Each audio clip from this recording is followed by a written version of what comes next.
This is a reading of Volume 2 of the Karma of Untruthfulness, and this volume just continues the lecture numbering that began in the first volume. So this is the first lecture in this book, but it is lecture 14 in the cycle, given in Dornach on the 1st of January, 1917. What was said yesterday about so-called poisonous substances indicated strongly how all the impulses of life are graded in relation to one another. For instance, some substance is said to be poisonous, and yet the higher nature of the human being is intimately related to this poison. Indeed, the higher nature of man cannot exist without the effects of poisons. We are touching here on a most important area of knowledge, one with many ramifications, and without which it is impossible to understand a good many secrets of life and existence. Looking at the human physical body, we have to admit that if it were not filled with those higher components of existence, the etheric body, the astral body, and the ego, it could not be the physical body as we know it. The moment man steps through the portal of death, leaving behind his physical body, that is, the moment the higher components withdraw from the physical body, it begins to obey laws other than those which governed it while those components were present there. The physical body disintegrates. After death, it obeys the physical and chemical forces and laws of the earth. The physical body of man as we know it cannot be constructed in accordance with earthly laws, for it is these very laws which destroy it. The body can only be what it is because there work within it those parts of man that are not of the earth, his higher components of soul and spirit. There is nothing in the whole realm of physical and chemical laws which could justify the presence of such a thing as the human physical body on earth. Measured by the physical laws of the earth, the human body is an impossible creation. It is prevented from disintegrating by the higher components of man's being. It follows, therefore, that the moment these higher components, the ego, the astral body, and the etheric body, desert the human body, it becomes a corpse. You know from many earlier lectures that the diagram of the human being we have often given is quite correct as such, but that in reality it is not as simple as some would like. To begin with, we divide the human being into physical body, etheric body, astral body, and ego. I have pointed out on other occasions that this in itself implies a further complication. The physical body, of course, is what it is, the physical body, but the etheric body as such is something supersensible, invisible, something that cannot be perceived by the senses. It lives in the human being as something that cannot be perceived by the senses. But it has, in a sense, its physical counterpart, because it imprints itself on the physical body.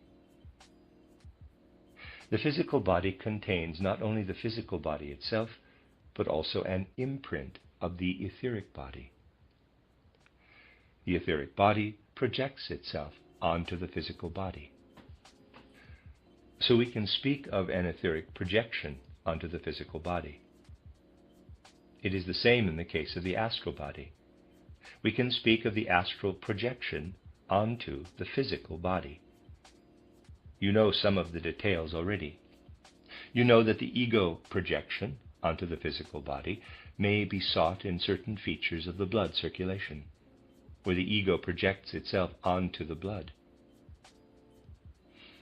In a similar way, the other higher components project themselves onto the physical body. So the physical body, in its physical aspect, is in itself a complicated system, for it is fourfold. And just as the most important aspect cannot exist in the physical body if the ego and the astral body are not in it, for it then becomes a corpse, so is it also in the case of these projections, for they are all present in the physical substance. Without the ego there can be no human blood. Without the astral body there can be no human nervous system as a whole. These things exist in us as a counterpart of man's higher components. When the ego has been, shall we say, lifted out, in quotes, of the physical body, when it is passed through the portal of death, the physical body has no real life any longer, but becomes a corpse. In a similar way, under certain conditions, these projections cannot live in a proper way either. For instance, the ego projection, that is, a certain quality of the blood, cannot be present in a proper way in the human organism if the ego is not properly fostered. To turn the physical body into a corpse, it is of course necessary for the ego to depart entirely from the physical body. But the blood can go a quarter of the way toward becoming a corpse if you prevent it from being permeated with what ought to live in the ego, so that it can work in the right manner of soul and spirit on the blood. You will gather from this that it is possible to bring disorder into man's soul in such a way that the right influences cannot be brought to bear on the blood nature, the blood substance. That is then the point when the blood can change into a poisonous substance. Not entirely, for in that case the person would die, but in part. The human physical body is abandoned to destruction if the ego departs from it. And in a similar way the blood is brought into a state of ill health, even if this is not necessarily noticeable, if the ego is not fostered and interwoven with the right care. So when is the ego not fostered and interwoven with the right care? This is the case under certain quite definite circumstances. Let us look for the moment at the post-Atlantean period. We see that as human evolution proceeds, certain definite capacities, certain definite impulses are developed in each succeeding cultural epoch. It is impossible to imagine people living in the ancient Indian period having a condition of soul development similar to ours. From epoch to epoch, as human beings pass through succeeding incarnations on earth, different impulses are needed for the human soul. Let me draw you a diagram, and there's a picture.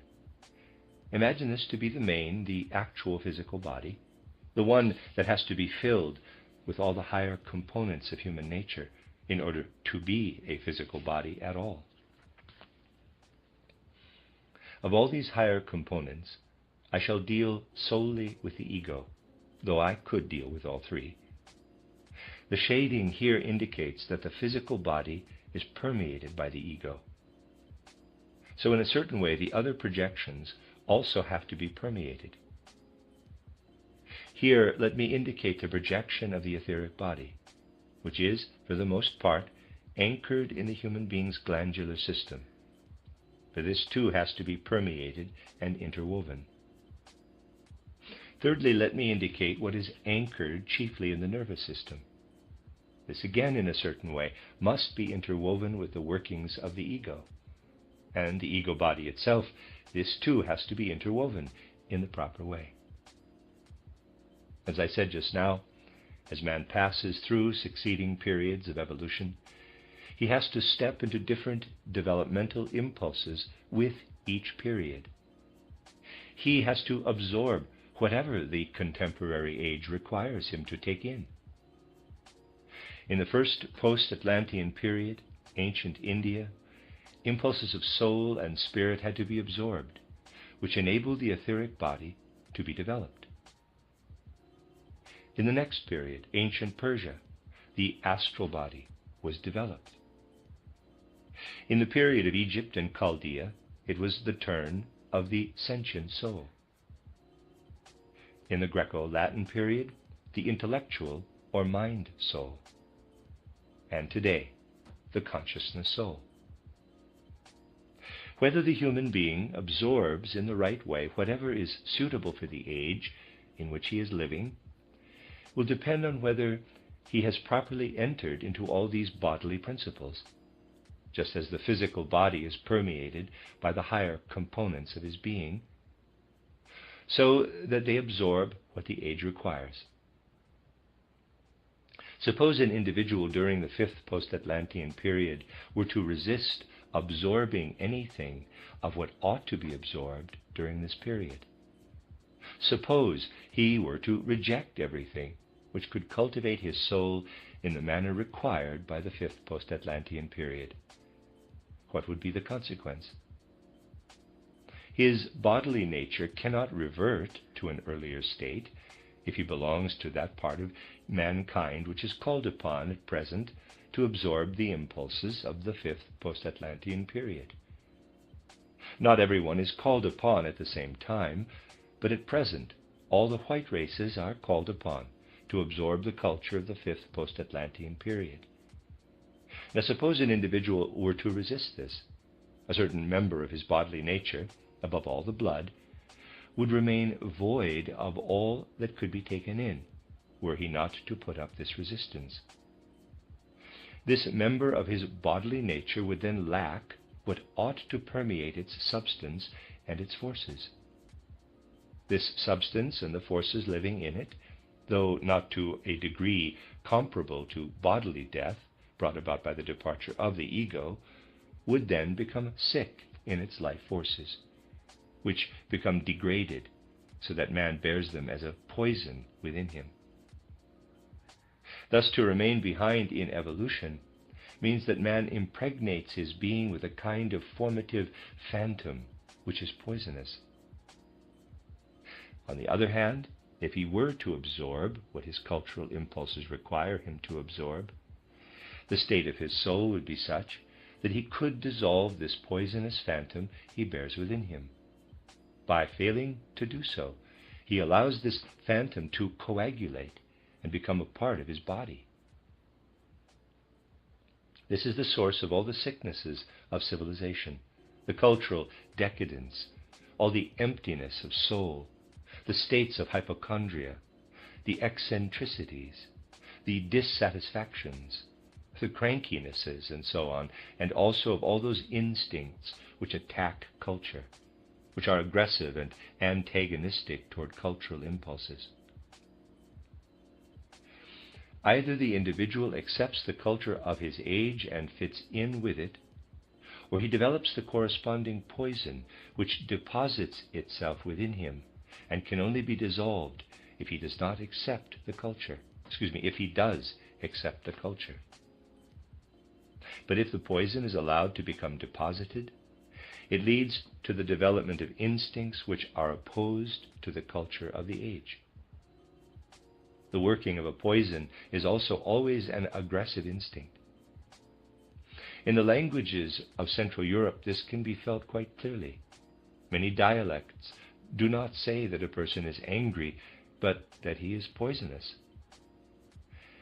This expresses a deep sense for something that is indeed the case.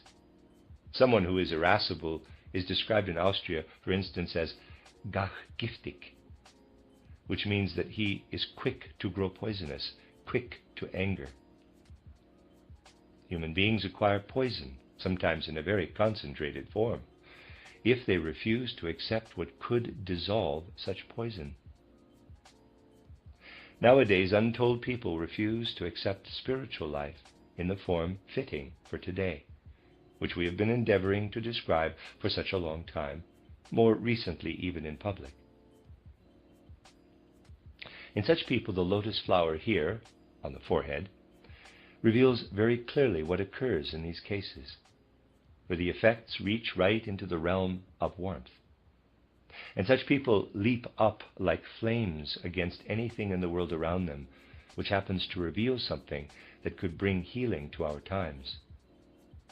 Certainly Mephistopheles, that is, the devil, is abroad amongst us, but the development of even a small beginning, tiny flames stirring, starts when we refuse to accept something that is fitting for our time, so that we do not dissolve the poison, but make it into a partial corpse and allow it to coagulate in our organism as a phantom of formative forces. If you think this through properly, you will discover the cause of many dissatisfactions in life. For those who bear such a poisonous phantom within them are unhappy indeed.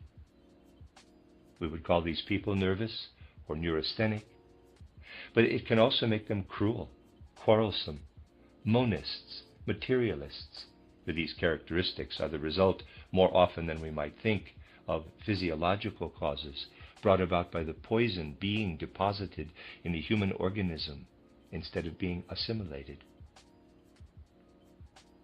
You will see from all this that there belongs to the overall balance of the world in which we are embedded a kind of unstable equilibrium between what is good and right on the one hand and its opposite, the effects of poisons, on the other. If it is to be possible for what is good and right to come about, then it must also be possible to err from what is right, for poisons to have their effect. If we now apply this to the wider situation, we see that it must be possible today for people to attain to some degree of spiritual life, to develop within themselves impulses for a free inner spiritual life.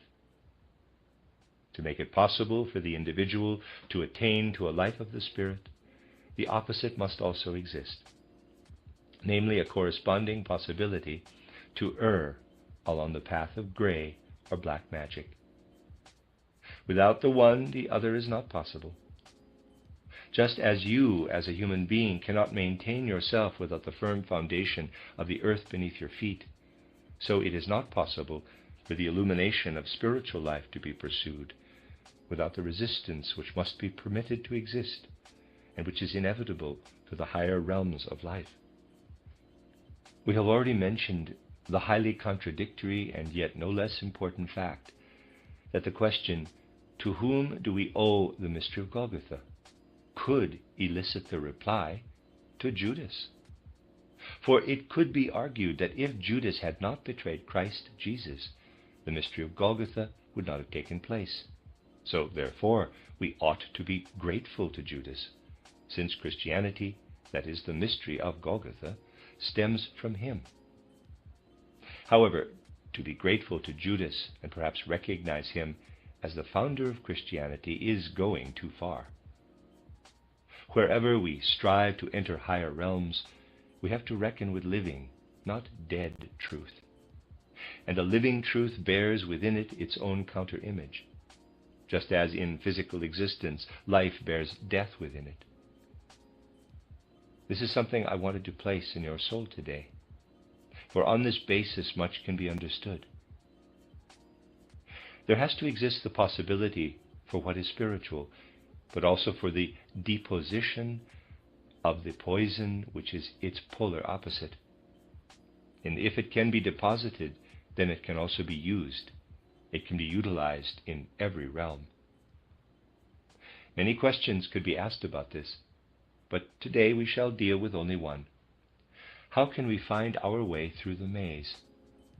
Is there not a very great danger that anything we approach in the world might contain the polar opposite, namely the poison? Or at least that somebody or other might seek to make something poisonous out of it? Of course, there is always this possibility. Everything that is potentially very good can also be perverted and become the opposite. This must be the case in order that human evolution can take its course in freedom in accordance with the present cultural age. Indeed, the very best evolutionary impulses in our age are those most likely to be turned into their opposite. This is valid for social life as well as for the human organism. In lectures given here last year, we saw that in the present age, to start with only germinally, the capacity is beginning to develop which will enable us to create a life of imaginations, to develop thoughts which rise up freely, though So far, this possibility is denied by materialists. Readers aside, the lectures Steiner is talking about are called Goethe and the 19th Century. End of readers aside. However, it lies in the very nature of our present age that a life of imagination must develop little by little. What is the counter-image of a life of imagination? The counter-image of imaginative life is fabrication, the creation of fabrications about reality and a corresponding thoughtlessness in alleging this or that. I have often described it in these lectures as an inattentiveness to truth, to what is actual and real. The most wonderful thing with which mankind is presented in the fifth post-Atlantean period is the gradual ascent from mere one-sided intellectual life into imaginative life, which is the first step into the spiritual world. This can err and become untruthfulness, the fabrication of untruths in relation to reality. I am not, of course, referring to poetry, which is entirely justified, but to fabrication with regard to what is real. Another element which must come into being during the present age, we have discussed this here too, is a form of thinking that is particularly conscientious and aware of its responsibility. When you see what anthroposophical spiritual science has to offer, you cannot but admit that to understand what is said, sharply delineated thoughts are needed, thoughts which are imbued with the will to pursue reality in an objective way. Clear thinking is certainly necessary if our teachings, if I may call them that, are to be understood. Above all, what is needed are not fleeting thoughts, but a certain quietness of thought. We must work toward achieving this kind of thinking. We must strive unremittingly to force ourselves to think thoughts with clear contours and not wallow in sympathies and antipathies when alleging something to ourselves and others. We must seek for the foundation, the basis of what we maintain. Otherwise, we shall never penetrate in the right way into the realm of spiritual science. We must demand this of ourselves. We shall fulfill our task if we demand this of ourselves. If we are asked what we can do in these difficult times, our answer must be based on what I have just said. We must be fully aware of the fact that at the present time, every human being who longs for the evolution of the earth to proceed in a healthy way must seek conscientiously and honestly for objectivity of thinking in the manner described. This is the task of the human soul today. It is just because this is so that the corresponding poison can develop, which is a state of being utterly devoid of clarity of thought, devoid of thought that unites with reality and fabricates nothing, but seeks to depict solely what is. During the course of the 19th century, the yearning for objectivity deserted us increasingly, and the absence of conscience in what we have been describing here as the truth has reached a certain climax in the 20th century in comparison to all that went before. The effect is at its worst when people entirely fail to notice it, yet in this very aspect it is characteristic of our time. Let me give you a few examples to show you what I mean. Let me place these examples before you, sine ira, without sympathies or antipathies. Readers aside, I don't know what sine ira means, S-I-N-E and then I-R-A. So for you Latin people, go for it. End of readers aside. Here's a man whom I know very well, someone who could be called a truly kind and nice person. He holds a position in public life and would certainly not allow himself to stray, even minutely, from the upright attitudes expected of those in public positions. Yet a short time ago, this man found it possible to say something quite typical. At the end of an essay he wrote, quote, "Finally, we cannot avoid at least a brief discussion of," close quote, And readers aside, there is a gap in the report. There's a footnote, and the footnote merely informs us that the quotation is lacking in the shorthand report. End of readers aside, end of footnote, back to the Steiner again. It is understandable that such things should be said today, and I have quoted it precisely because the person who said it was such a serious man, with truly upright attitudes. Yet when you look more closely, you discover that it is as utterly dishonest as anything can possibly be.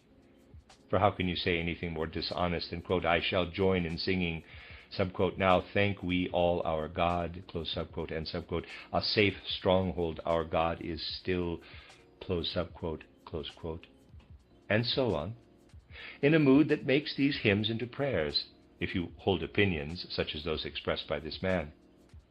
Frankly, he is eulogizing untruthfulness. You may find such eulogies to untruthfulness wherever you look these days, yet they are given, I am bound to say, in good faith. They are the poison that corresponds to what must develop as a spiritual life of imagination. The best among us, especially, are prone, more or less unconsciously, to harboring the effects of this poison.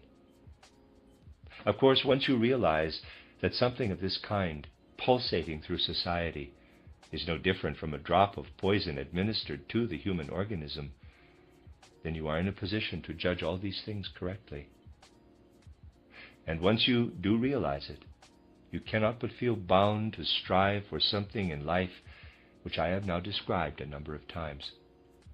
You will feel bound to be alert to the facts. You will want your observation of life to be sound.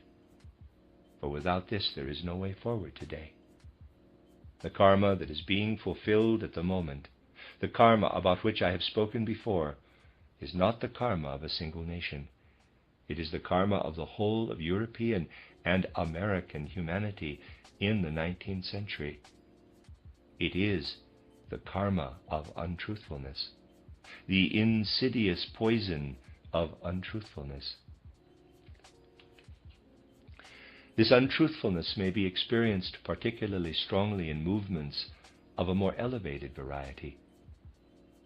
During the course of my life, I have come across a great deal of untruthfulness, but I must say I have never met lies as grandiose as those promulgated among certain people who proclaim the principle, there is no religion higher than truth.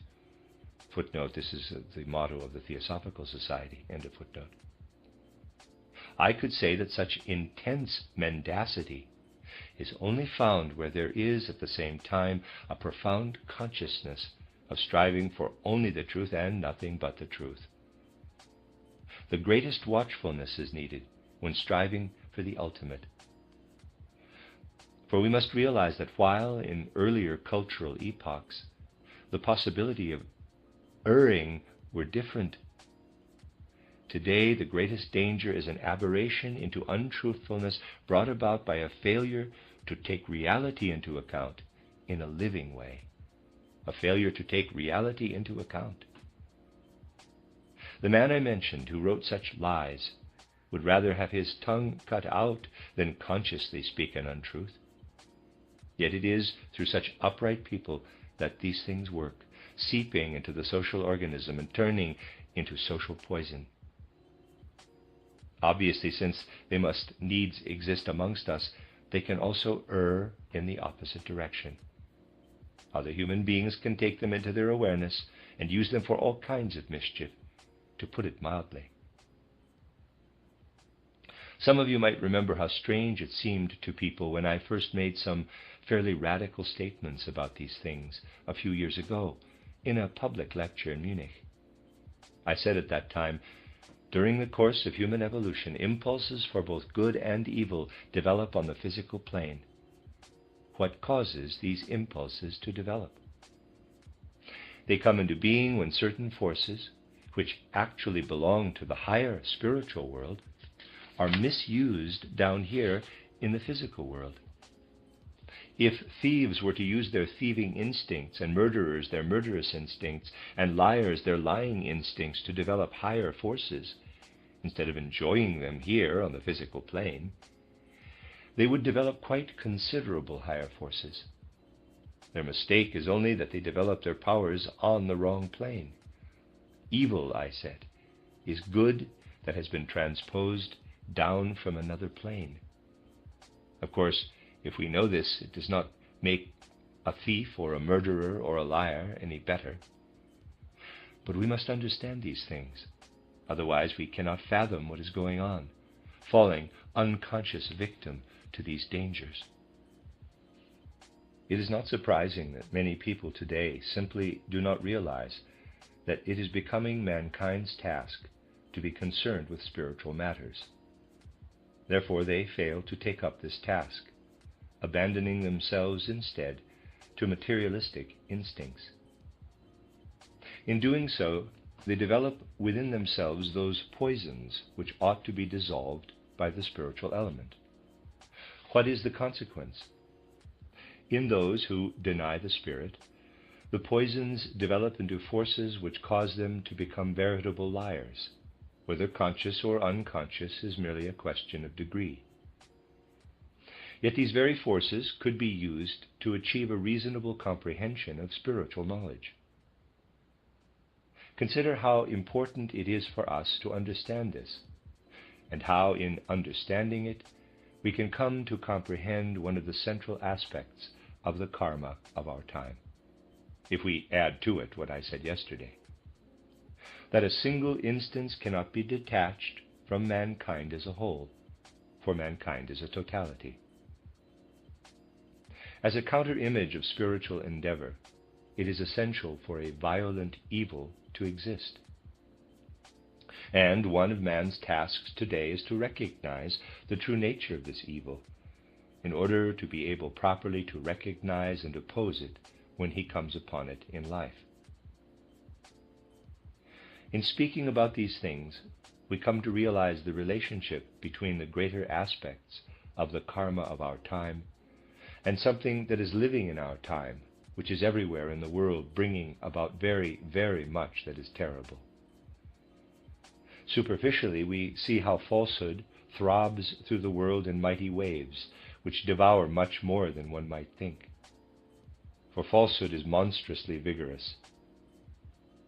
But as we have seen today, falsehood is nothing other than the corresponding counter-image for spiritual endeavor, which ought to exist but does not. The divine spiritual wisdom of the universe has given to the human being the possibility of spiritual endeavor. We have within us the poison which we can dissolve. Indeed, we must dissolve it, for otherwise it will become a kind of partial corpse within us. Let me give you examples of such things from daily life. These will at the same time serve the pursuit of our aim to better understand certain things which meet us at every turn today, and which are connected with life and with all the evil and suffering of the present time. For one of the things we are striving for in these talks, insofar as we have been permitted to give them, is an understanding of the painful events of today. I bring these things forward in order to show you in a structured way how these impulses work. The examples I give are intended to characterize the facts, not any particular person or persons. Hanging around here in Switzerland is a man who many years ago was a lawyer in Berlin, a pettifogger, who was forced to seek his fortune abroad because of all the mischief he had concocted. He had been hanging around abroad for years, and now that war has broken out, has written a book titled J'accuse, which has caused a furor throughout the countries of the periphery. This whole J'accuse affair can be said to be one of the saddest symptoms of our time, because it is so very characteristic. J'accuse is a fat book, and certain people who ought to know maintain that there is not a log cabin in distant Norway that does not house a copy. It is, in other words, one of the most widely disseminated books. In Berlin last spring, I read an article about it written by quite a well-known person. He says, J'accuse, and I'm going to spell that J apostrophe A-C-C-U-S-E, excuse me, I'm going to pronounce that J'accuse. He says, end of reader's aside, he says J'accuse was recommended to him by someone whom he greatly admires. From the way he describes his friend, we gather who he must mean, namely someone who counts for a good deal in Holland. Yet this person was quite unable to assess even the gutter press style of the book. It is possible to be thought a great man and yet be incompetent to form a judgment in such matters. Now, quite recently, the author, known and yet unknown, of J'accuse has gone into print once more in La Humanité with the following thoughts. As I have said, I am not concerned with the person himself, but want to characterize something that is typical of our time.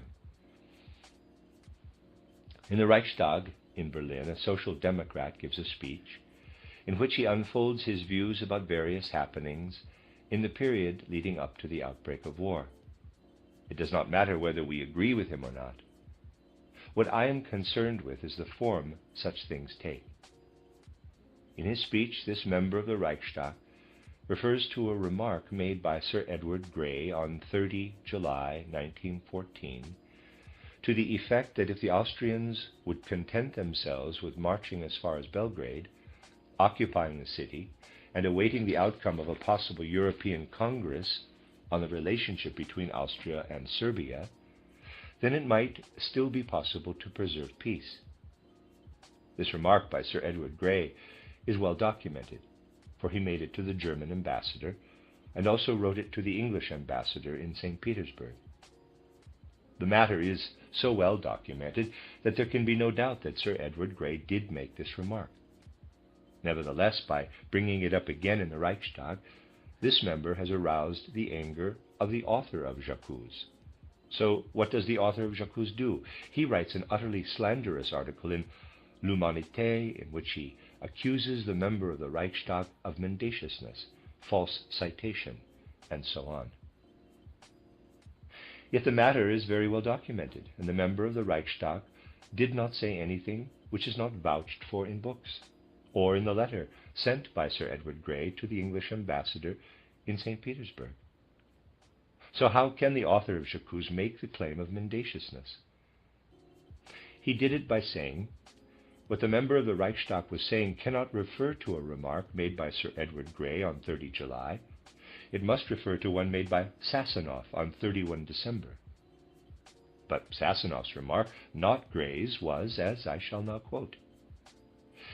In other words, the member of the Reichstag quoted Sassanov wrongly, for Sassanov's remark went as follows, and in addition he claims that Sassanov's remark was made by Sir Edward Grey. The fact is that the member of the Reichstag refers to a remark by Grey. The author of J'accuse wants to counter him and says what he is saying refers not to a remark by Grey, but to one by Sassanov, which he misquotes. Sassanov said the following. In other words, what he said in the Reichstag in Berlin is doubly false. For firstly, the quotation is false, and secondly, he claims that the remark was made in London, when in fact it was made in St. Petersburg. Ergo, the member of the Reichstag is a liar. The whole of J'accuse is of this caliber. All the argumentation is like this. You see how narrow, how confused, and how unscrupulous must be the thinking of a person who is capable of writing such things. And what does he achieve? The countless people who read L'Humanité and what the author, known and yet unknown, of J'accuse has to say, will, of course, not check the facts for themselves. They believe what they see before their eyes. So by this means he proves not only that the member of the Reichstag has lied, but also, and the author of J'accuse is indeed capable of allowing this to be seen as proof, that the Central Powers never replied to the proposals made by the periphery. The author of J'accuse states that the member of the Reichstag is saying that the Central Powers did react to the proposals made by the periphery. And yet, he says, look what Sassanov said. for it is Sassanov whom he is quoting. The Central Powers never replied, so you see how they managed the affair. They did not even reply to these important proposals. Now, what the member of the Reichstag said did indeed refer to a proposal made by Gray and telegraphed by him to his ambassador, who then passed it on to Sassanov. Sassanov turned Gray's whole proposal, which was not at all bad, upside down. The author of Jacquot's demands that this proposal, turned into its opposite by Sassanov, should have been taken into account, even though Sassanov did not take it into account. However, it can be proved that Gray sent a telegram to his ambassador in St. Petersburg, and that this was presented to Sassanov, who took no account of it. At the same time, Gray sent his proposal to Berlin, and from Berlin it was sent on to Vienna. It can indeed be proved that negotiations were carried on between Vienna and Berlin in order to persuade Austria to make a halt in Belgrade and await European negotiations. This is documented in a letter telegraphed by the King of England to Prince Heinrich. In other words, the Central Powers did indeed consider Gray's proposals. But Sassanov did not consider them. Even so, the author of Jacquot concludes that the Central Powers did not reply and have thus made themselves guilty of these terrible events.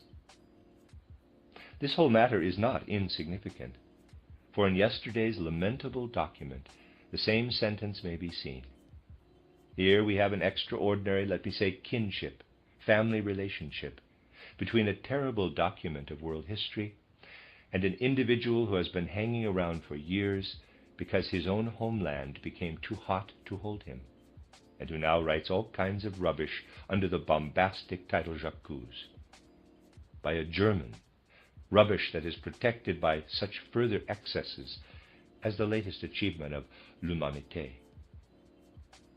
It is not surprising if people then defend themselves in the way the German member of the Reichstag has done, having been accused by the author of Jacquot of being a slanderer, a hypocrite, and a liar. He drew the following comparison. You send your maid on an errand to Mr. Miller at number 35 Long Lane. When she returns after having taken much longer than the expected 2 hours, she says, I couldn't find Mr. Miller. I went to number 85 Short Street. Mr. Miller, the carpenter, doesn't live there, but Mrs. Smith, the washerwoman, does. This, said the member of the Reichstag, is just about the level of connection between what the author of Jacquot says and what really happened. The author of Jacquot is, of course, a particularly nasty example. In this manner of treating reality, which is today the obverse, the corresponding counter-image of spiritual endeavor, flowing as it does through the veins of society, in place of what we should all be striving for, spiritual knowledge with which to fill our being. We can find such things everywhere in manifold variations. I have given you just one example, dishonesty, as it appears in an individual whom I know very well. Everywhere we shall see how such things appear as the counter-image of what is necessary in our time. Spiritual knowing is necessary for those who want to recognize anything worthwhile today. All other knowing lags behind what should be evolving. Therefore, if an attitude of mind disposed toward peace is to come about among the nations of Europe, feelings about these nations will have to develop which are imbued with the Spirit. Feelings which can come into being if nations are seen in the way they are shown in the lecture cycle about the folk spirits which I gave long before the war in Christiania. We must resolve to approach the spirit of a nation in this way. Only then can our human spirit become active in a manner which will enable us to form a valid judgment which encompasses a whole group, such as a nation. Just think how judgments could be formed about nations if sufficient spiritual preparation had been undertaken first of all. Yet all that we have seen going astray so drastically in one direction or another lives not only in the worst, it also lives in the best of us. In describing this, it is not my intention to apportion blame. I am simply describing a lack which exists because there is no will to create the spiritual foundation on which judgments could be formed about the interrelationships of nations. Judgments are formed on the basis of sympathies and antipathies rather than true insights. A typical example of this may be found in a famous novel written quite recently. A perfectly honest attempt is made in this context to describe a certain nation, in this case the German nation, through the various characters who represent it.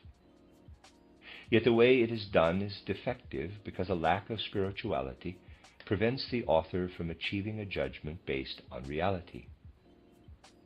There would be no reason for me to mention a genuine novel here, for in a true work of art, such a question would not arise.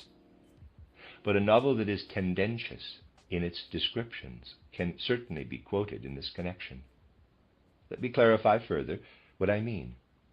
In a really good novel, you will never hear the voice of the author himself, for the characters will express what is typical for their nation, their standing, their class, and so on. Thus, if John Smith or Adrian Swallowtail says something about the Germans or the French or the English, there is no cause to object. But this is not the case in the novel in question. Here the author keeps stepping out in front of the curtain and giving his opinion, so that when he describes a person, he gives his own opinion about the Germans or whatever. You can see this straight away in the description of a relative of the hero. Quote, "He was a fine talker, well, though a little heavily built, and was of the type which passes in Germany for classic beauty. He had a large brow that expressed nothing, large regular features and a curled beard, a Jupiter of the banks of the Rhine." Close quote. Steiner again. You will agree that this is not likely to lead to an objective judgment, even if it could be true in isolated cases. A German chamber orchestra is described as follows. Quote, "They played neither very accurately nor in good time, but they never went off the rails and followed faithfully the marked changes of tone. They had that musical facility which is easily satisfied, that mediocre perfection which is so plentiful in the race which is said to be the most musical in the world." Close quote. Steiner again. Now the hero's uncle is described. Quote, "He was a partner in a great commercial house which did business in Africa and the Far East. He was the exact type of one of those Germans of the new style, whose affectation it is scoffingly to repudiate the old idealism of the race, and, intoxicated by conquest, to maintain a cult of strength and success, which shows that they are not accustomed to seeing them on their side. But it is difficult at once to change the age-old nature of a people. The despised idealism springs up again in him at every turn in language, manners, and moral habits, and the quotations from Goethe to fit the smallest incidents of domestic life. And he was a singular compound of conscience and self-interest. There was in him a curious effort to reconcile the honest principles of the old German bourgeoisie with the cynicism of these new commercial condottieri, a compound which forever gave out a repulsive flavor of hypocrisy, forever striving to make of German strength, avarice, and self-interest the symbols of all right, justice, and truth." Close quote. Steiner again. Of the hero, it is said, quote, "He lacked that easy Germanic idealism, which does not wish to see, and does not see, what would be displeasing to its sight, for fear of disturbing the very proper tranquillity of its judgment and the pleasantness of its existence." Close quote. Steiner again. Here is another example of the author peeping out through the curtains and giving his own opinion. Quote, "Especially since the German victories, they had been striving to make a compromise, a revolting intrigue between their new power and their old principles. The old idealism had not been renounced. There would have been a new effort of freedom of which they were incapable. There should have been a new effort of freedom of which they were incapable. They were content with a forgery, with making it subservient to German interests. Like the serene and subtle Schwabian Hegel, who had waited until after Leipzig and Waterloo to assimilate the cause of his philosophy with the Prussian state. Close quote. Steiner again. This gentleman has a strange view of the history of philosophy. Those of us with a real understanding of what went on know that the principles of Hegel's philosophy on the phenomenology of consciousness were written down in Jena in 1806 to the thundering of cannon as Napoleon approached. Yet in the novel it is said with a certain, quote, sense for the truth, close quote, that Hegel waited for the Battle of Leipzig in order to adapt to the Prussian state. Quote, their interests having changed, their principles had changed too. When they were defeated, they said that Germany's ideal was humanity. Now that they had defeated others, they said that Germany was the ideal of humanity. Close quote. Steiner again. What a fine sentence. Quote, when other countries were more powerful, they said, with Lessing, that, subquote, patriotism is a heroic weakness which it is well to be without, close subquote. And they called themselves, subquote, citizens of the world, subquote, close subquote. Now that they were in the ascendant, they could not enough despise the utopias à la Française, universal peace, fraternity, pacific progress, the rights of man, natural equality. They said that the strongest people had absolute rights against the others, and that the others, being weaker, had no rights against themselves, close quote. Steiner again. As you can see, once the war had started, these sentences could have formed the basis for many a leading article in the countries of the periphery. Yet they were written long before the war. Quote, it was the living God and the incarnate idea, the progress of which is accomplished by war, violence, and oppression. Force had become holy now that it was on their side. Force had become the only idealism and the only intelligence. Close quote. Steiner again. Now, there is a sentence missing in my notes. You know it is not easy to bring things across the border just now, and I have the book in Berlin. Let me quote a few more passages in which the author peeps through the curtains. Quote, the Germans are very mildly indulgent to physical imperfections. They cannot see them. They are even able to embellish them by virtue of an easy imagination which finds unexpected qualities in the face of their desire to make them like the most illustrious examples of human beauty. Old Euler would not have needed much urging to make him declare that his granddaughter had the nose of the Ludovisi Juno, close quote. Steiner again. It should be added that this nose and face are described as being especially ugly. About Schumann, it is said, quote, but that was just it. His example made Christopher understand that the worst falsity in German art came into it not when the artists tried to express something which they had not felt, but rather when they tried to express the feelings which they did in fact feel, feelings which were false, close quote. Steiner again. Then we are reminded with a certain amount of pleasure of something said by Madame de Staël. Quote, they have submitted doubtily. They find philosophic reasons for explaining the least philosophic theory in the world. Respect for power and the chastening emotion of fear which changes their respect into admiration. That was a subquote inside quotes, and that is close quote. Steiner again. The author of the novel adds that his hero, quote, found that feeling, close quote, namely that they have submitted doubtily, that they have respect and fear. Quote, everywhere in Germany, from the highest to the lowest, from the William Tell of Schiller, that limited little bourgeois with muscles like a porter, who, as the free Jew Börne says, subquote, to reconcile honor and fear, passes before the pillar of dear Herr Gessler, with his eyes down, so as to be able to say that he did not see the hat, did not disobey, close subquote. To the aged and respectable Professor Weisse, a man of 70, and one of the most honored men of learning in the town, who, when he saw Herr Lieutenant coming, would make haste to give him the path, and would step down onto the road. Christopher's blood boiled whenever he saw one of these small acts of daily servility. They hurt him as much as though he had demeaned himself. The arrogant manners of the officers whom he met in the street, their haughty insolence, made him speechless with anger. He never would make way for them. Whenever he passed them, he returned their arrogant stare. More than once, he was very near causing a scene. He seemed to be looking for trouble. However, he was the first to understand the futility of such bravado, but he had moments of aberration, the perpetual constraint which he imposed on himself, and the accumulation of force in him that had no outlet made him furious. Then he was ready to go any length, and he had a feeling that if he stayed a year longer in the place he would be lost.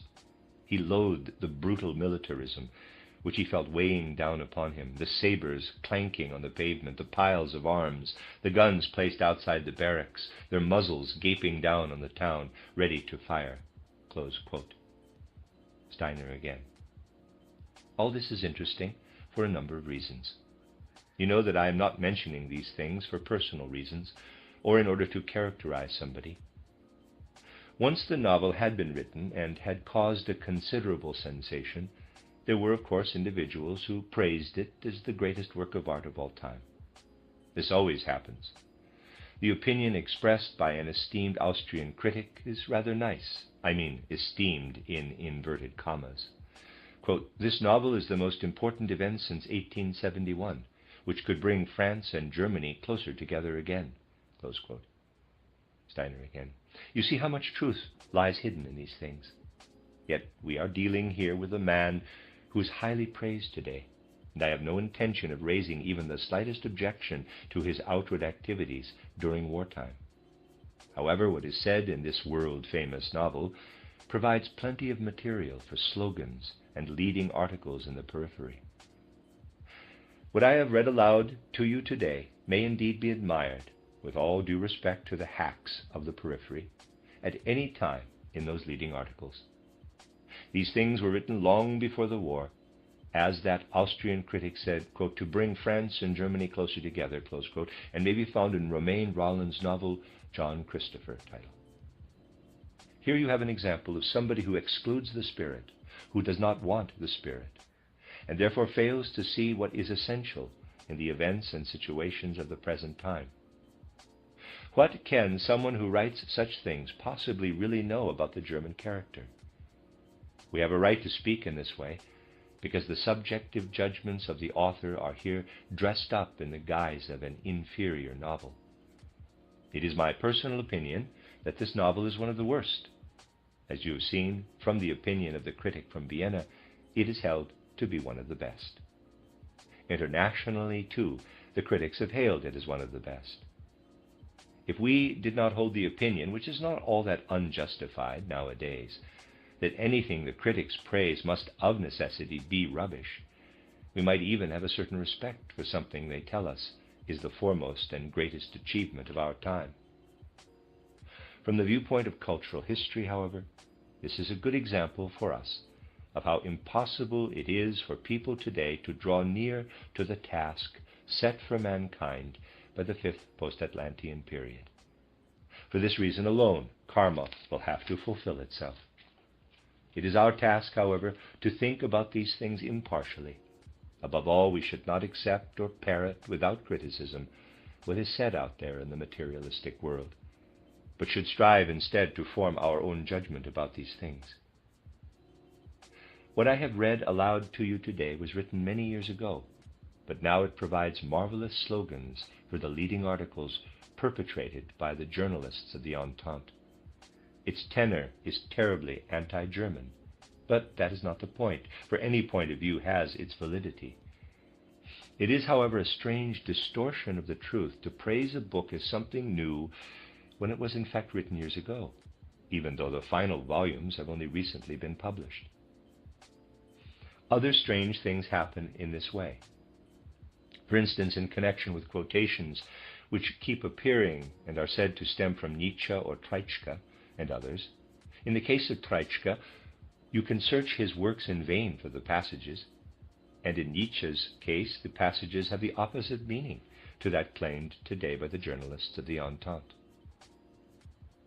I used to be acquainted with Nietzsche's publisher and discussed a number of matters with him. At that time, the man who translated the whole of Nietzsche into French wrote to that publisher every few days from Paris. Nietzsche was a god to him. Today he abuses him mightily. You can have the strangest experiences in such connections. You will search the works of Treitschke and Nietzsche in vain for anything that could have been said in that book, for when they are quoted, the texts are taken out of context, and furthermore they are also mutilated. The beginning of a sentence is quoted, the middle is torn out, and then the end is quoted. Only by doing this can they quote these writers. But they can quote Romain Rolland unabridged. I have read to you only a few short passages from his novel. There is no need for you to judge it by these passages, although they could be augmented by countless others. You could, however, judge it on the basis of the ending, which shows that the whole novel is riddled with the attitudes revealed in the quoted passages. None of this is intended as a condemnation of the person himself. However, it is essential to illuminate clearly the poison seeping into our lives today. The end of Lecture 14. You are listening to RudolfSteinerAudio.com. This is a reading of Volume 2 of The Karma of Untruthfulness, a cycle of lectures by Rudolf Steiner. This is the second lecture in the book. However, they are numbered consecutively starting with the first volume. This is Lecture 15, given in Dornach on the 6th of January, 1917. In order to arrive at a view of the world fitting for today, we need wider horizons than those available to mankind in this materialistic age. This applies especially in connection with spiritual science, and I have already referred to this necessity repeatedly in the preceding lectures. By wider horizons, I mean that to comprehend today's world, and in particular human events, we shall have to have recourse to concepts which originate in spiritual science. The fact that the greater part of humanity has so far rejected such wider conceptual horizons in relation to all fields of life and knowledge is connected with the karma of the present time. With these wider concepts in the background, we can characterize one aspect of our life by saying that objectively, evolution has outdistanced mankind in the 19th and 20th centuries. Today's events most thoroughly demonstrate this situation. One of the most prominent events of the age of materialism is material progress. That is, progress involving all the things that can be accomplished in the world by material means. This material progress is served by the sciences of the age of materialism, and it is especially typical of these sciences that they are growing ever less and less interested in the spiritual world. They strive more and more to become a mere summation of concepts and ideas which can be applied to external material phenomena. The course of this development finds its strongest expression in the most external of all material matters, mechanical procedures. Factories, industry, machines, these things have attained the highest degree of perfection during this age of materialism. And it is in the very nature of these things that progress in these fields has been non-national, you could say international. It is world progress.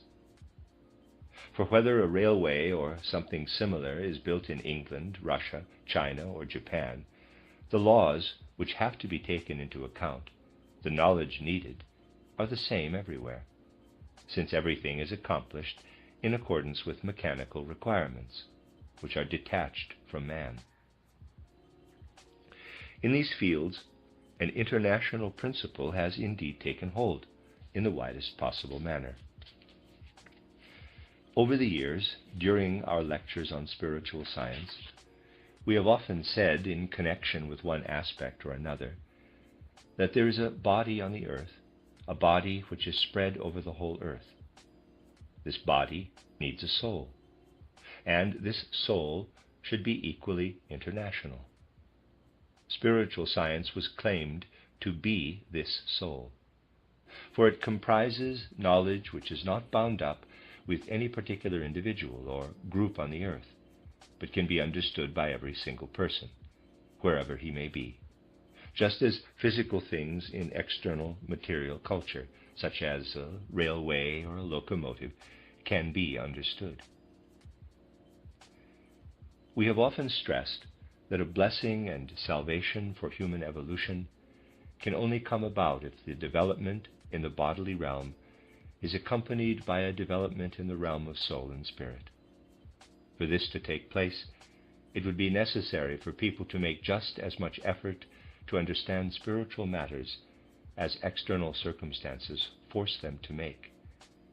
They would far rather be forced than use their freedom to understand the demands of material progress.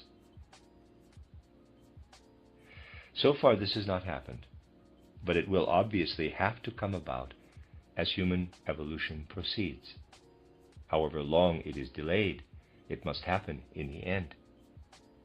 However much disastrous karma is conjured up because human beings do not want to make the effort, it will happen in the end, for what is to happen will indeed happen.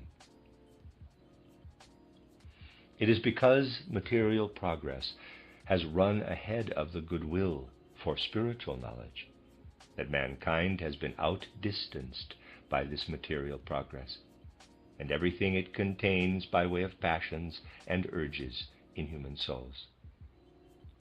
Externally, this shows most emphatically in the fact that it is not ideas which strive toward harmonious coexistence of human beings on earth, in other words, not Christian ideas, which are uppermost, but those which, in utmost excess, divide mankind and lead back to cultural periods which one might suppose to have been long overcome. The monstrous anomaly lies in the way nationalism was so forcefully able to take hold of the nations as they lived side by side in the 19th century. This shows that in their soul development, human beings have not kept pace with material progress. When people at last come to accept spiritual science on a wider scale, not only in theory but as a fulfillment of their total soul need, then they will of necessity have to arrive at different concepts. And such different concepts will help them to comprehend things which cannot possibly be comprehended by materialistic thinking, as it is at present. Some matters can only be understood on the basis of corresponding ideas. But like anything else, ideas must live in order to grow, which means they need soil in which they can flourish. And the soil in which ideas can flourish is nothing other than an attitude of soul prepared by spiritual science. Were materialistic progress to continue its development along the lines of the 19th century, people would grow ever poorer in ideas. Put simply, no ideas suitable for comprehending the world would occur to people. Any thoughts they might have about the world could only be stimulated by means of experiments, or by what they could see with their own eyes. The modern insistence on experimentation is nothing other than a paucity of ideas. If the present trend were to continue, mankind would grow ever poorer in ideas. But since a certain intensity of spiritual life is necessary, since human beings must develop some degree of intensity in certain impulses, they will have to discover these impulses in other sources if they cannot find them in the substance of ideas.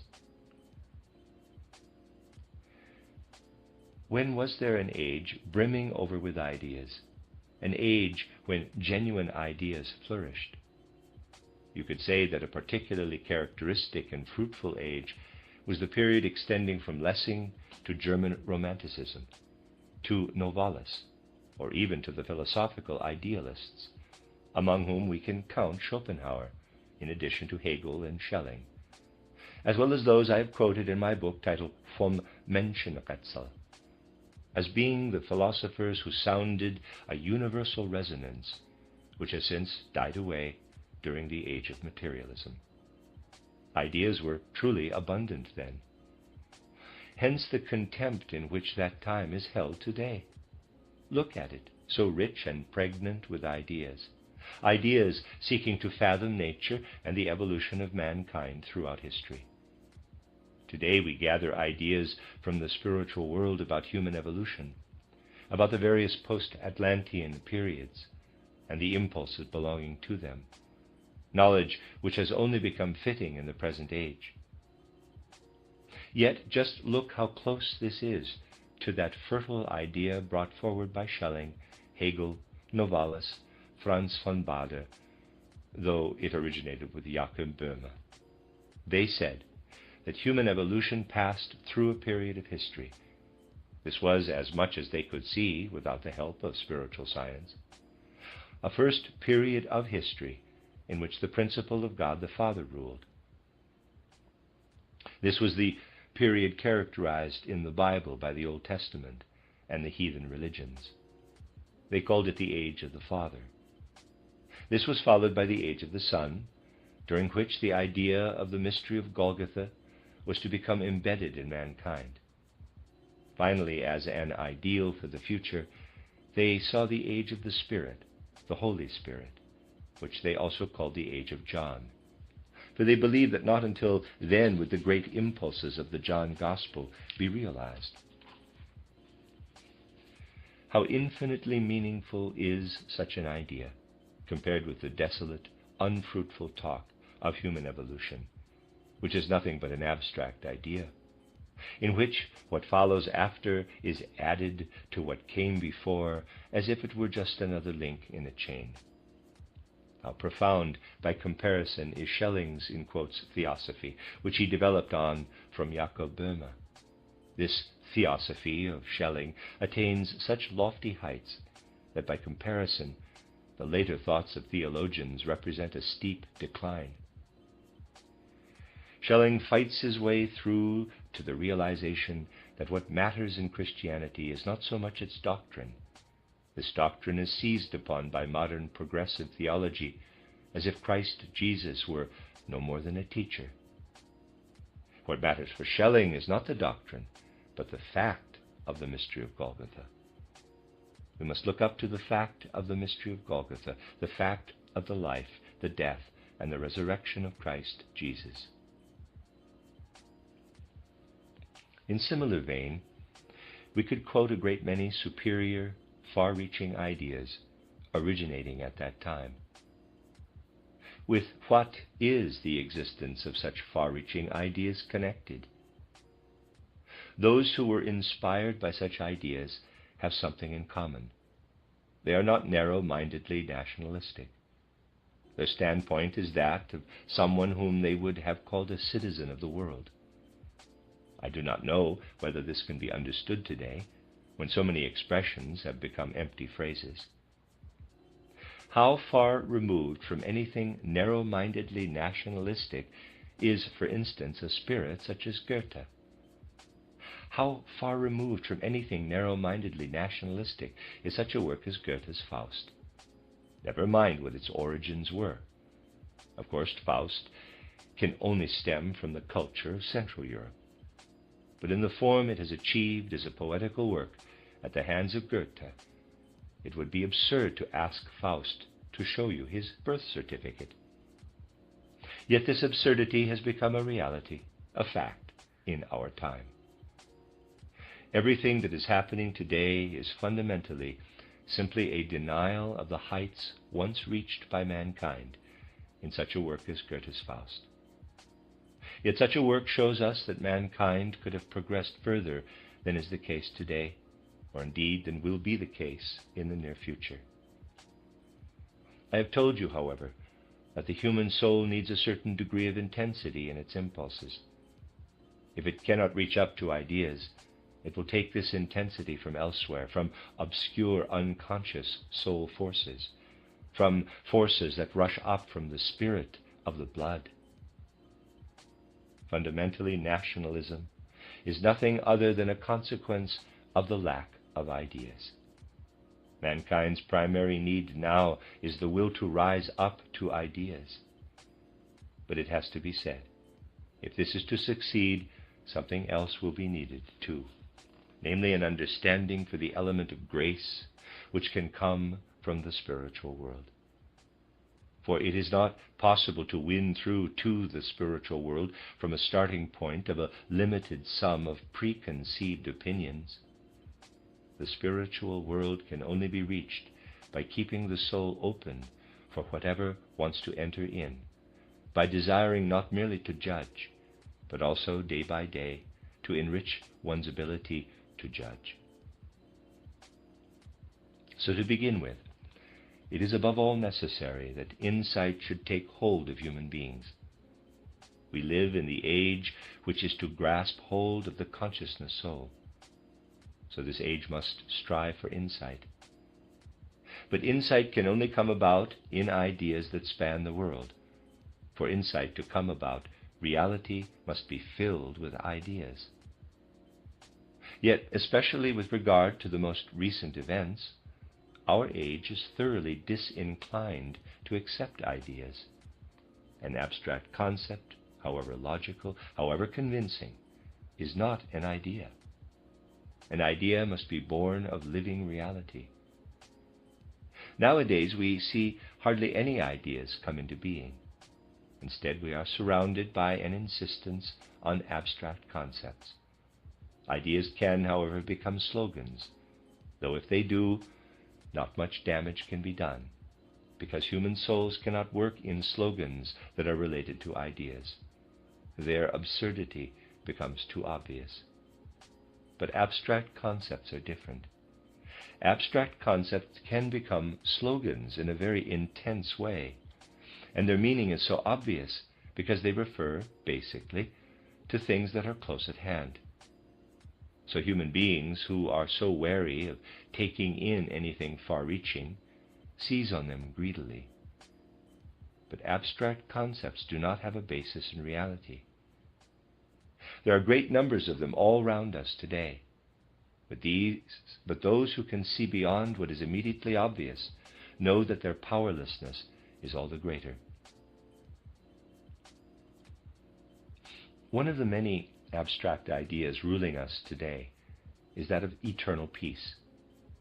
In the way this is handled, it is an entirely abstract concept which does not spring from a living understanding of reality.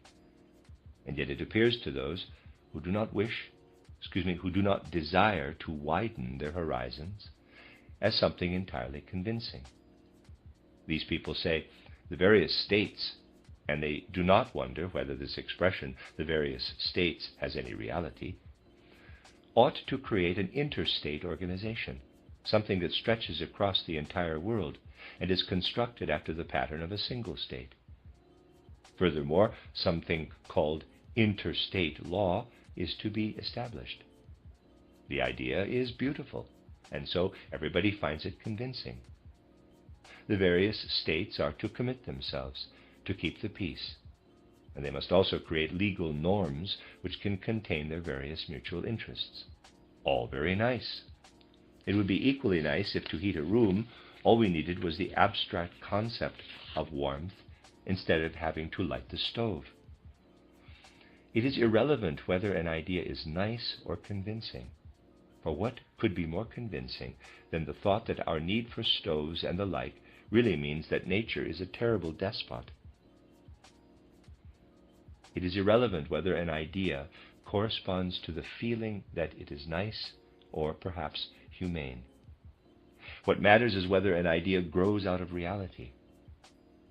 But to aim for ideas which grow out of reality, it is first of all necessary to study reality.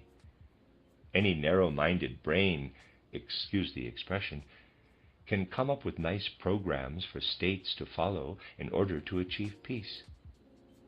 But such a brain cannot attain to ideas which correspond to reality and are born out of reality.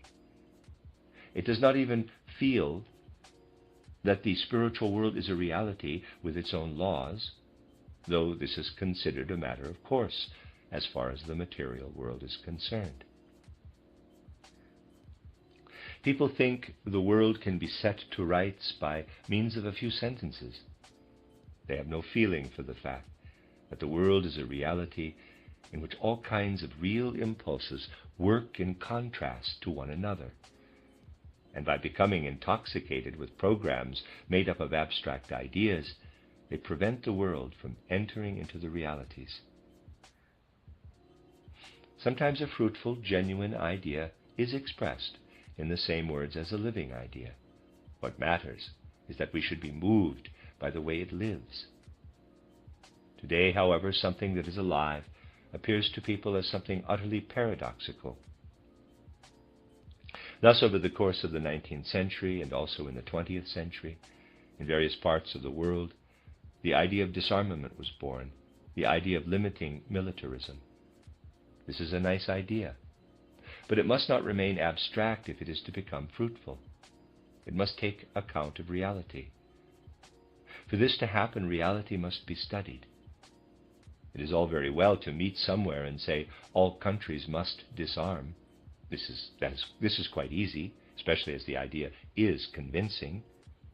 But either none of them will actually do so, or some of them will not do so. And even if they all do so, they would very soon start to rearm again if the initial impulse is not truly alive. But if you try to point out only those impulses which are truly fruitful, you are in danger of being considered by most people to be utterly foolish. For these days, what is most sensible is considered to be most foolish. When I say sensible in this connection, I mean that which is most in tune with reality. As I said, the idea of disarmament, the idea that all militarism should gradually be dismantled, is a good idea.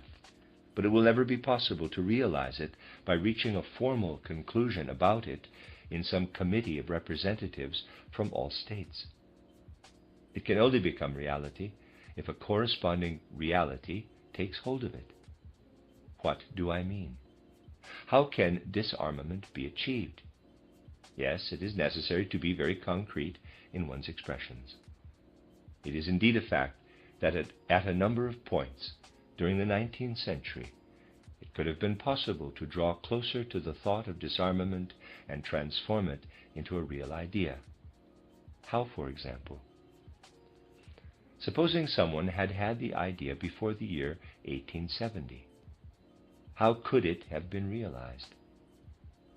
Before 1870, a step could have been taken toward the idea of disarmament, a step which would have been very fruitful for mankind.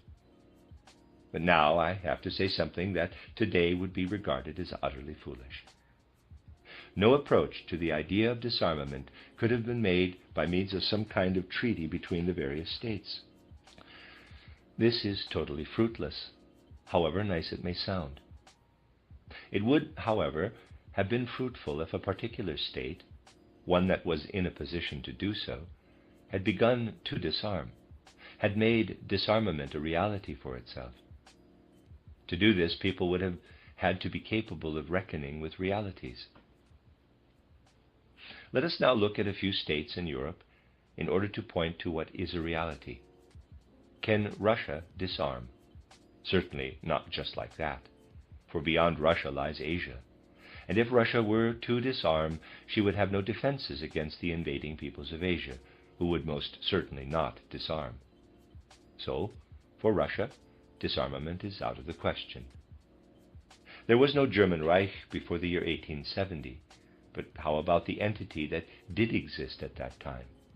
Could it have disarmed? On the eastern border, there would have been a state that was not in a position to disarm, so it follows that here, too, disarmament would have been impossible. But there is one state which could have disarmed, thus setting a wonderful example, and at the same time bringing into reality in modern times what it is almost trumpeting forth with words, and that is France. Before 1870, France was in a very good position to disarm, and in consequence the War of 1870 would never have taken place.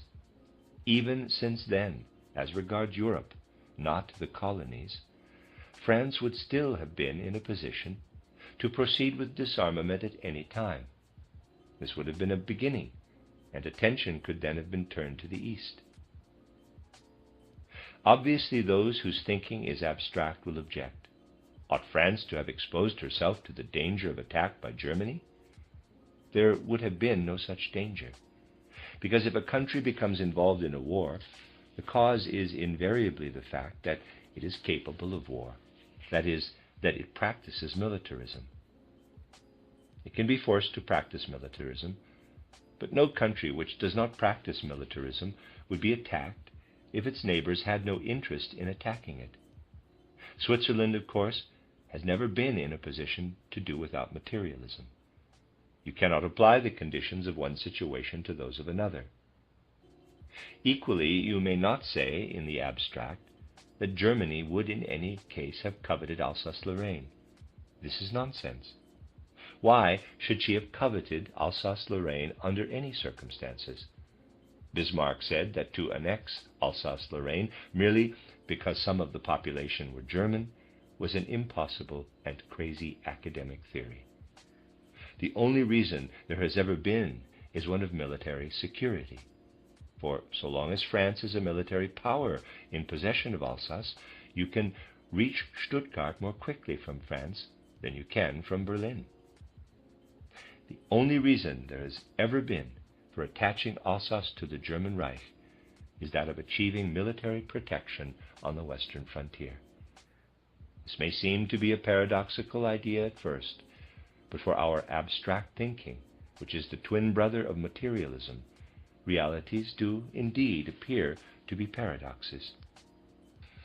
If you picture to yourselves that France started to disarm before 1870, you will begin to realize just how much could have been set aside if only thinking at that time had been based on reality. By considering such ideas, a thinking based on reality could be greatly expanded. Naturally, ideas based on reality do not always come to fruition, for the simple reason that other impulses might be stronger. But this is nothing against reality. A flower can grow entirely in accordance with its own laws, own real laws, but if a cartwheel flattens it, it cannot develop. Our thinking must be true, and if an idea fails to come to fruition at some point, this is of itself no proof that it was not based on reality. This is what I wanted to say about saturating ideas with reality. It is as pointless to have a wonderful idea about some machine if you lack the mechanical knowledge with which to construct it, as it is to have all sorts of ideas about states and the like if you are incapable of gaining insight into the real impulses, which in this case could be attained through an understanding of the spiritual realm, the spiritual world. This, then, is one of the points to be made, the saturation of ideas with reality. The other concerns the extent of the horizon, the will to extend one's view to wider horizons. In the last lecture, I read to you some of the judgments on the nature of the German people expressed by someone who is, after all, an important personality. Judgments which he expressed in a long novel about recent times, which caused a very considerable stir. But all these judgments derive from a narrow horizon, an attitude of not wanting to look further than a few inches beyond the end of one's nose. Living with such narrow horizons brings about disharmony in the world. You can have the most beautiful ideas about the peaceful cooperation of the nations, but if your horizons are narrow, then those beautiful ideas will stand for nothing, or at most will work destructively. For what you really think has the opposite effect of what you are saying with your beautiful ideas. The important thing is to make for reality. One reality which faces us at the moment is what, in our idle way of expressing ourselves, we call the present war. In reality, it is no longer a war, though in some ways it can still be compared with events which in the past were described as wars. This war came about, of course, as a result of the most varied impulses. But to gain insight into them, We simply have to form ideas which are based on reality.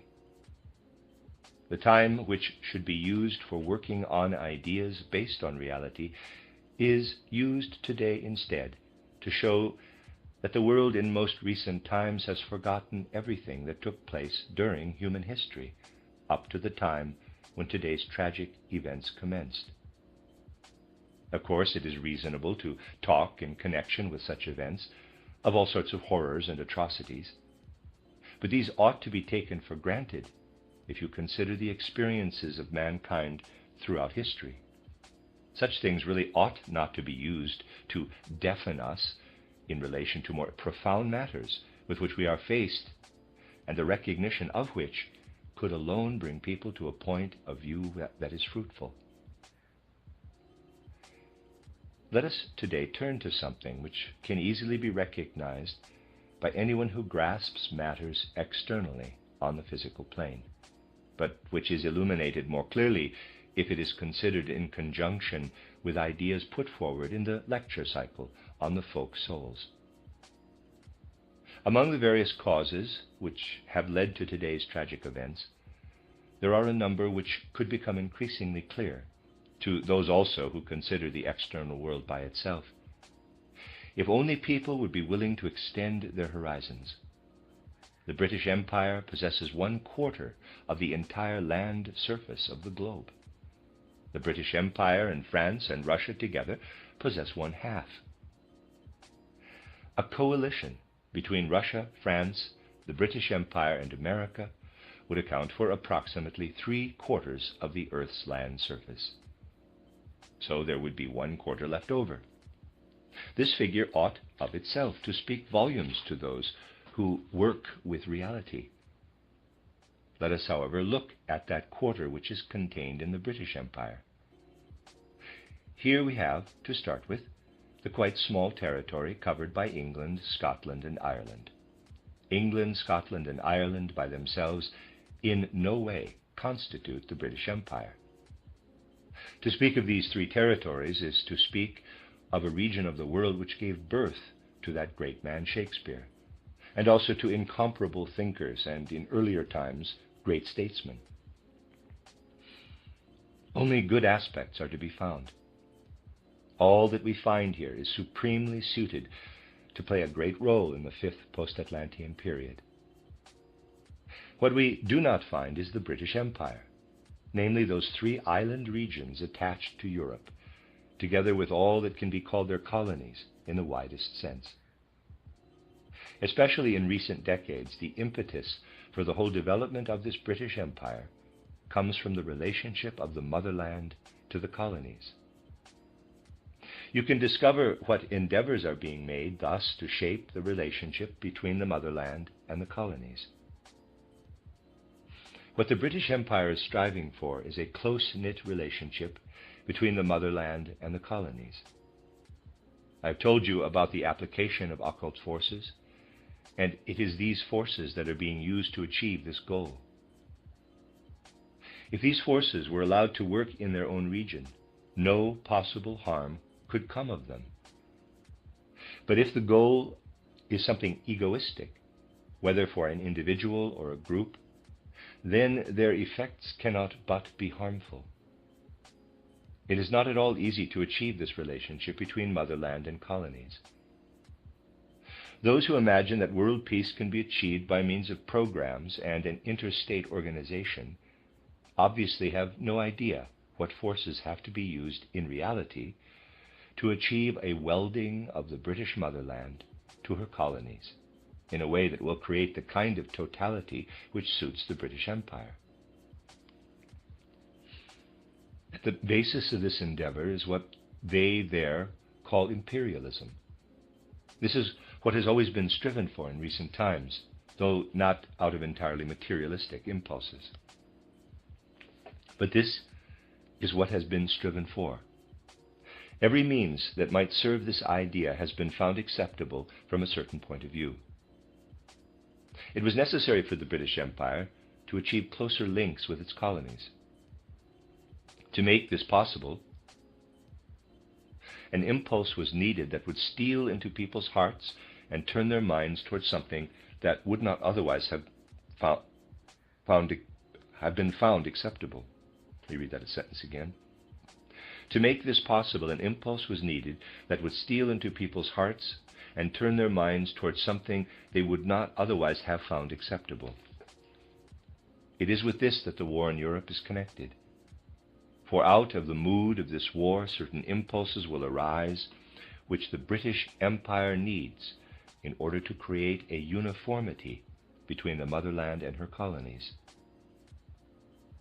For those who study the processes of the physical plane, it is not only interesting, but extremely important to note how all those who think along abstract lines have been mistaken with regard to what I am saying.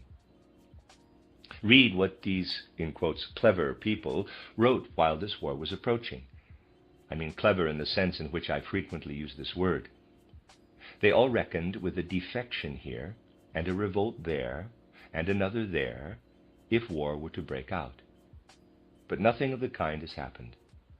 Indeed, the exact opposite has come about.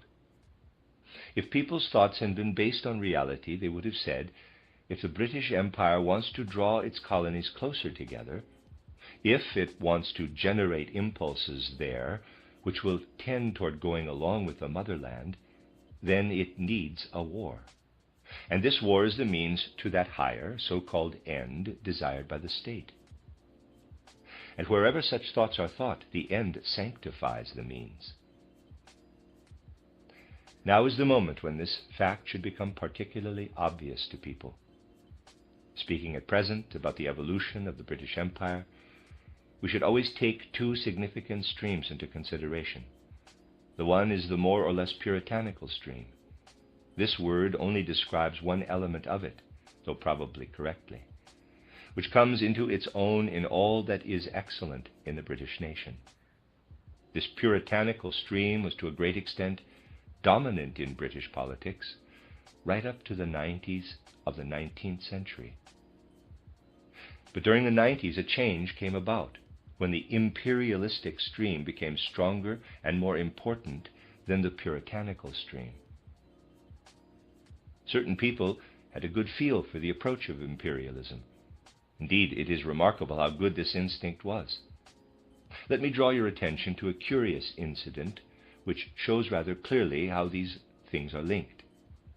While we were in London, shortly before the founding of the German section of the Theosophical Society, Mrs. Besant was then by no means the person she later became.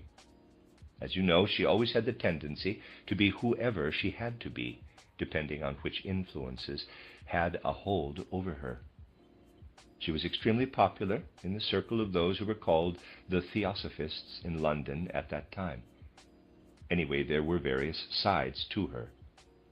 At that time, it was the beginning of the century, she gave a lecture on theosophy and imperialism. The imperialistic impulses were developing rapidly. Mrs. Besant's line of argument was rather against imperialism, and we could see how, from that moment onward, she was finished in London, even among those who were then theosophists. A few personal friends stood by her, but everybody else was through with her because she had dared to say something against imperialism. In such things are revealed the forces which, if you can penetrate them, bring you to the point at which you can see how things are interconnected at a higher level. Until quite recently, a remnant of the puritanical element was still at work in England, though politics were being led by puppets, marionettes. There was nevertheless something puritanical about these marionettes, about Asquith and Grey. This had to be removed so that the impulses I was speaking about could come into their own, and what now came was the most willing marionette of all, with regard to everything I have described to you. But there is nothing puritanical left. Let us look first at the negative side, the cynical rejection of the idea of peace, with the hypocritical justification that it is being rejected because what is wanted is peace. Nowadays, the craziest things can be said with impunity and without being taken amiss. That is the negative side. On the positive side, we have an event of the greatest imaginable importance, the gathering of colonial ministers, which is one of the first actions of this man who has been placed by a negative miracle in one of the highest positions in the world. At last the public is beginning to notice what is going on. But the public did not notice until it had its nose rubbed in it, whereas those who live in ideas based in reality have seen it clearly for some time. It is impossible to find your way about in the realm of reality if you have no inclination to accept genuine ideas. Only then can you look at the world in such a way: you see something which you consider is insignificant, then you see it again, and yet again, and still consider it insignificant. But on the fourth and fifth occasion you realize that it is important because it is a significant symptom of future events. Not everything is equally important, but you have to have a sense for what is important. And this sense can only be gained if you take into your soul those impulses which can only come about on the basis of spiritual science. In the last few days, somebody handed me a most interesting essay by a very popular British writer, who is now a journalist. He is connected with the military, and in everything he writes, he reveals how he is linked with the threads that are being spun. The essay he wrote recently, entitled The London Magazine, is significant enough. It was handed to me, as they say, by chance, but there is no chance in such occurrences.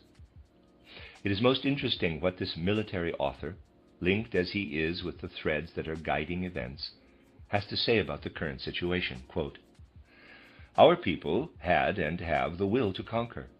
In that grand spirit the war has been fought, and the memory of our unquenchable determination to conquer will be the noblest heritage that we shall bequeath to our successors, the sons and daughters of England and of her glorious dominions. We shall have 1,000,000 square miles of German colonial territory in our hands. We shall have many million veteran officers and men. We shall have greater naval predominance than before. The world will possess indubitable proofs that our empire is one and indivisible, that its spirit is unconquerable, and that the martial qualities of the race are worthy of its glorious past. We have all the moral and material attributes of power on a scale hitherto undreamt of. But the war will end one day, and then how shall we stand? Taking army, navy, and resources together, we shall be the first military power in the world." Close quote. Steiner continues, "Is not a peculiar impression given when someone believes so urgently that he must fight against militarism, in quotes, and then states what a lofty ideal it is to be the predominant military force in the world? Quote, "We shall be recognized as the mainstay of the alliance." Close quote. Steiner again, "This ought to be read in France." Quote, "We have taken the leading part in the alliance, and the leadership of Europe belongs to us of right." Close quote. Steiner continues, Now he takes Kipling's words, quote, "We have the ships, the money, and the men," close quote, and makes them his own. Quote, "And if Parliament would vote supplies for a couple of years and then adjourn sine die, most of us would be content," close quote. Steiner again. Such things are an expression of those impulses and instincts which are connected with the strings that are being pulled. They may be observed entirely objectively, without taking sides in the way in which no doubt well-meaning, though short-sighted patriots tend to take sides. Why should such things not be observed? They are objective facts. The impulses that live in mankind are objective facts which historical events bring to the fore. While it is essential for us here to avoid taking sides at all costs, it is equally important, especially in lectures, to strive to speak with the utmost objectivity. As you will see, as soon as you speak with the utmost objectivity, the facts themselves provide you with proof. It is impossible to gain an understanding of the world without being willing to take note of facts. This so-called answering note from the Entente, this New Year's Eve gift to the world, my dear friends, It is unlikely that a document composed as this one is will be found again, however far you search in history. And this applies both to the basis on which it is written and to the way it is set out and composed. What is written there will have the direst consequences. Yet the best way to read it is to skip every single sentence and to realize nothing that appears in writing in this document matters. What matters is that behind it there stands what I have been describing to you, and that it is this that is the aim. Of course, nobody would dream of saying so in a note. And if you ask whether it can be achieved by means of negotiations, the answer is obviously no. Of course, such a thing cannot be achieved by means of peace negotiations. It can only be achieved by creating guarantees, and guarantees are contained in dominance. Guarantees mean that the one who wants the guarantees is the only one who can decree what they shall be, and that all the others no longer have any say in the matter. And all this is brought about by the interrelationships of power. At present, there is a long way to go before this can be achieved.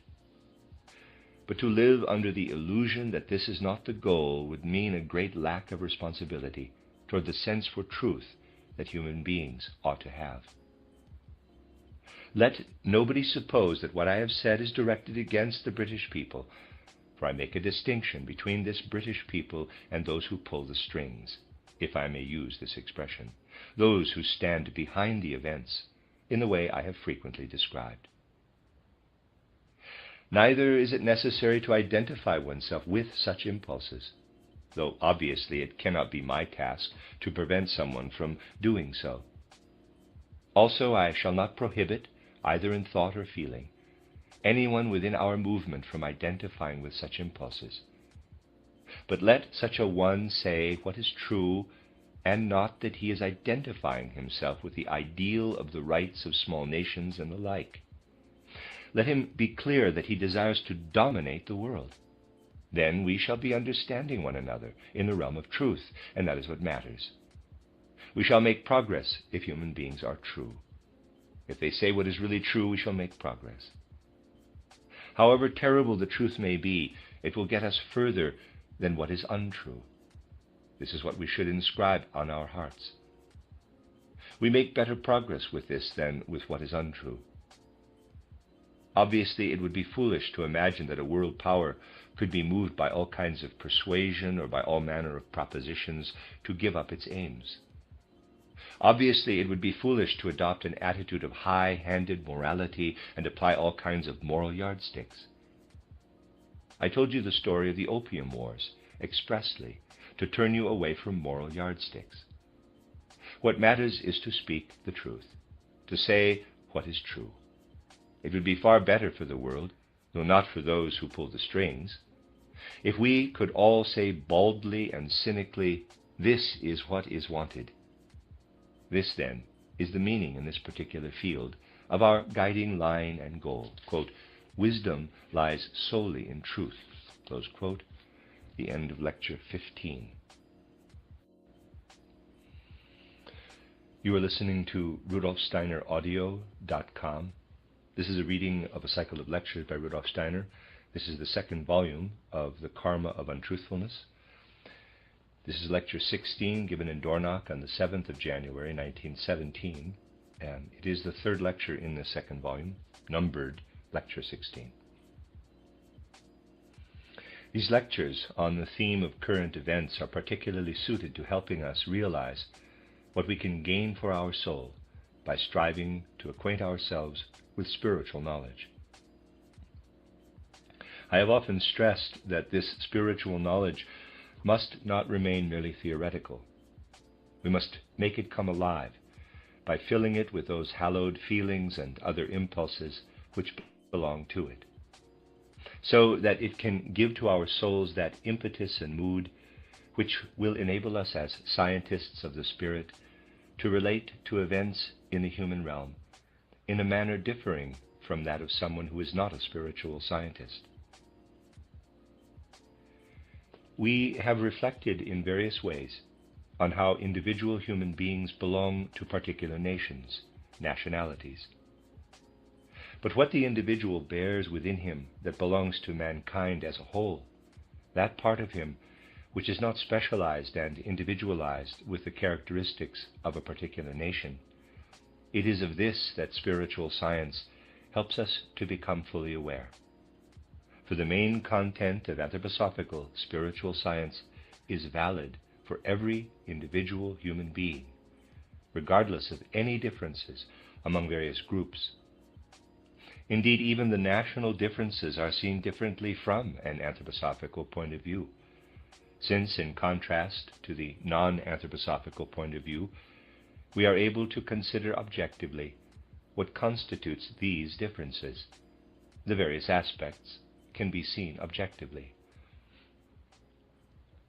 We are familiar with the threefold nature of our soul, in that it consists of the sentient soul, the intellectual or mind soul, and the consciousness soul, all three being filled, spiritually permeated, enlivened by our egohood.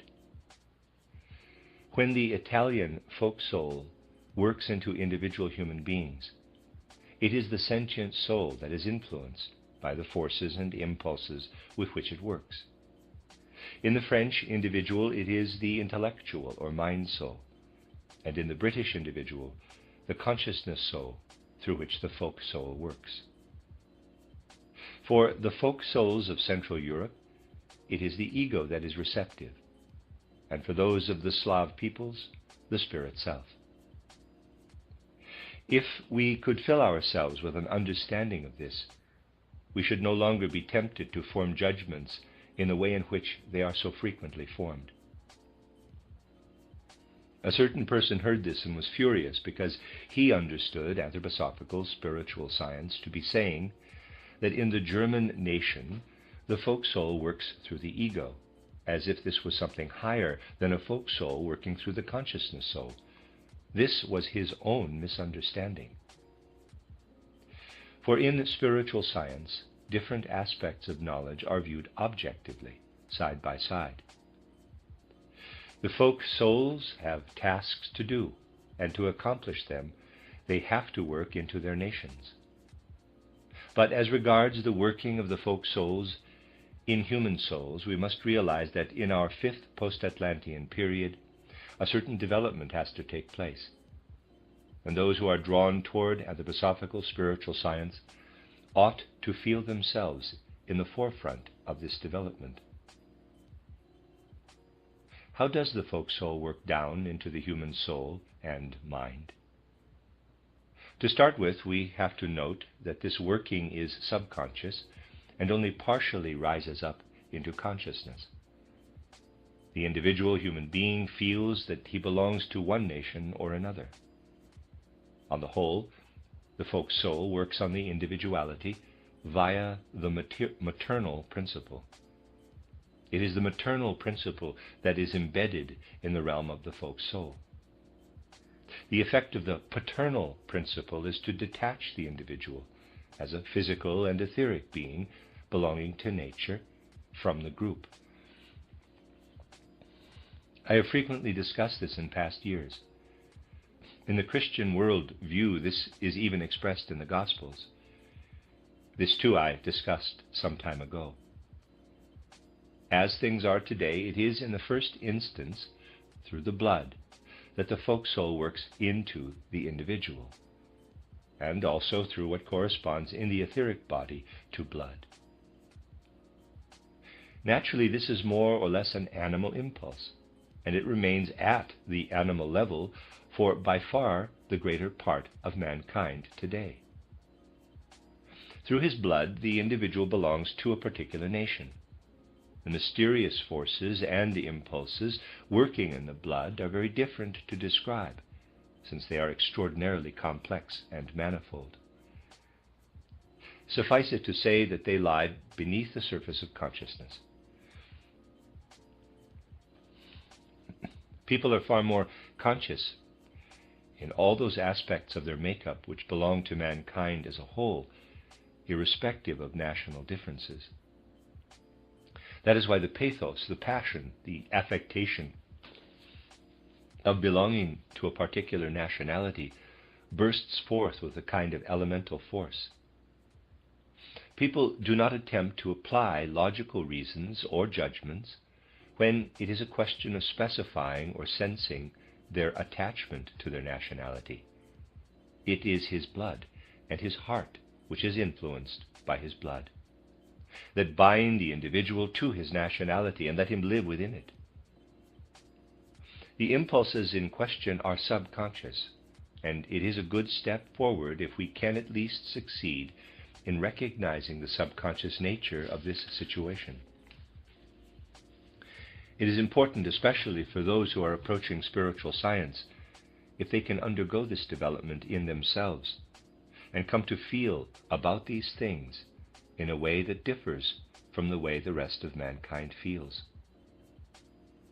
When people who do not belong to spiritual science are asked what binds them to their nation, they will indeed, they must answer, my blood.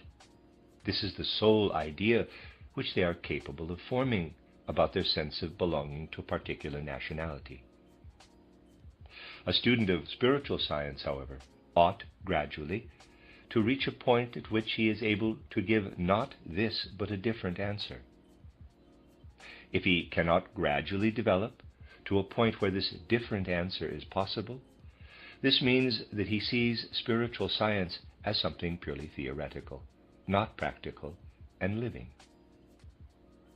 Someone who does not study spiritual science can only say, I am connected to my nationality through my blood. Through my blood I defend what lives in my nation. It is my blood that obliges me to identify with my nationality. One who does study spiritual science, however, must answer, I am connected with my nationality through my karma, for this is a part of my karma. As soon as concepts of karma are brought into the question, the whole relationship becomes much more spiritual. Someone who does not follow spiritual science will summon his blood to account for the pathos, the impulsiveness of everything he does as a member of a particular nation. But someone who has developed through spiritual science will feel connected to one nation or another through his karma. The matter becomes spiritual. Externally, such a person might act in the same way. Even if he feels this more spiritual aspect, he might do the same things. But inwardly he will feel spiritually. His feeling will be quite different from that of a person who feels his links with his nation purely at an animal level. Here you see one of the points at which belonging to spiritual science changes the soul, brings a new mood into the soul. But at the same time, you see how much the general consciousness of our time is lagging behind what could already be known by those who want to know it. In the general consciousness of our time, the individual's attachment to a particular nation can only be seen as something that lives in the blood, or in that which is not at all of the blood, but which is regulated in connection with the blood, and out of this perception of the blood. A far freer view of nationality will gain ground once the whole matter is viewed as a matter of karma. Then certain delicate concepts will arise for someone who perhaps attaches himself consciously to a certain nation, thus bringing about a change of karma.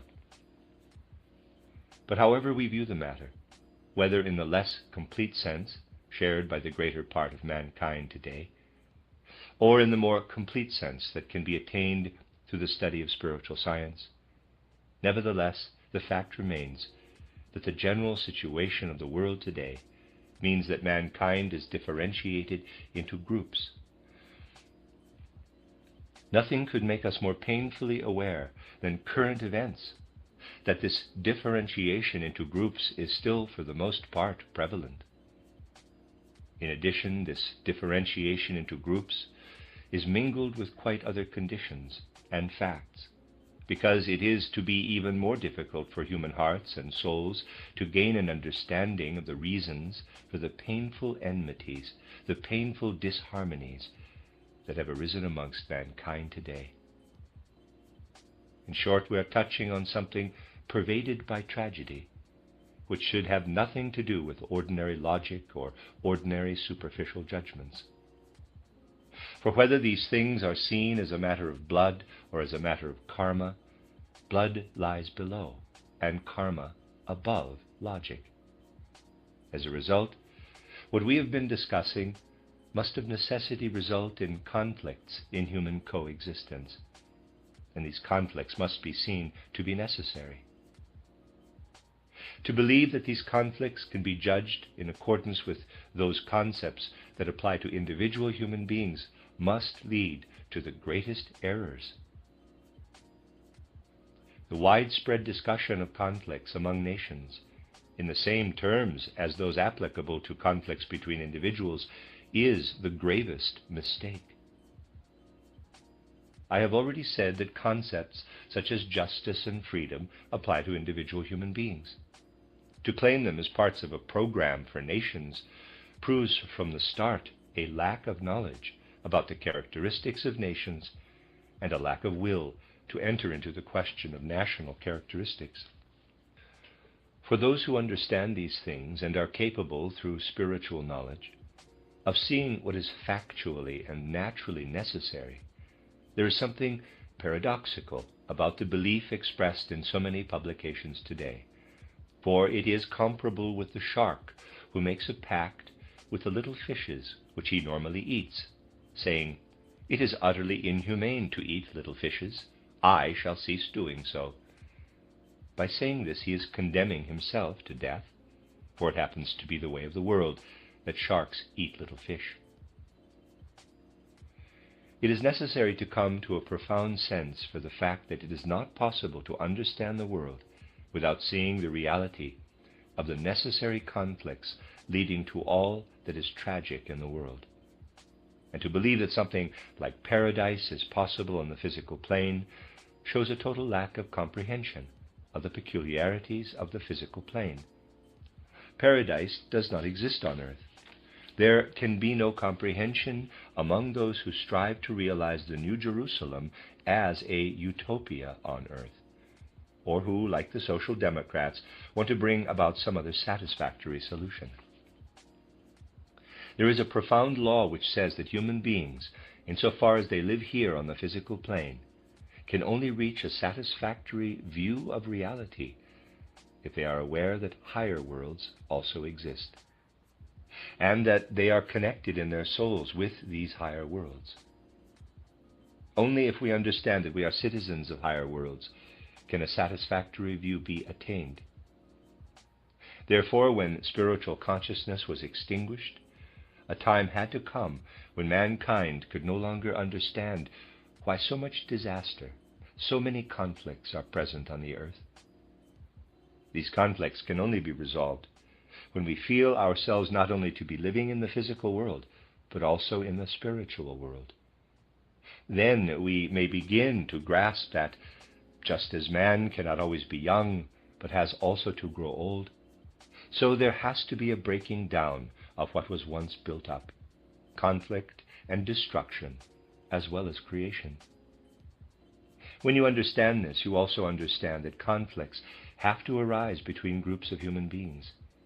These conflicts are the tragic element of world events, and they must be seen to be something tragic. In order to conjure up before your soul the living concept, the living idea that I'm trying to describe, let me remind you of a rather caustic remark once made by the poet Friedrich Hebel. He was, as you know, a genius of a somewhat ponderous cast, one who wrote rather laboriously, despite a considerable fund of worldly humor. I told you on another occasion that he was not at all far from a view of the world which would have accorded with spiritual science. Thus he once jotted down in his notebook the following theme: Plato, reincarnated, takes his place in a secondary school where the teacher is dealing with the subject of Plato. He cannot understand a word of what Plato was supposed to have said, and the teacher scolds him severely for this. Hebel wanted to work this idea into a dramatic episode. He never actually did so, But you see that he did indeed consider bringing the idea of reincarnation into a play. Hebel was a contemporary of Grillparzer, and knew him.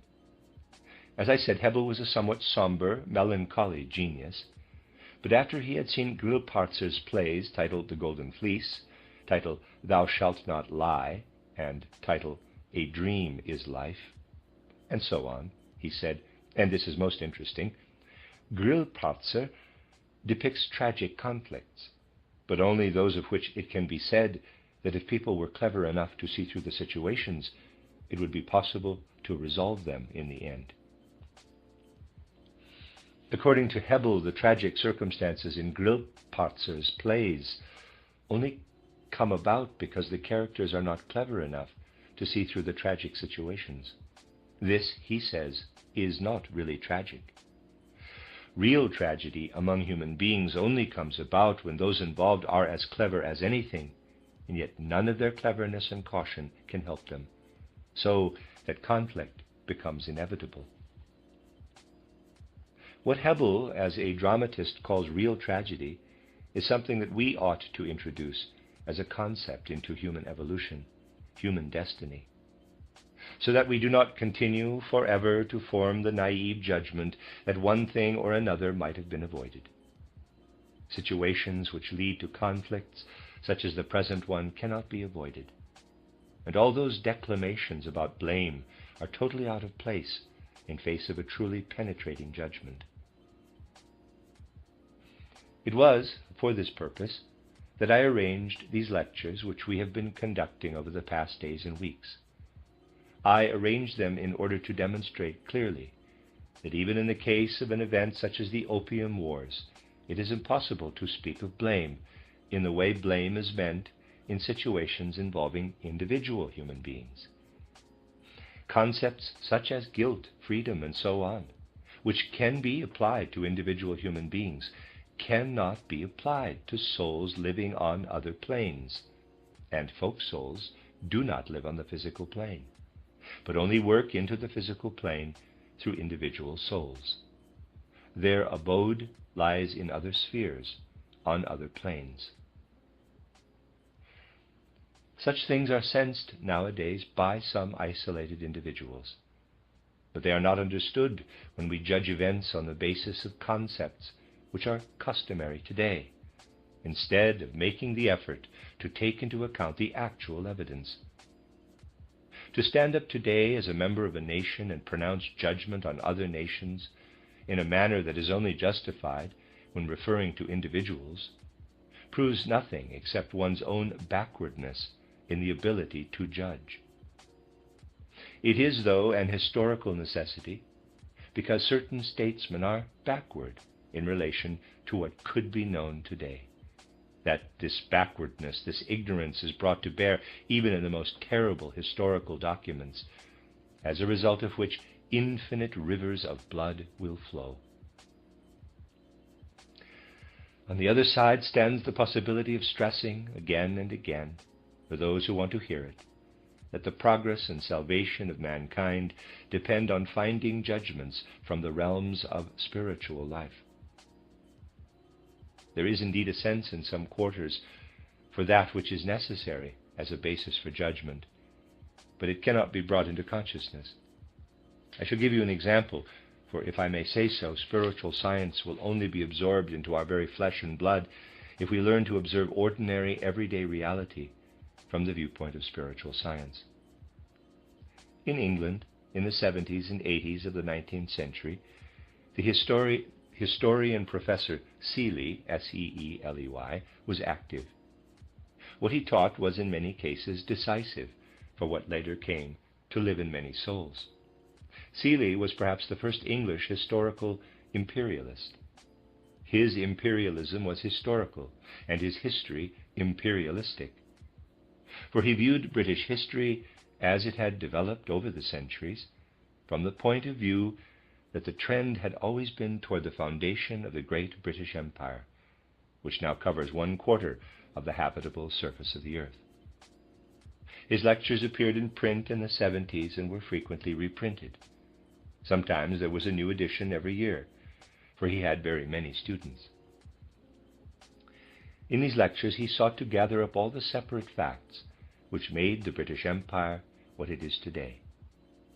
He saw it as something in the nature of divine providence, that all the different pieces came together in the way in which they did as a result of different impulses. He even asks, how did it all happen? And answers expressly, no individuals decided all these things, performed all these actions at just the right moment, which joined yet another portion to the British Empire with the aim of creating the greatest imperium that had ever existed. No, all this happened in earlier times as though by instinct. The various parts came together by instinct, and in Seeley's view there is a divine and spiritual order in the way they did so. Now, he says, it is our task to lift up into consciousness what has hitherto taken place instinctively, and to round off what arose thus instinctively with our consciousness into an imperium such as has never existed on the earth before. He saw it as his task as an imperialistic historian consciously to penetrate what had come together unconsciously. Seeley intends, as it were, to bring into the present consciousness of the fifth post-Atlantean period all that contributed to the rise of the British Empire out of the still atavistic forces belonging to the laws of the fourth post-Atlantean period. But as we have pointed out, it was not only reasoned, intellectual thinking which took hold of the instinctive coming together of the different parts. As I have told you, during the final decades of the 19th century, certain members of occult streams began, not with ordinary consciousness, but with occult consciousness, to expand this British Empire, by placing before their souls and the souls of their pupils maps which showed what still had to come about if the British Empire was to beam its forces over the whole world. In these occult circles, the following idea was consciously cultivated. The fifth post-Atlantean period belongs to the English-speaking peoples. Based on this, all the arrangements were carried out and all the details elaborated. No doubt the Regius professor was not aware of this, but others were, and used all of it consciously in their impulses. This needs to be recorded. We shall speak more about what it was that they were aware of. But when people are not aware of something, it nevertheless creeps into their soul and occupies them in a certain way. Thus, in our time, an extraordinary collaboration came about between something occult, hovering in the background and pulling strings, and something of which people are unaware, but which lives in the forefront of events on the physical plane. One must know such things if one wants to form judgments in the proper way. Over the last 2 weeks, I have quoted a number of peculiar incidents, such as the matter of the title Almanac of Madame de Thebes, and others. No doubt you remember. Now, consider the following quite objectively, without taking sides in any way. It is something extraordinary even for somebody who only thinks in the ordinary way. But for those who observe spiritual connections, it is something that demands more than mere consideration. It demands to be meditated upon and taken into one's impulses. Is it not extraordinary that as early as the 90s of the 19th century, an English book should have been published that was written by 3 editors of the Times and given the title The Great War of 1809 ? The timing was handled in a somewhat dilettante fashion. Though the date suggested is rather earlier, the reference is to the present war. This book contains a small error, for we are told that the war will break out as a result of the assassination of the Bulgarian Prince Ferdinand, and that it will then escalate into the European conflagration covering the world. What is foretold in detail about this European conflagration covering the world is remarkably prophetic and has been confirmed in the main by subsequent events. We can truly say that the book's greatest error is the confusion between the Bulgarian Prince Ferdinand and Franz Ferdinand of Austria, and the placing of the assassination in Sofia instead of Sarajevo. I consider that there is a significance which should not be underestimated in the appearance of a book in 1892 which so remarkably accurately portrays a future event. Only by endeavoring to form judgments which are not abstract, but founded on what actually exists, can we develop the capacity to see the hidden configuration of things. Naturally enough, even those who were able to see what was to come misplaced certain details. This is inevitable when speaking about such things. It is not always possible to foresee everything accurately, but we ought to ponder on the fact that there were people at that time who had such strong reasons for going into these matters that they even went as far as publication. I am telling you all this, especially in connection with all that we are considering, so that you can sharpen your capacity for forming judgments. It is essential to have the will to look facts in the face and see how they relate to one another. In earlier lectures here, I said, in the fifth post-Atlantean period, we can only make progress if we strive, on the one hand, to achieve imagination, and on the other, to let the facts speak for themselves. All preconceived judgments are doomed increasingly to become empty phrases. Least of all can abstract thinking, as opposed to thinking that is bound up with actual facts, lead to judgments about the tragic conflicts in the world, the tragic play of impulses which work in the way I have described. There exists today a knack linked with world history, a knack of saying things which seem very convincing to many people, but which in fact reveal nothing on which it would be worth basing a judgment. Let us consider a judgment such as the following. Those in power in the British Empire did not want war. To back this up, suitable correspondence, telegrams, letters, and so forth, about all sorts of proposals for conferences and so on, are quoted. People who judge, not on the basis of reality but abstractly, can indeed be convinced by these things, because the material available to back up such statements can sound very convincing. But for a judgment to be valid, it must not only be convincing or correct in the abstract, it must live in reality. It is perfectly possible, under certain circumstances, to prove that those in power in the British Empire, or rather those who mattered, did not want a war, and with such proof the greatest impression can be made in the whole of the periphery. In order to prove it, I say prove, it is not even necessary to speak a direct untruth, yet in reality it remains an untruth. Why? Because it is in fact true and can be proved to be true, and yet this truth is not worth a snap of the fingers.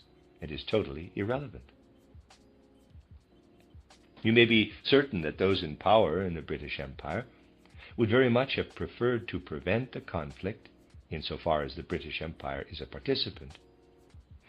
But what those who matter wanted to achieve by means of the war, this they certainly desired with every ounce of energy at their disposal.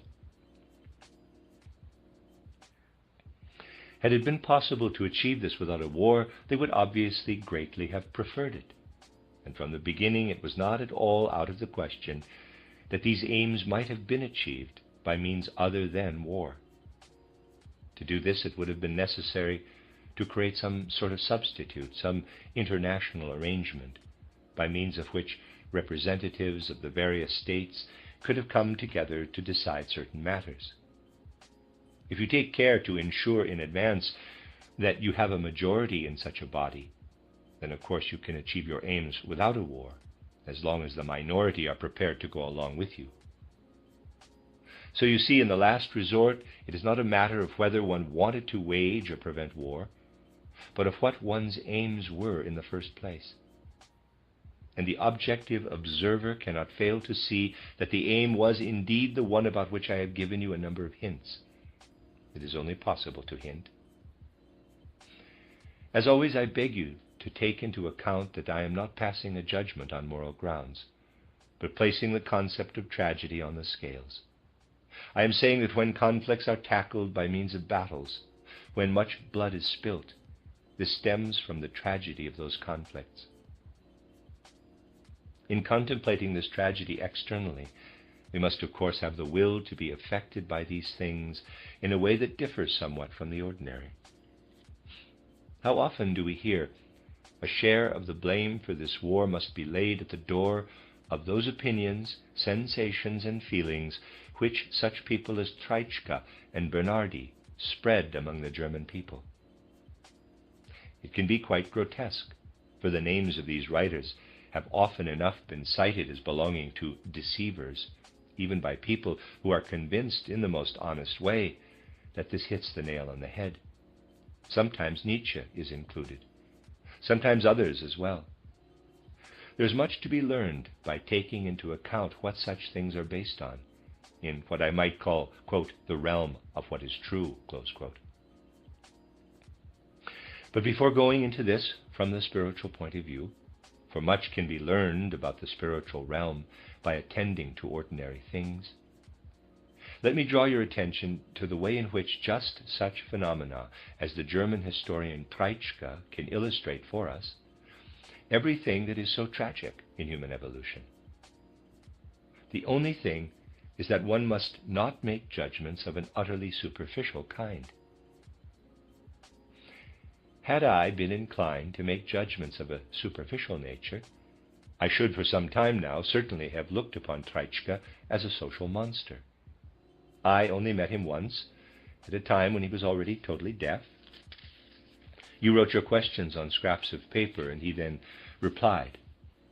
When I was introduced to him, he asked, "Where are you from?"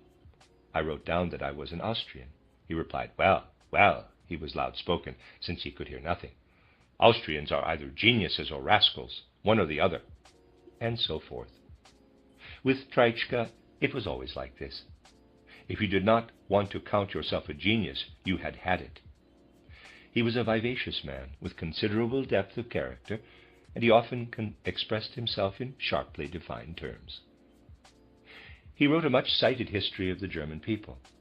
It is quoted in a certain way, but it could easily be quoted in another way too, for anyone who wanted a collection of anti-German vulgarities could just copy them straight from Treitschke. However, this is not what people do. Instead, they seek out passages which are far less frequent than those in which Treitschke tells his people the truth about themselves.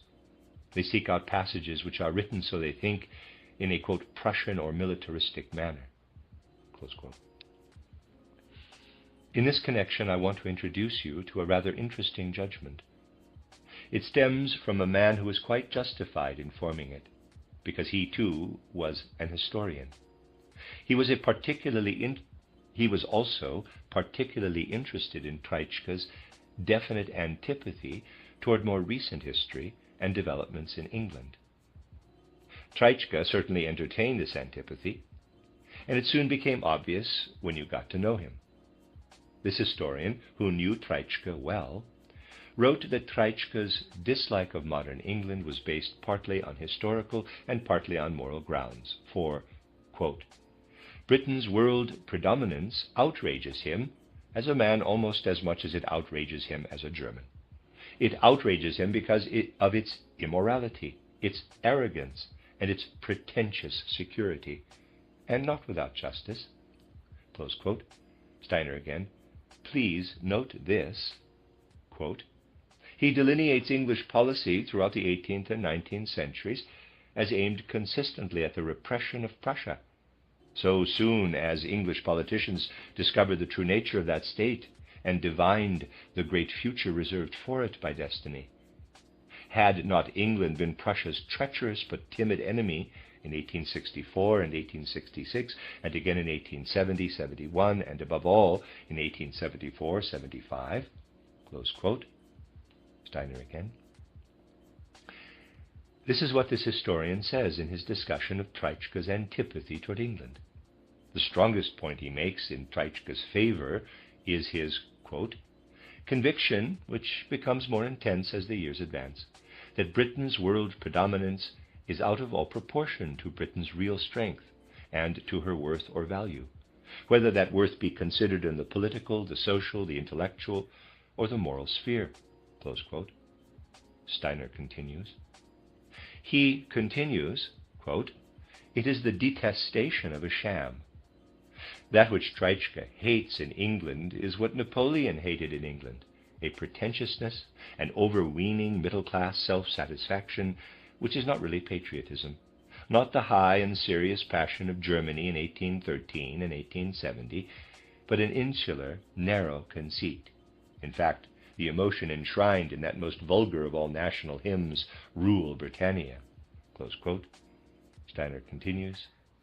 He goes on, quote, but Treitschke is a seldom witty, though often grossly, if unintentionally offensive. He is as unable as Heine to see anything fine in the English character, close quote. Steiner continues.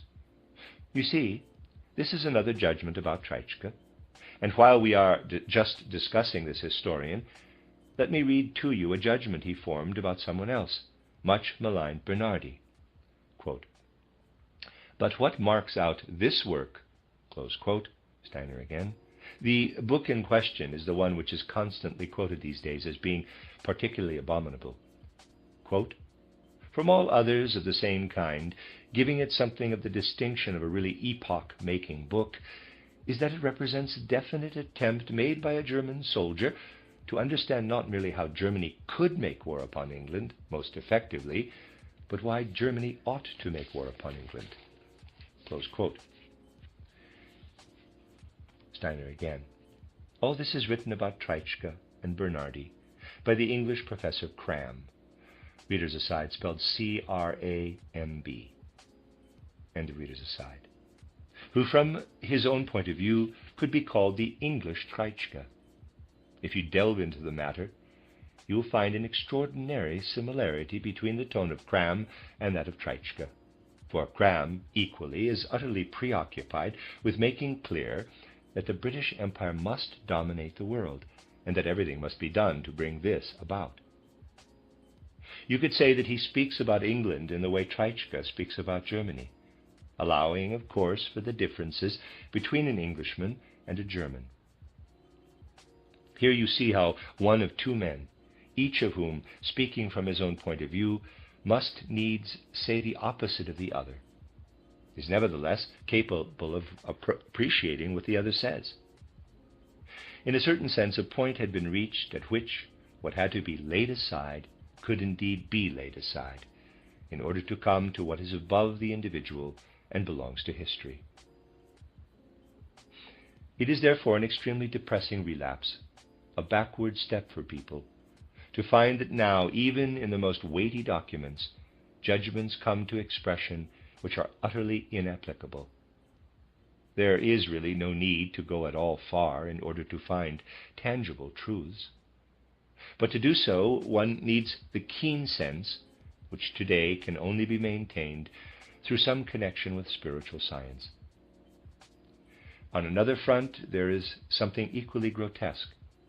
The Russian plan to gain possession of the Dardanelles and Constantinople has existed and been admitted for centuries. Yet at the same time, the Russians claim to be entirely blameless, absolutely blameless. Here, in an historical document of the first water, the Tsar's decree that has recently been going round the world, we have the juxtaposition once again. We are absolutely blameless, but we mean to conquer, yet we are blameless. In Russia, too, people have not always held the opinions they hold today. Take Kropotkin, for instance. In 1910, he published the book titled The Tasks of the Russian Army. In this book, there is a remarkable passage which those who speak of Russia's great blamelessness could do well to mark and digest. It says, quote, if Russia does not bring to an end her interference in something foreign to her, yet of vital interest to Austria, then a war over the question of Serbia can be expected to break out in the 20th century between Russia and Austria, close quote. Steiner again. The Russian general Kuropatkin, I pronounced it Kropotkin before, readers aside, that's incorrect. It's Kuropatkin, end of readers aside. The Russian general Kuropatkin wrote this in 1910. Of course, he had in mind what existed on the Russian side that could lead to a war with Austria over the Serbian conflict. The question now arises, why is the truth being so distorted at present? The answer is that something has got to be said. Yet it is not as easy as all that to speak the truth. I hinted at this yesterday. The things that are said are intended to spread a fog over the truth so as to distract people's attention from the truth. That is why arguments are chosen which will have an immediate sentimental appeal for those who lack the will to get to the bottom of things. I'm going to read that sentence again. That is why arguments are chosen which will have an immediate sentimental appeal for those who lack the will to get to the bottom of things. If only people could come more and more to understand above all the full significance of the many unconscious or subconscious untruths.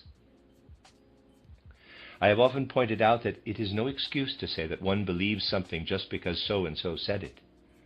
Of course, I do not mean that many people do not believe in what they are saying, but this is not the point. These things work in the world, and those who make statements have a duty to take the trouble to find out the truth. Merely believing something is not enough. Someone might speak quite truly when he says that he wanted to prevent the war, but this truth is not worth a fig in view of the fact that he intended to use other means instead to achieve his desired aim, the aim he is striving for with all his might. To reverse the truth in this way, whether unconsciously or subconsciously, is something much worse than an untruth, even though it appears to be the truth. This is now the immensely difficult karma of mankind, that people do not feel in duty bound to pursue the actual real truth and truthfulness that lives in the facts. Indeed, at the very opposite of this seems to have started to rule the world, and to be all set to do so ever increasingly. External deeds are always the consequence of what lives in mankind in the way of thought. They are the consequence of untruthfulness, which may indeed appear in the guise of truth because it can be, in quotes, proved, though only superficially. What lives in the judgments of human beings can become, on another plane, the thundering of cannon and the spilling of blood. There is certainly a connection between the two.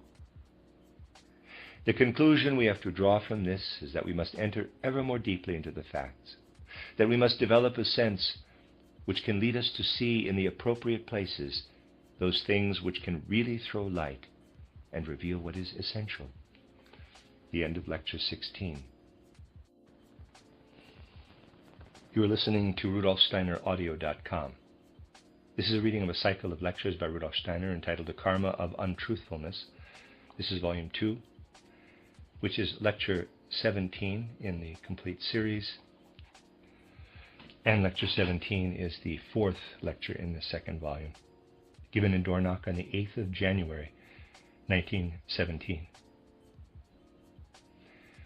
When, after repeated requests, I decided to speak about some aspects of most recent history leading up to the present, I expressly stated that my concern was the understanding of the facts, and that there was no question of entering into politics or anything to do with politics. I frequently repeated this statement. Despite this, it seems to me that a definite carelessness, not to use a stronger word, is gaining ground amongst us in this respect. People do not consider that when someone is speaking the truth with the intensity that has been the case, he has a right to claim that attention is also paid to the manner of its expression.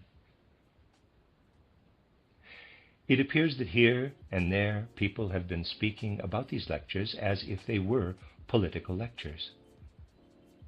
Lack of consideration has for a long time been the order of the day among some of our members, only a few, of course. I refer only to those who are meant. Everything I have said and repeated over and over again out of anxiety for our concerns has fallen on deaf ears in some quarters. It is perfectly apparent that again and again the matters we speak about here are reported to outsiders in the strangest manner. As such, I have nothing against reports if they remain within the obvious bounds. But it is clear from various recent publications, among them a most scandalous compilation from the Vorrat camp, that matters are not reported in a manner befitting the way they are discussed here, but in a manner, perhaps from want of a better understanding, that enables the most horrible distortions to be fabricated.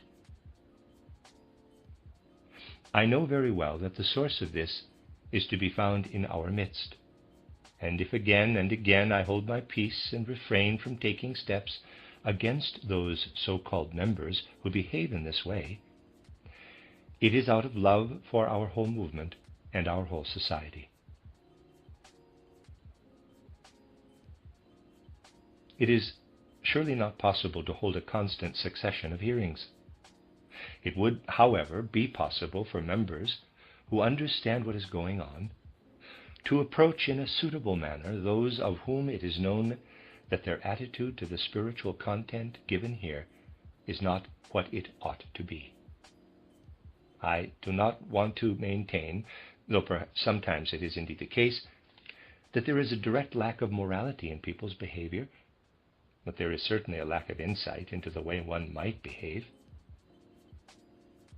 If someone wants to speak about what he has heard, it is incumbent upon him to ask himself with honest, let me say, self-knowledge, whether he has really understood it in a way which enables him to pass it on.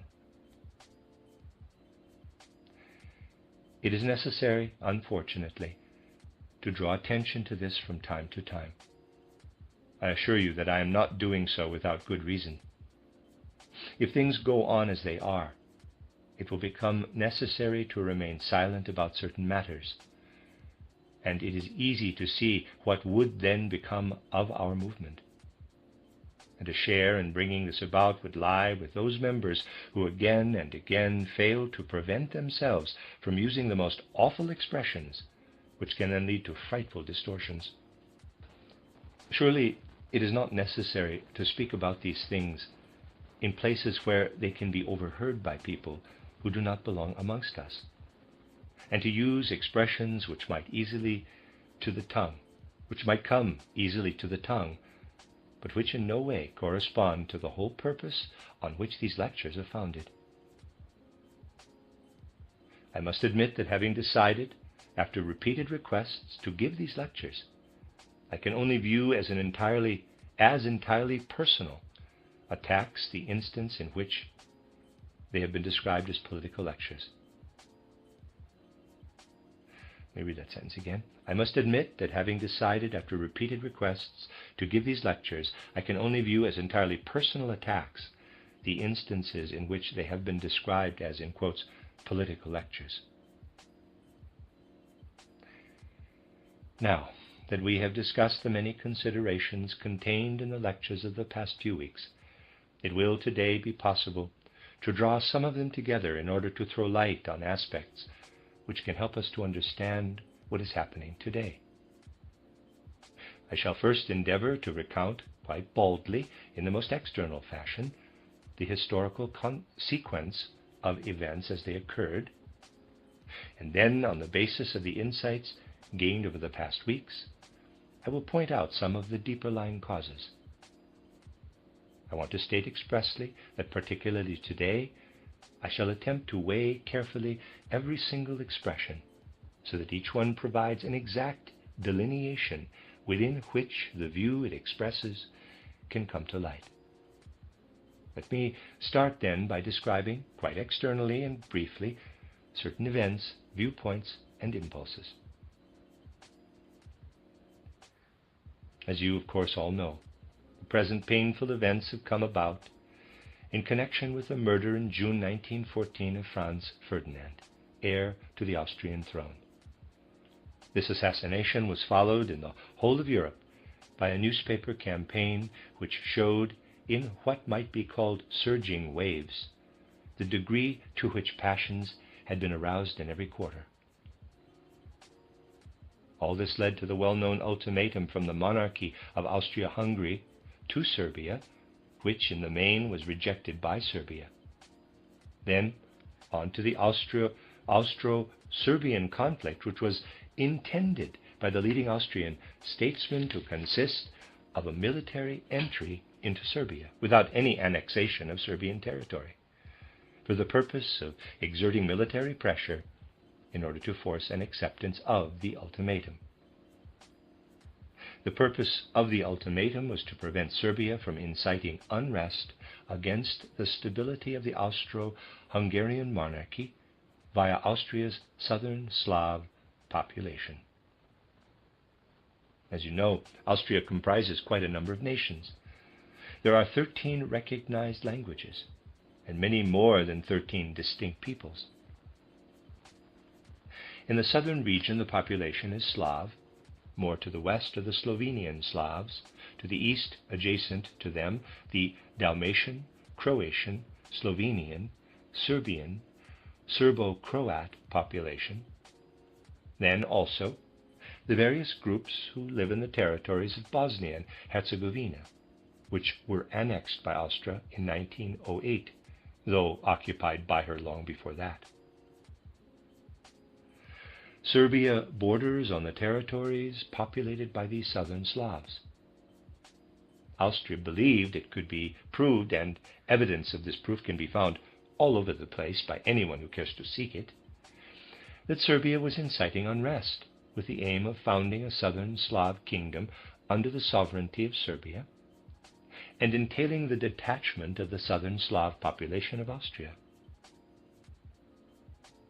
At all costs, the assassination of Franz Ferdinand had to be linked with these things for the following reason. From 1867 onward, the monarchy of Austria-Hungary was a dual state, comprising, in accordance with a not very concise description, quote, the kingdoms and lands represented in the Reichsrat, close quote, and secondly, quote, the lands of the Holy Crown of St. Stephen, close quote. Among the lands represented in the Reichsrat were Upper and Lower Austria, Salzburg, Styria, Carinthia, Carniola, and Istria, Dalmatia, Moravia, Bohemia, and Silesia, Galicia, Lodomeria, and Bukovina. To the lands of the Holy Crown of St. Stephen belong first and foremost the Magyar regions, to which was annexed what had formerly been Transylvania, which is inhabited by a number of peoples. Further, Croatia and Slavonia, the latter enjoying a kind of limited self-government within the Hungarian state. A dual monarchy, in other words.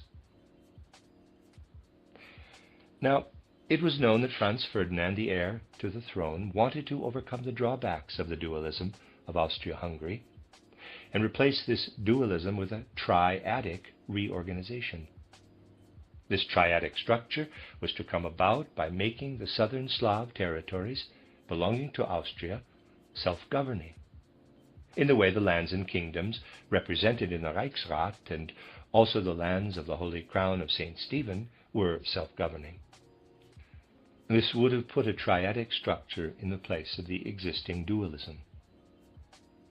You can see how, had it been realized, this would have led to an individualization of the separate southern Slav peoples within a kind of southern Slav community in the Austro-Slav regions. It would have meant a step closer to the aim of assimilating the Western Slavs with Western culture, thus working against what I have called Russianism in these lectures. This could quite well have worked out, for the structure of the Austrian state is entirely federalistic, not centralistic, and before the war it tended anyway increasingly to grant federal status to the different peoples. From 1867 to 1879, centralism was the aim. From 1879 onward, the efforts to centralize had to be seen as a failure. And from then on, federalism was the aim. In opposition to this were the efforts on the part of Serbia to found a confederation of southern Slavs under the hegemony of Serbia. This did not arise from within the Serbian people, but I have suggested to you how peoples are, in a way, led simply by means of suggestion. For this to happen, the southern Slav territories would, of course, have to be wrested from Austria-Hungary. This concludes my brief summary of what lies behind the Austro-Serbian conflict. What I have just been telling you is all to do with the Austro-Serbian conflict. It is thinkable that this conflict could have been localized. I have used this expression once before.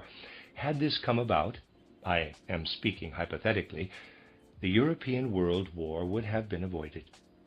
What would have happened if the strictly circumscribed intentions of the Austrian statesmen had been realized? Part of the Austro-Hungarian army would have marched into Serbia and stayed there until Serbia agreed to accept the ultimatum, which would have quashed the possibility of a southern Slav confederation under Serbian hegemony, and, of course, Russian supremacy. If no other European power had interfered in this matter, if they had all done nothing more than stand to attention, as it were, then nothing would have taken place except the acceptance of this ultimatum.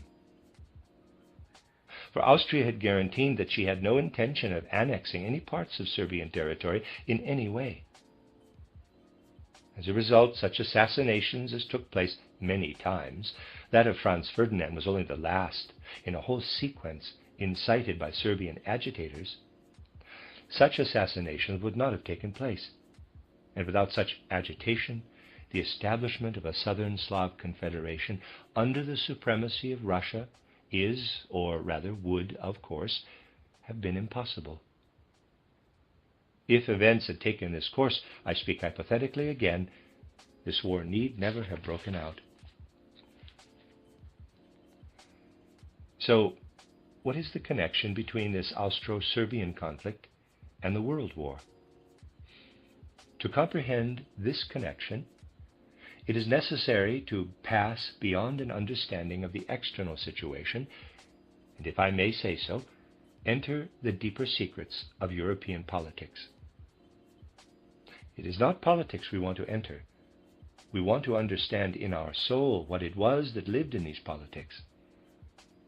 I want to answer the question, how did a European conflict arise out of the Austro-Serbian conflict? What is the link between the Austro-Serbian question and the European question? We must turn our attention to what I have just said about the Southern Slav Confederation. It was the British Empire, the more it took on a conscious form, that was interested in a Southern Slav Confederation, independent of Austria, but under the supremacy of Russia. In the societies I've mentioned, it was the establishment of what was termed the Danube Confederation, by which was meant this Southern Slav Confederation, which was to comprise the Southern Slav peoples, together with Romania, and include the Southern Slavs of Austria. That was expressly discussed. In the 90s of the 19th century, we find everywhere in the occult schools of the West, under the direct influence of British occultists, indications that such a Danube Confederation would have to come into being. Attempts were also made to manipulate the whole of European politics toward the creation of this Danube Confederation, which would entail the relinquishing of the Austro-Slav territories. Why was the British Empire interested in this Danube Confederation, a project which was anti-Austrian and pro-Russian? The powers which have been in opposition to one another most strongly in recent times, as a consequence of the imperialism which has broken out across the world, those powers which actually coexist with the greatest hostility are the British Empire and the Russian Empire. Such hidden hostilities can indeed manifest outwardly as friendships and alliances. When there is such bitter hostility between countries outwardly coexisting peacefully, a certain consequence results from the fact that our Earth has a specific characteristic, namely that it is spherical in shape. If our Earth were a flat plane stretching in all directions, such conflicts could not come about. But since our Earth is round, not only do we eventually arrive back at our starting point if we walk long enough in a straight line, but something else also happens. Expanding empires come up against each other at a certain point, and when they collide, they have to follow through with their opposing interests. This occurred between the British and the Russian empires. Among many other situations, it became most obviously apparent when they collided with great force in Persia. The question was, should Russia succeed in moving down against India and there gradually hem in the British Empire, or would the British Empire erect defenses? When your aim is to gain sovereignty, you can pursue it by means of war or by other means, depending on which seems the most favorable. For the British Empire, it seemed for the moment, in the case of states only limited periods of time are reckoned with, more favorable to prevent Russia from proceeding against India by providing a different channel, by diverting her attention in another direction in which she could achieve the satisfaction of her natural ambition. Empires are always ambitious. This was to be brought about by conceding to Russia the sovereignty over the so-called Danube Confederation.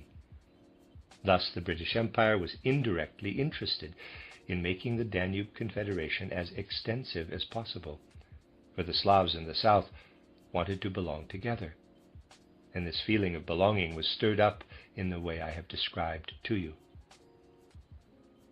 Thus, the Confederation of Southern Slavs was to be played into Russia's hand so that she might withdraw her attention from other directions. This was why the Confederation of Southern Slavs, to be set up under Russian sovereignty, was in the British interest. It was a long story, prepared well beforehand. Here we see one of the threads linking the Austro-Serbian question to the question of sovereignty on a world scale.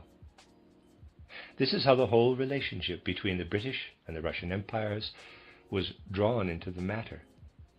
It was not a matter of Austria and Serbia, for the whole Austro-Serbian question necessarily became the question, should Austria take the step toward a triadic structure, thus diverting the Confederation of Southern Slavs from its path, or should steps be taken toward a Russian-dominated Southern Slav Confederation?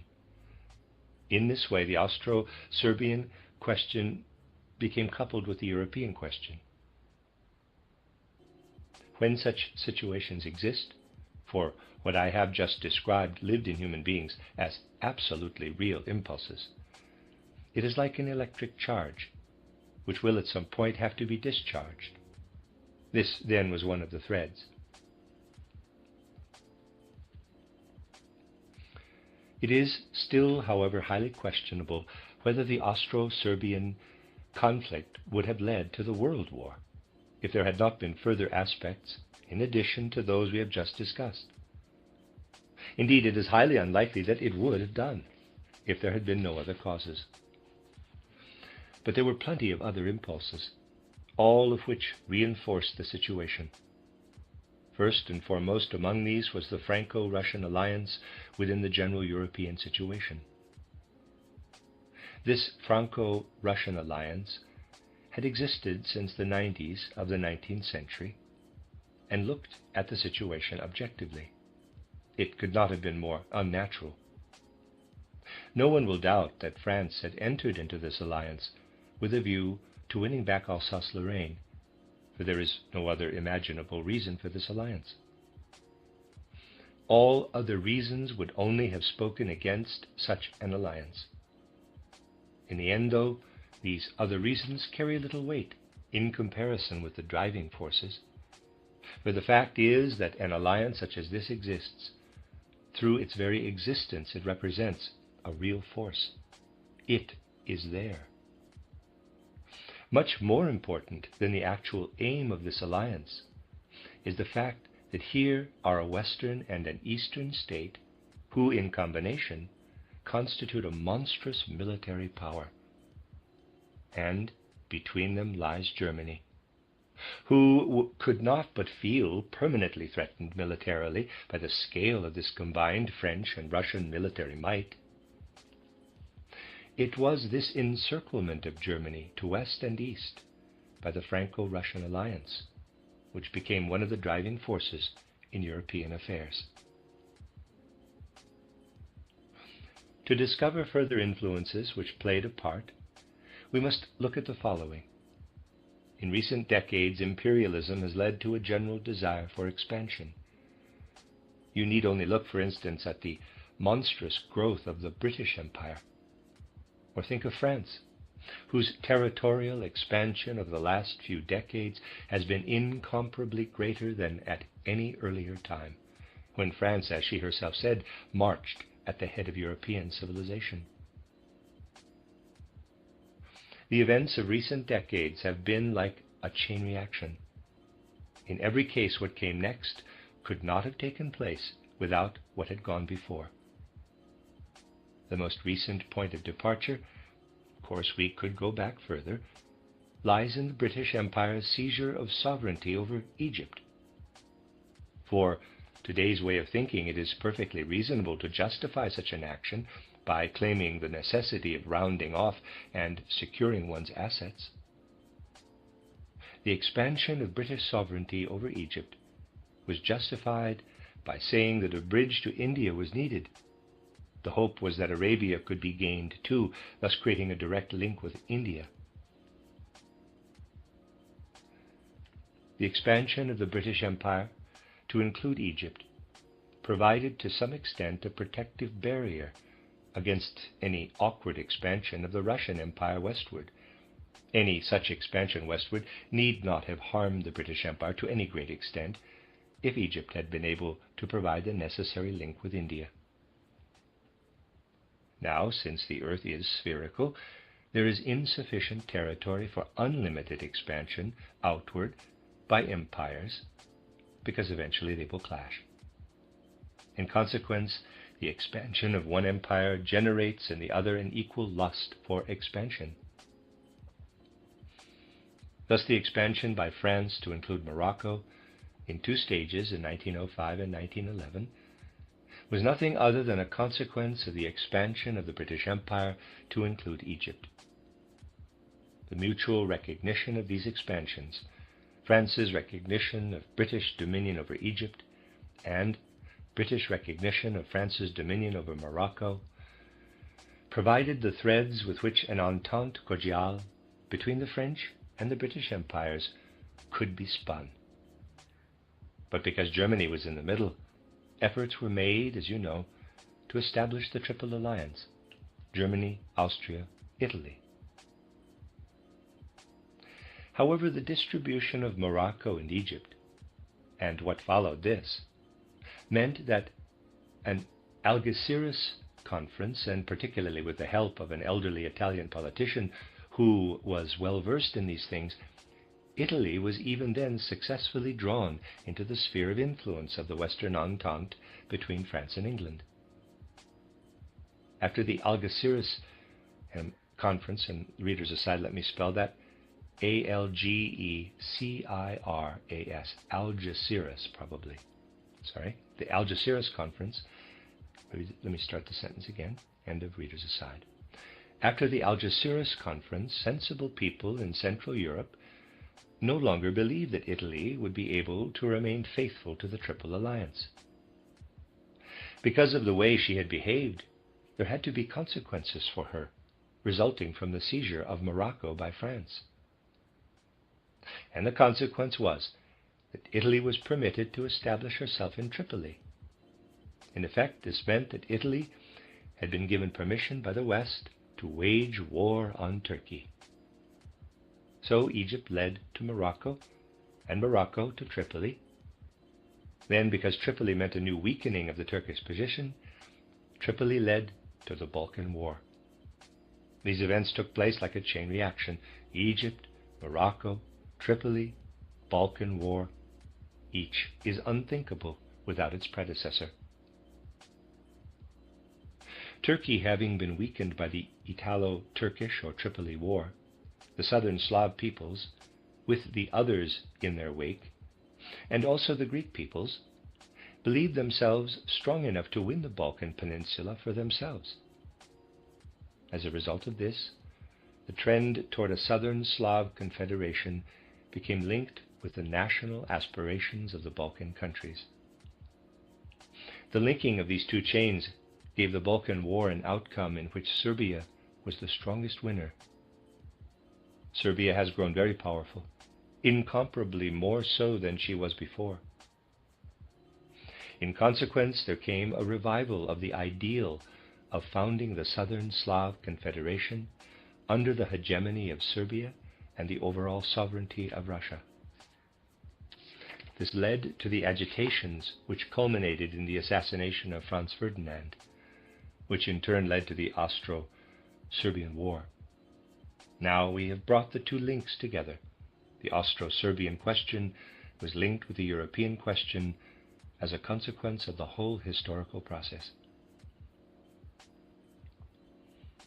Those who follow these events with understanding were able to see under these circumstances many years ahead to the coming war, hanging like a sword of Damocles over European culture and civilization.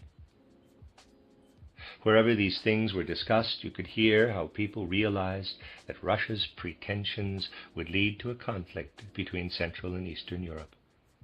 This conflict was inevitable.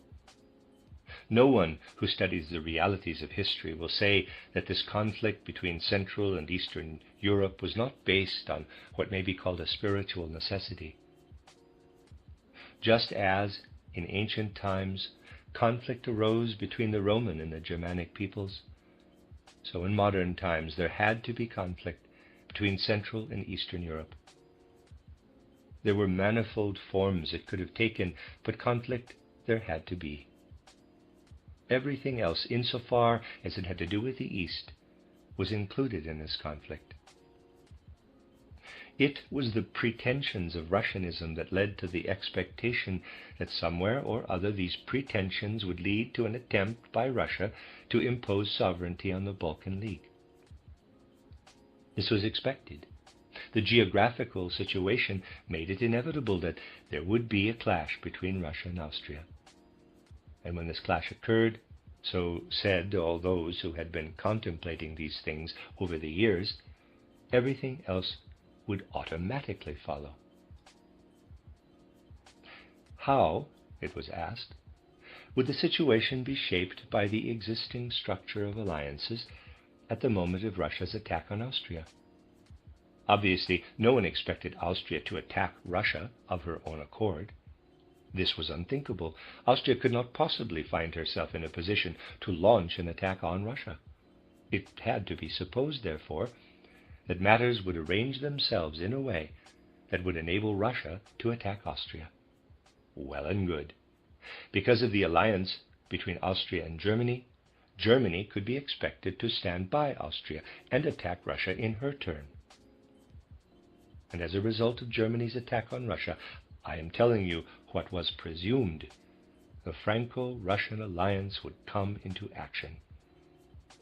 France would be obliged to take Russia's side and attack Germany. And because of the relationship between France and England, whether laid down in a treaty or not, England would have to join in the attack on the side of Russia and France. These things were foreseen.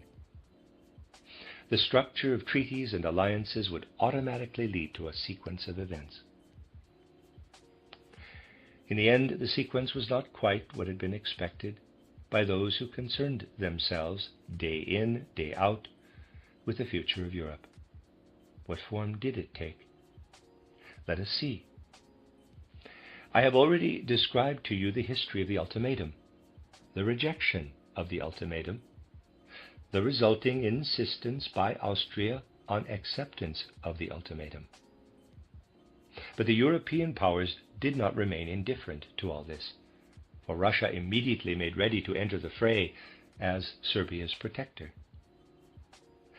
This made the localization of the Austro-Serbian question unthinkable. From the British quarter came all sorts of meaningless suggestions of the kind made by those who either want to take a hand in affairs without thinking things through properly, or who want to build up for themselves from the start a worldwide reputation of having endeavored to settle the matter by peaceful means. This is not actually the aim, but it has to be possible later on to say that it was.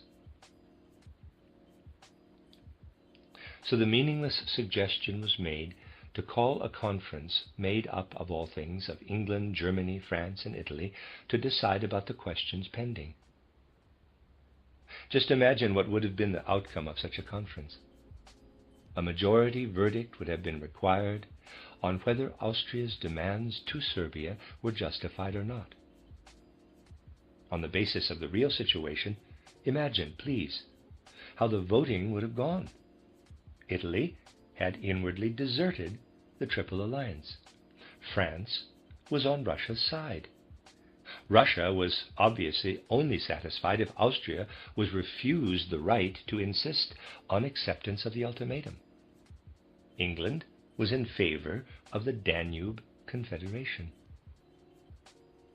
Leaving aside Austria, the majority would have gone to Italy, France, and England. Germany would obviously have been outvoted at all costs. This conference could not possibly have led to anything other than a refusal for what Austria from her position was compelled to demand. That means that if this conference had been held, it would have been nothing but a farce. For Austria would either have been forced to give up her pretensions, or, regardless of the outcome of the conference, she would have continued to demand acceptance of the ultimatum. In other words, the conference would have been nothing but a bluff, as they say. A thorough study of the documentation reveals, however, that from the start, Russia's pretension was to interfere in the Serbo-Austrian question. So it is really irrelevant whether the World War came about as the result of an automatic sequence of events or of deliberate scene setting leading inevitably to the war. It was the scene setting that took place, for in addition to the various impulses, you must also take into account a quite particular mood. Maybe no other world event, no other historical event but this, has ever been quite so dependent on a certain mood. The mood of soul of those participating in the outbreak of the war at the end of July 1914 was certainly one of the most important causes. Of course, there were also agitations at the outbreak of earlier wars, but they did not sweep in with such stormy, such hurricane force as did the events between 24 July and 1 August 1914. Within a few days, a monstrous agitation had gathered over the participants, an agitation in which was concentrated all the accumulated anxiety of the many years during which this coming event had been foreseen. This mood must definitely be taken into account. Those who do not do so can only speak in empty phrases. All kinds of points could be brought in to characterize this mood, but I shall draw your attention to only one. An event had taken place which was indirectly, though in fact very strongly, connected with the outbreak of the war. If it is to be evaluated properly, it will and must be seen in its proper place amongst the other events in Europe. This was the German Defense Bill, laid before Parliament after the Balkan War, which budgeted for an enlargement of the German army by means of a single large defense payment. This enlargement of the German army, which, by the way, was not anywhere near completion by the time the war broke out, can be studied by anyone in connection with the results of the Balkan War. These results showed that for an uncertain time in the future, the clash between Russia and Austria was being manipulated. It was only because of certain situations, which I do not want to go into here, that Russia was prevented as early as 1913 from attacking Austria in order to gain sovereignty and dominion over the Balkan Confederation. The enlargement of the German army was undertaken for no other reason, as I said, I am choosing my expressions very precisely today, than the threatened dispute with the East. Yet the French reaction followed promptly. If Germany is enlarging her army, then we must do something about strengthening ours. What this means is that the inevitable necessity for Central Europe to take precautions with regard to the East always produced reinforcements in the West, which naturally produced further reactions in their turn. In this way, matters progressed. In particular, everything connected with the defense bill after the Balkan War generated terrible anxiety in Central Europe, because the whole of the European periphery was seen to have turned against Central Europe. Opinions differed only in the matter of Italy. Some still thought she would somehow throw in her lot with Central Europe, while others no longer held this to be possible. Let us still assume, hypothetically, that the World War did not break out. There was only one precondition that could have prevented it.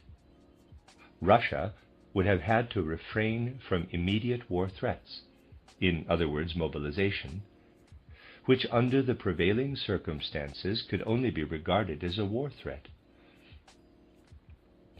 Central Europe could not for one moment have thought that France would not go along with Russia. So an assault on two fronts had to be reckoned with.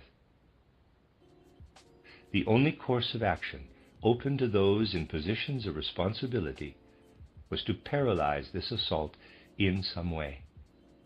No one in a responsible position could have thought, let us spend the next fortnight at a conference. Not only could this conference have led absolutely nowhere, as I said, but it would have meant certain defeat. But no one can be expected to accept certain defeat from the outset. So the only possibility was to match the monstrous military superiority of West and East by means of speed. For this, the only possible course of action, as I showed earlier, was to violate international law and march through Belgium. Any other solution could only have led to the involvement of most of the German army in a long war of defense in the West, while leaving the way open to invasion from the East. This was one of those historical moments at which, whether you can express it aptly or not, a state is forced to enter into a breach of the law in self-preservation. There is no other course of action open to those responsible for that state. In Central Europe it was, and I am choosing my words very carefully today in order to make my meaning quite clear, for some of those in responsible positions utterly monstrous to attempt war on two fronts at once. So the attempt was made to restrict the matter to a single front. Carefully intentioned attempts were made to keep France neutral, and it was believed that France could be induced to remain neutral. No one in Central Europe had any intention of harming France. With a feeling of total responsibility, it is possible to say that absolutely no one in Central Europe, no one in Germany, had any intention of harming France. What was done only with a view to tying matters up as quickly as possible in the West, in order to prevent the threatened invasion from the East. It therefore never ceases to be astonishing that so much talk persists in the world about all the atrocities Germany has committed toward the West. None of the atrocities could have occurred if only France had declared her neutrality.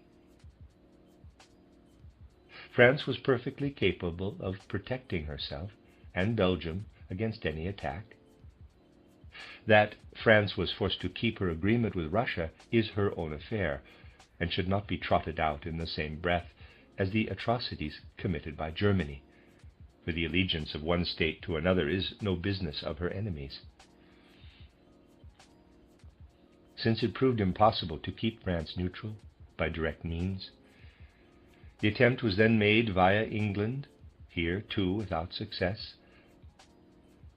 I have touched a number of times on how England could have saved Belgium, and equally well France. These things must be viewed absolutely objectively. Please accept as totally objective the statement that once the war between Austria and Serbia could no longer be localized, because Russia would not allow this, every effort was made at least to prevent it from spreading to the West. Truly, no one in Central Europe was seized with the madness of wanting to make war on two fronts, let alone subsequently on three. That all the other universal untruths followed on from this is really not surprising now, when every day astonishes us with new lies, spoken, written, and printed. Before coming here today, I found someone had put on my desk a pamphlet by one of the participants engaged in the neutrality debate with George Brandes. Here on the English side you have William Archer, in whose pamphlet you find juxtaposed the black infamy of Germany with the pure innocence of the Allies. 10 points illustrate the black infamy and the angelic utter innocence of the Allies. We need consider only one of these, the second. The second point states that in Germany there exists a notable faction which is openly agitating for further territorial expansion, either in or outside Europe. In contrast, it is said of the Allies, in English, mark you, the Allies have no desire for any territorial expansion, least of all at Germany's expense. Even France's feelings for Alsace-Lorraine are exclusively peaceful. My dear friends, much can be both printed and spoken these days. The other 9 points are in similar vein. Just think of the expansion undertaken by England and France over recent decades, and then read that these countries have no desire for territorial expansion. It is quite possible nowadays to say and print the exact opposite of the truth, just as it is possible for countless people to believe it. People do indeed believe these things. Here then you have the historical view of these events. Now we must link this external historical process with what we can discover through our knowledge of the impulses from the West, which have been at work for a long time. Not all the impulses that make use to a greater or lesser degree of occult forces, such as we have discussed, are included in what might be called the outer ramifications, namely Freemasonry, though, as we have seen, a great deal is indeed brought about by Western Freemasonry. Many strings are pulled by those involved there, and as I said, account is taken of long stretches of time. Now, add to the points I have been making the fact that modern Freemasonry undergoes a process of consolidation in England at the beginning of the 18th century, on foundations, of course, which are older. Within Britain, not the Empire, but the United Kingdom, Freemasonry remains, let me use the correct expression, essentially respectable in the interests it pursues.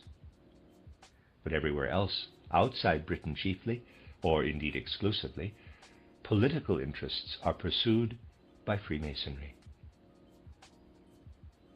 Such political interests, to the most marked degree, are pursued, for instance, by the French Grand Orient, and also by other Grand Lodges.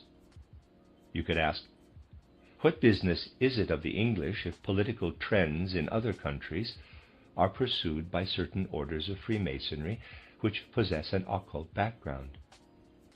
In reply, you might remind yourself that the first Grand Lodge in Paris was founded under the jurisdiction of England, not France. Englishmen, not Frenchmen, founded it. And then they let the French in. Then also remind yourself that after the founding of this Grand Lodge in Paris in 1725, this Grand Orient in turn sanctioned the founding of a lodge under its own jurisdiction in Paris in 1729. There were, under the jurisdiction of England, foundations in Gibraltar in 1729, Madrid in 1728, Lisbon in 1736, Florence in 1735, Moscow in 1731, Stockholm in 1726, Geneva in 1735, Lausanne in 1739, and Hamburg in 1737. I could carry on for a long time with this list. I could show you how a network was founded of these lodges, which were to act as the external tools for certain occult political impulses. They differed in character from those in the United Kingdom itself. In addition to the breathtaking sequence of changes as we see them in history, such as the Jacobins and the furor they created, the Carbonari and their political activities, the Cortes in Spain and others, they also have a strong influence on the culture of their time and send out shoots which even show in the works of the greatest spirits of their time. We need only think of Rousseau's natural philosophy or the critical philosophy of Voltaire, which became ever more cynical, though its aim was to enlighten, or the efforts of the Illuminati, who wanted to overcome the prevailing cynicism and similar circles. These progressive circles were crushed by reactionary streams, but continued to work in manifold ways underground. So here you have the source of much that I have been describing. And you must attach a degree of importance to the following. The English Freemasons can maintain today that their lodges are entirely respectable, and that any others are none of their business. Yet if you look beyond the historical connections and the interplay of opposing currents, you are sure to find high-level British politics hiding in the background. To understand the deeper meaning of these politics, it is necessary to draw a little on recent history. Preparations having been underway from the 16th century onward, there has been a tendency ever since the 17th century toward the democratization of society, in some countries more quickly, in others more slowly, by taking power away from the few and giving it to the broad masses. I am not here involved in politics, and I shall not, therefore, express myself in favor of either democracy or anything else. I simply wish to state facts. The impulse toward democracy is having its effect in modern times at varying speeds, and so different streams are coming into being. It is a mistake, where several streams are apparent, to follow the course of only one. The way streams flow in the world is such that one always forms a complement to the others. Let us say a green and a red stream are flowing along side by side. Nothing occult is meant by these colors. It is simply to illustrate that there are two streams flowing side by side. Usually, people are, let me say, hypnotized into looking at only one of the streams, while they fail to see the other flowing beside it during the same period in history. As you know, if you push a hen's beak into the ground and then draw a line leading away, the hen will always walk along this line.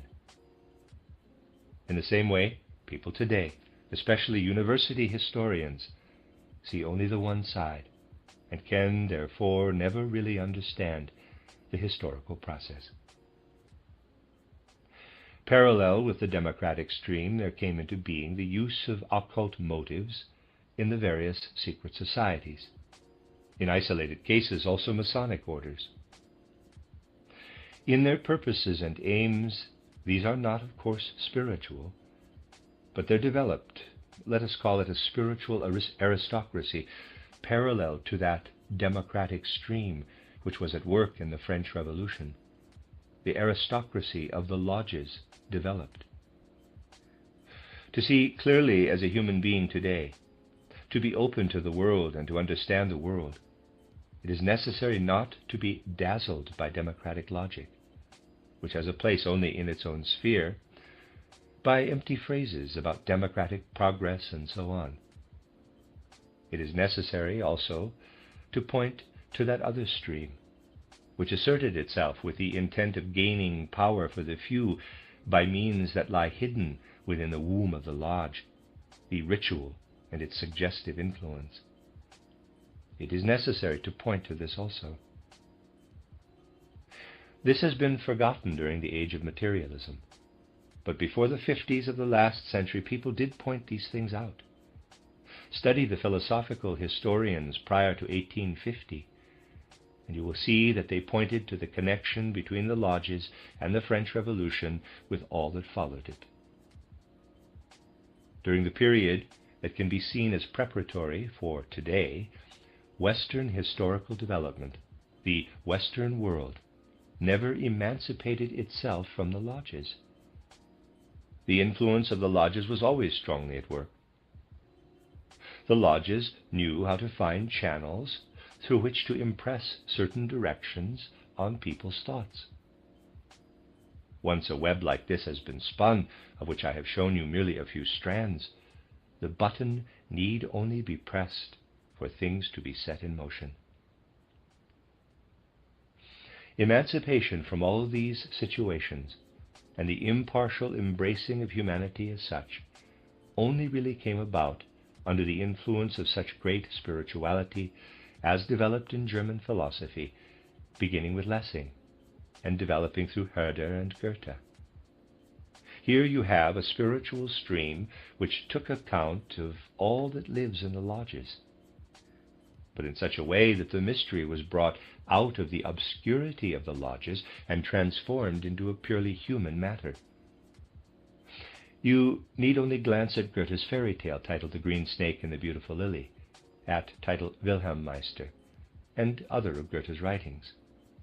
This was material with which the step to emancipation could be taken, and which still, today, makes emancipation possible. So, you may view that whole part of German cultural history, portrayed in my book titled Vom Menschenrätsel, as a forgotten reverberation which is entirely independent of all the intrigues of the lodges. In Western culture over the last few centuries, preceding our own day, you will easily find many ways of demonstrating how the character of ideas in the exoteric world stemmed from the esoteric thinking of the lodges. Obviously, this does not apply to the time before Queen Elizabeth and Shakespeare, but it is certainly true of what came later. But the spiritual culture linked with Lessing, Herder, and Goethe has no such connections. You might ask, what about German Freemasonry? In Austria it is proscribed, so there is none there, or Magyar Freemasonry. Well, the others did not allow them to join in. They were quite an innocuous crowd. Though they might appear as quick as thieves with regard to their secrets, this is nothing but show. The real mighty impulses emanating from the quarters I have described to you are truly not found in German Freemasonry, which I have no wish to offend. So you can easily understand how it was possible for some rather strange occurrences to take place.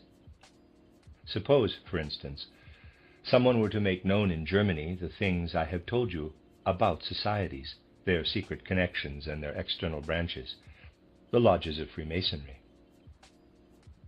It could be rather useful to make these things known there, but what would be the consequence?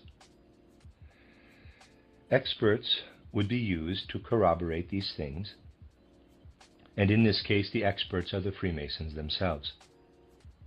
But it would never occur to any Freemason in Germany to say anything other than that the English lodges do not concern themselves with politics, that they are concerned only with entirely respectable matters.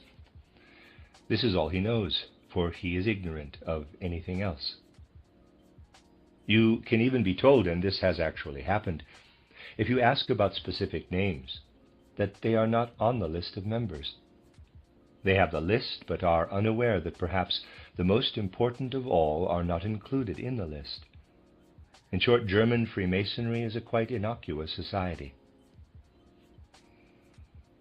This does not alter the fact, though, and this may truly be said without any kind of arrogance or nationalistic affectation, that the spiritual life cultivated by certain Western secret brotherhoods actually stems from Central Europe. Look at this historically. Robert Flood, pupil of Paracelsus, St. Martin in France, pupil of Jakob Böhme. The origin of the movement itself is to be found in Central Europe. From the West comes the organization, the establishment in degrees. Some Western lodges have 92 degrees. Just imagine how elevated you can become if you rise to the 92nd degree. The use of knowledge for political aims, and the introduction of certain external elements. We have just had an example which is quite typical, one to which I drew your attention. I am only describing these things in order to make you aware of their objective nature, just as the facts of natural history can be described, not from any nationalistic affectation. I drew your attention to the recent appearance of a book by Sir Oliver Lodge, in which he reports on communications he has received through various mediums from his son who was killed in action. A book like this, written by such a distinguished scientist, is sure to cause quite a sensation. Now that I have read the book, there is no need for me to retract anything I said to you a little while ago. I said at the time that I would return to this subject. The strongest proof offered by Sir Oliver Lodge is the following: seances with the manifestation of the soul of Raymond Lodge, who died in action. These seances tell us nothing people do not know already, and would be unlikely to make any strong impression on anyone. But one thing did make a strong impression on the eminent scientist Sir Oliver Lodge and his whole family, who up to that point had been very skeptical about such things. At one of the seances, a group photograph was mentioned showing Oliver Lodge's son together with other people. This photograph, one of several, was described as showing the same people at the same place, but in varying arrangements. The same people are seen, but with differing gestures. Raymond Lodge described this photograph through the medium at that seance in England. But Sir Oliver Lodge and his family knew nothing about this picture, for it had been taken at the Franco-Belgian front at the end of Raymond Lodge's life, and sent by him to his family, though it had not yet arrived. So this medium described a group photograph which existed but was unknown to the family, the participants in the seance. They only saw it after it had been described by the medium. For those who dabble in the occult, this is naturally tremendously convincing. What should you make of the fact that a group photograph is described at a seance, the participants of which know nothing about it? The family, the participants in the seance, know nothing of it, and nor do the mediums, because it has not yet arrived in England. It is still on the way. It only arrived later. Yet an exact description is given of where Raymond Lodge is sitting in relation to the others, and even of the way he has laid his hand on a friend's shoulder. What could be more convincing than this? However, Sir Oliver Lodge's interpretation can only have been reached by someone who merely dabbles in the occult. If he had known nothing much, but had investigated the literature, for instance, Schubert or similar people, who still wrote about such things in Germany around the first half of the 19th century, he would have found countless examples of something that every genuine occultist knows.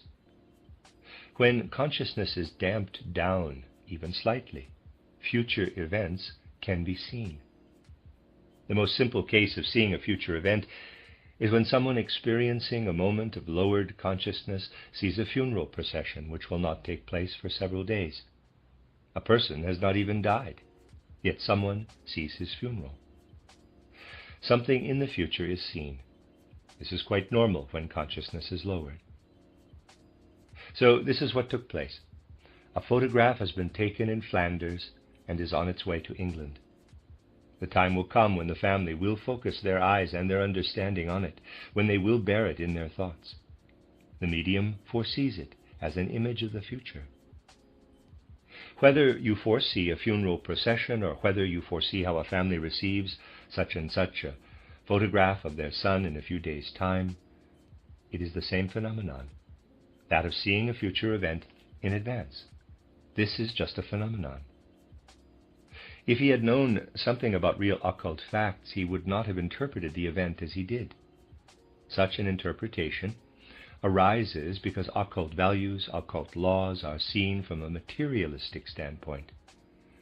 It comes about because people avoid undertaking that form of development which would enable them to comprehend the spiritual world in an inward process.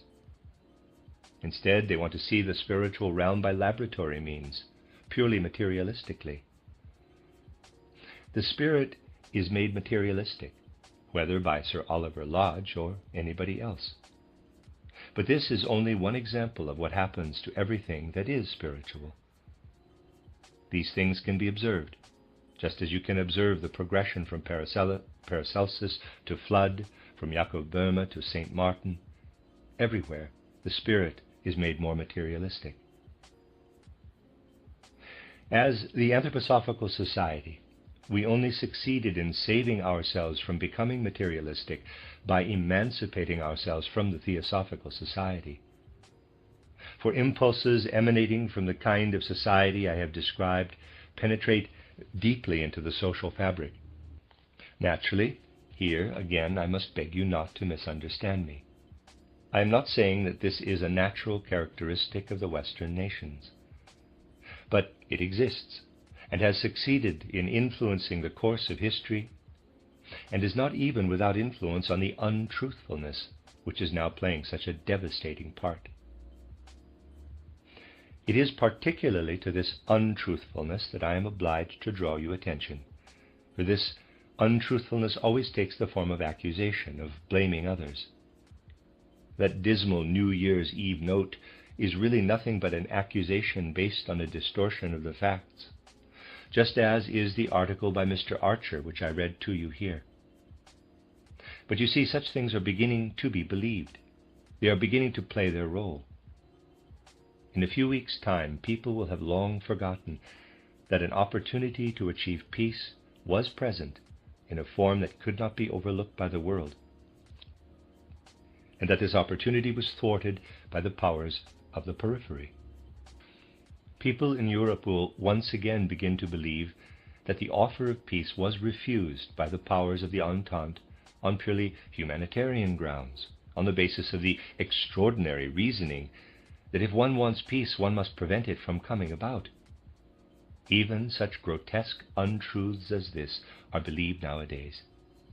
That they can be believed at all derives from preparations made by the kind of occultism I have been describing to you.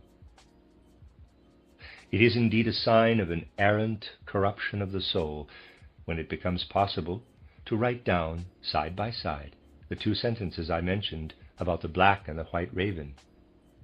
And this corruption of the soul comes about as a consequence of an atmosphere tampered with by organizations such as I have described. In this connection, too, I can say this quite objectively, there has been a tendency for Central Europe to emancipate itself. In all the Central European spiritual life, thrown open by Lessing, Herder, Goethe, such as we have spoken about during the course of our anthroposophical life, you have seen clearly enough how the direction was toward a gradual evolution into the spiritual world. What it is not inclined to do is enter into any kind of permanent compromise with what lives in the western streams, such as those I have described to you. This is impossible. That is why things appear in a different way. Let us look back for a moment to Fichte, so disparaged in the West today. Let us turn to his title, Reden an die Deutsche Nation. What is Fichte aiming at? That the German nation should educate itself. What he says entitled Reden in die Deutsche Nation is not aimed at other nations. He is endeavoring to inspire Germans to improve themselves. But others seem to have what we might call a real genius for misunderstanding whatever comes into being in Germany.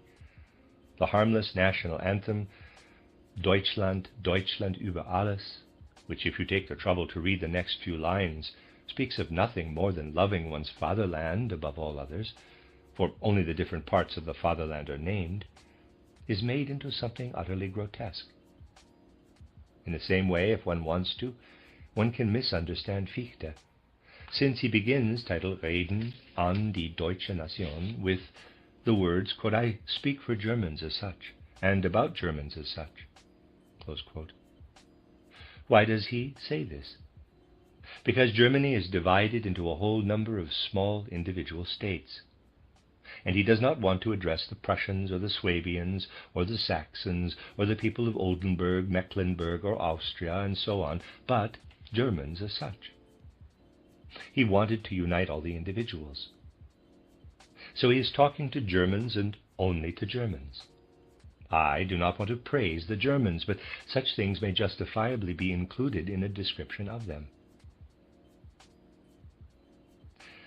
I have brought up this matter today because there is definitely a tendency to sound a note in the center, a note differing from that of the periphery.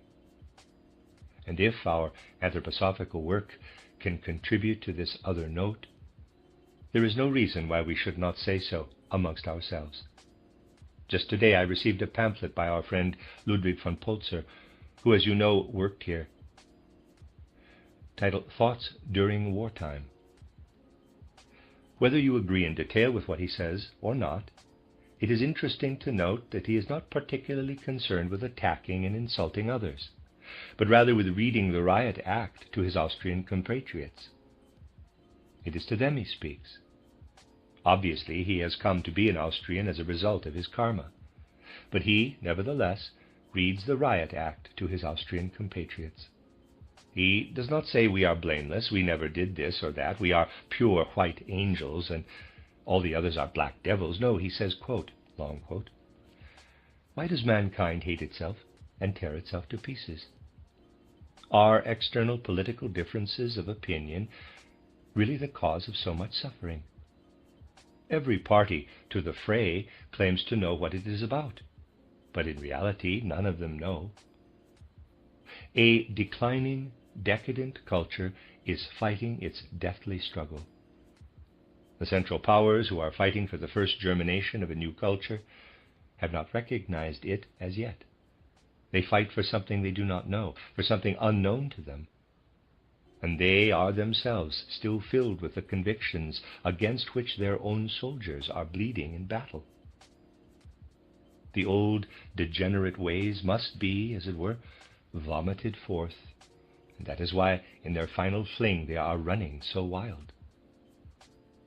Do we not come up against it amongst ourselves wherever we turn, this attitude of the Entente which bears the old decadent culture? Has it not infected us as well?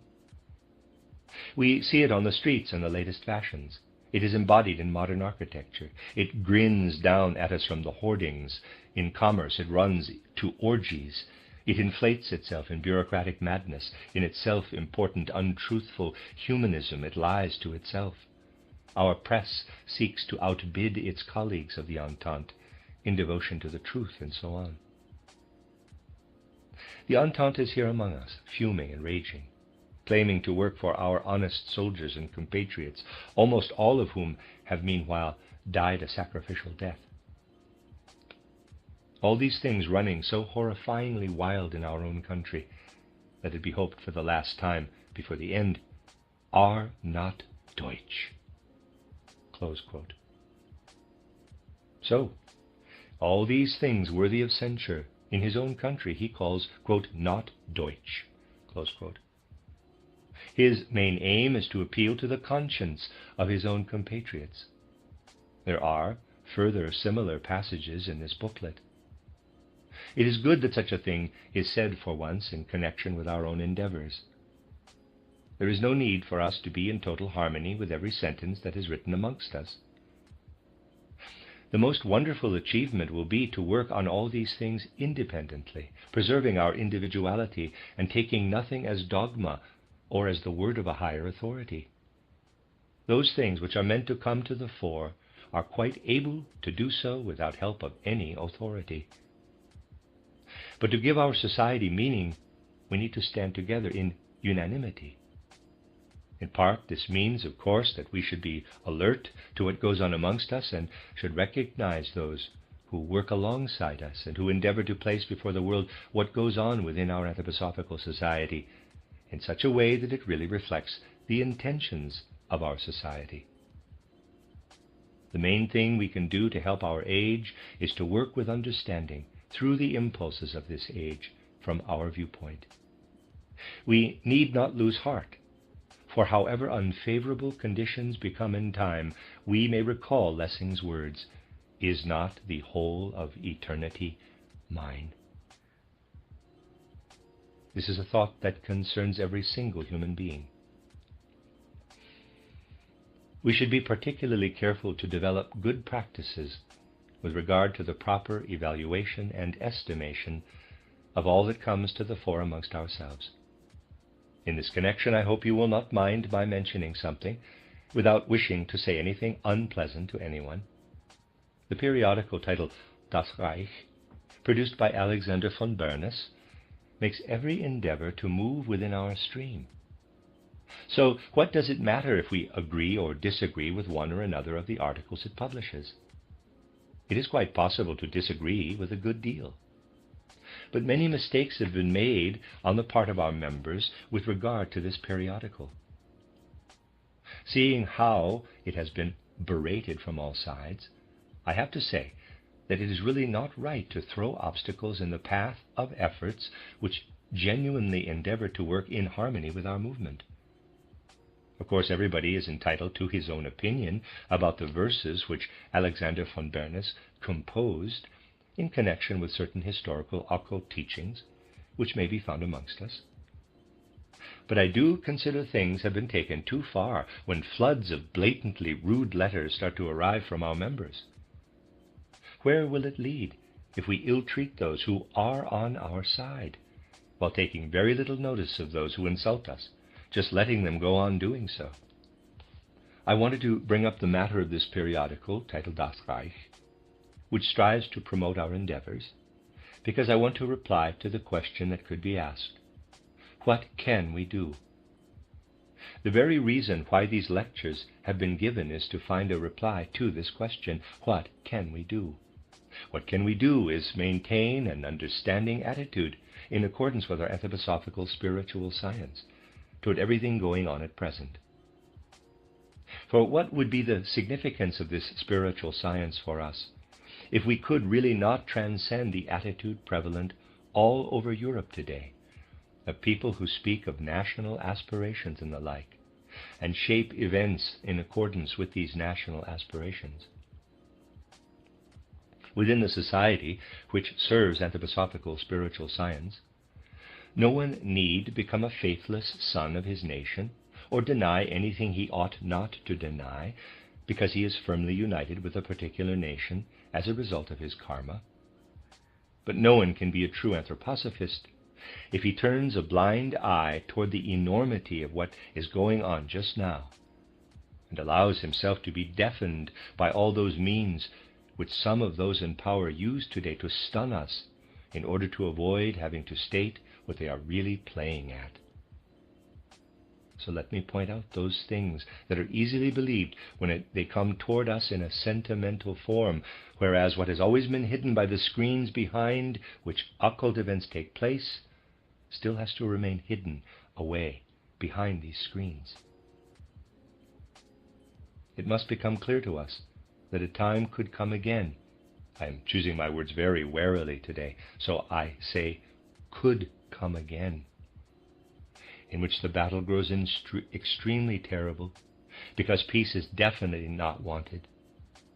It could grow even more terrible than it has hitherto been, if something is not introduced from one side or the other which can prevent this terror. Then there will once again be an opportunity to speak about the atrocities of Central Europe. Then, under the rubble and ashes, will be buried the fact that these atrocities could have been prevented if people had not roared like a bull against moves toward peace. It was within the power of countries of the periphery to bring about peace. Yet the time will come, it is by no means unlikely that the time will come, when it will be said once again, the Germans are doing this or that and flouting every international law. Indeed, my dear friends, it is once again fashionable for the encircling powers, having failed to bring about what could have held such actions in check, to accuse those who are encircled of protecting themselves on all sides. We must come to see this clearly in all its enormity. Beside all that may very well have happened, for instance, in Belgium, must be placed the fact that the British Empire could have prevented all that has happened in Belgium. Harsh though it may sound, it has to be said that it is untruthful to speak about the atrocities in Belgium without taking into account how easily they could have been prevented by the English. Yet it goes without saying that we feel the tragic destiny of France. Yet France was truly in a position which could have enabled her not to participate in the war. The Central Powers were not in a position to avoid waging a defensive war once it became obvious that France would take part in any case. It is all very well to say the two could have faced each other, frontier to frontier. This is the very thing that was not possible, because Franco-Russian militarism so greatly outweighs what is called Prussian militarism. However strongly we feel we belong to one group or another, we can surely resolve to look at these things squarely. I say can, not must. Then when we work through this and make it a part of our lives, each in his own way will be able to do whatever he wants to do in answer to the question, what can the individual do? Unless ever more and more people come to nurture the idea of making a united European stand against the belligerence of powers now at work invisibly, the collapse of European culture will indeed be inevitable. Even now a belligerent wave from the east is threatening to engulf us from Japan, where a form of imperialism is in preparation, which might turn out to be far mightier than any imperialism the world has so far known. The will to conquer is expressed in the cry of the new national anthem, which, reminiscent of the English hymn Rule Britannia, now resounds in Rule Nippon. To show you that the powers of Europe would have good reason not to mock the word peace, not to mock the content of the peace idea, let me read to you this hymn now quoted in Japanese newspapers. Quote, "When Nippon at the Lord's command rose from the sea at dawn, there sounded throughout all the world a call from heaven's blue dome, born, Japan, are you to rule. Rise proudly with the morning sun, you I choose to rule the world. Torn by hate and blinding rage, Europe drowns in her own blood. But you, devoid of blame or fault, shall be the guardian of the earth. Born, Japan, are you to rule. Rise proudly with the morning sun, you I choose to rule my world." Close quote. This is what is now booming across the world from the east. This is the Orient's answer to Europe bathed in blood. Yet despite this, there are people in Europe who want to scorn the call for peace. This is a fact to which we cannot give too much thought. The end of Lecture 17. You are listening to RudolfSteinerAudio.com. This is a reading of a cycle of lectures by Rudolf Steiner entitled The Karma of Untruthfulness. This is the second volume. This is lecture 18 in that volume, which I believe is lecture 5. Yes, lecture 5 in the book, but these lectures are numbered continuously from the first to the second volume. So lecture 18, given in Dornach on the 13th of January, 1917. It seems to me today more than ever necessary that the members of our movement should be knowledgeable about what is going on in the world. Indeed, this purpose has been served to a greater or lesser degree by the discussions we have been having here. To speak of spiritual science in the way we understand it means to fill ourselves with knowledge of how our world, which we observe with our physical understanding and senses, is in fact a revelation of the Spirit. As long as the spiritual world is taken in the abstract, as long as the human being is divided up into his constituent parts, as long as all kinds of theories about karma and reincarnation are expounded, something we have really never done here in such a theoretical way, spiritual science cannot become fruitful for life. That is why I have been directing your attention in all kinds of ways to external reality, whereby I never lost sight of all that stands behind this external reality, either by way of direct occult factors or by way of impulses being used in one way or another by human beings. Those who understand the true situation today, to some extent, will find it becoming increasingly obvious in the future, when, looking back at this time, that the old way of looking at history is no longer sufficient for an understanding of the present. Circumstances will make certain occult teachings necessary for the increasingly mature understanding of human beings, and those who shut out such possibilities will in future have to bear the mark of ignorance, of lack of understanding. Since the 19th century, it has been the custom to construct history purely materialistically, on the basis, as people put it, of the available documents. Today it is not yet realized that this does not lead to a true depiction of historical impulses, but merely to a description of materialistic specters, paradoxical though this may sound, a description of materialistic specters. Even in the best history books, the description of people and events of the past, right up to the present, shows nothing but specters without any real life, however realistic it is meant to be. It can indeed only be a description of specters because all reality is founded on spiritual impulses, and if these are omitted, what remains are specters. Thus up to today, the recounting of history has been spectral, yet in a certain way it has satisfied human souls. It has worked in a certain way. In many respects, today's great tragedy is the way in which karma is lived through in such untrue spectral ideas which people have gradually amassed. But within our movement, too, we must not allow the process of history to fall into two disconnected halves, though there are some among us who would like this.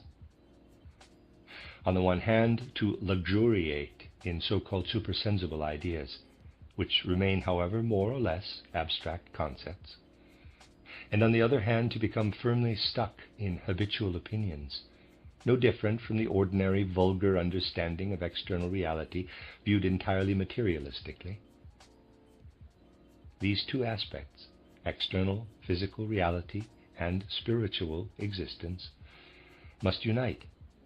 That is, we must understand that in place of traditional historical methods, something must be developed which I have called symptomatic history, a history of symptoms, which will teach us that the historical process expresses itself in some phenomena more strongly than in others.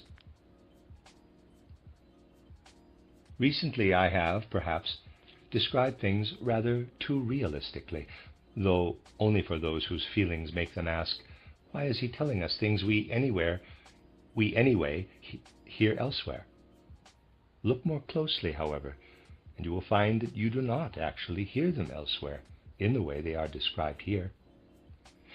You do not find them juxtaposed as they are here, as symptoms in which various characteristic details unite to form a living concept of reality. The obvious question now is, how do symptoms such as the ones I have quoted come about? Let me go a little further into this. During the course of these lectures, I have mentioned a whole series of facts, some of which people might well consider excessively minute, such as that of the descendant of the Voidarovich family, the voivodes of Herzegovina, or that matter of the Russian Slav Welfare Committee, and so on. Such things could, in one way, be viewed as utterly insignificant. In another way, though, you could say, what is the connection between such things? What is this way of looking at history that collects widely different and separate details, and then endeavors to fit them together into a total picture?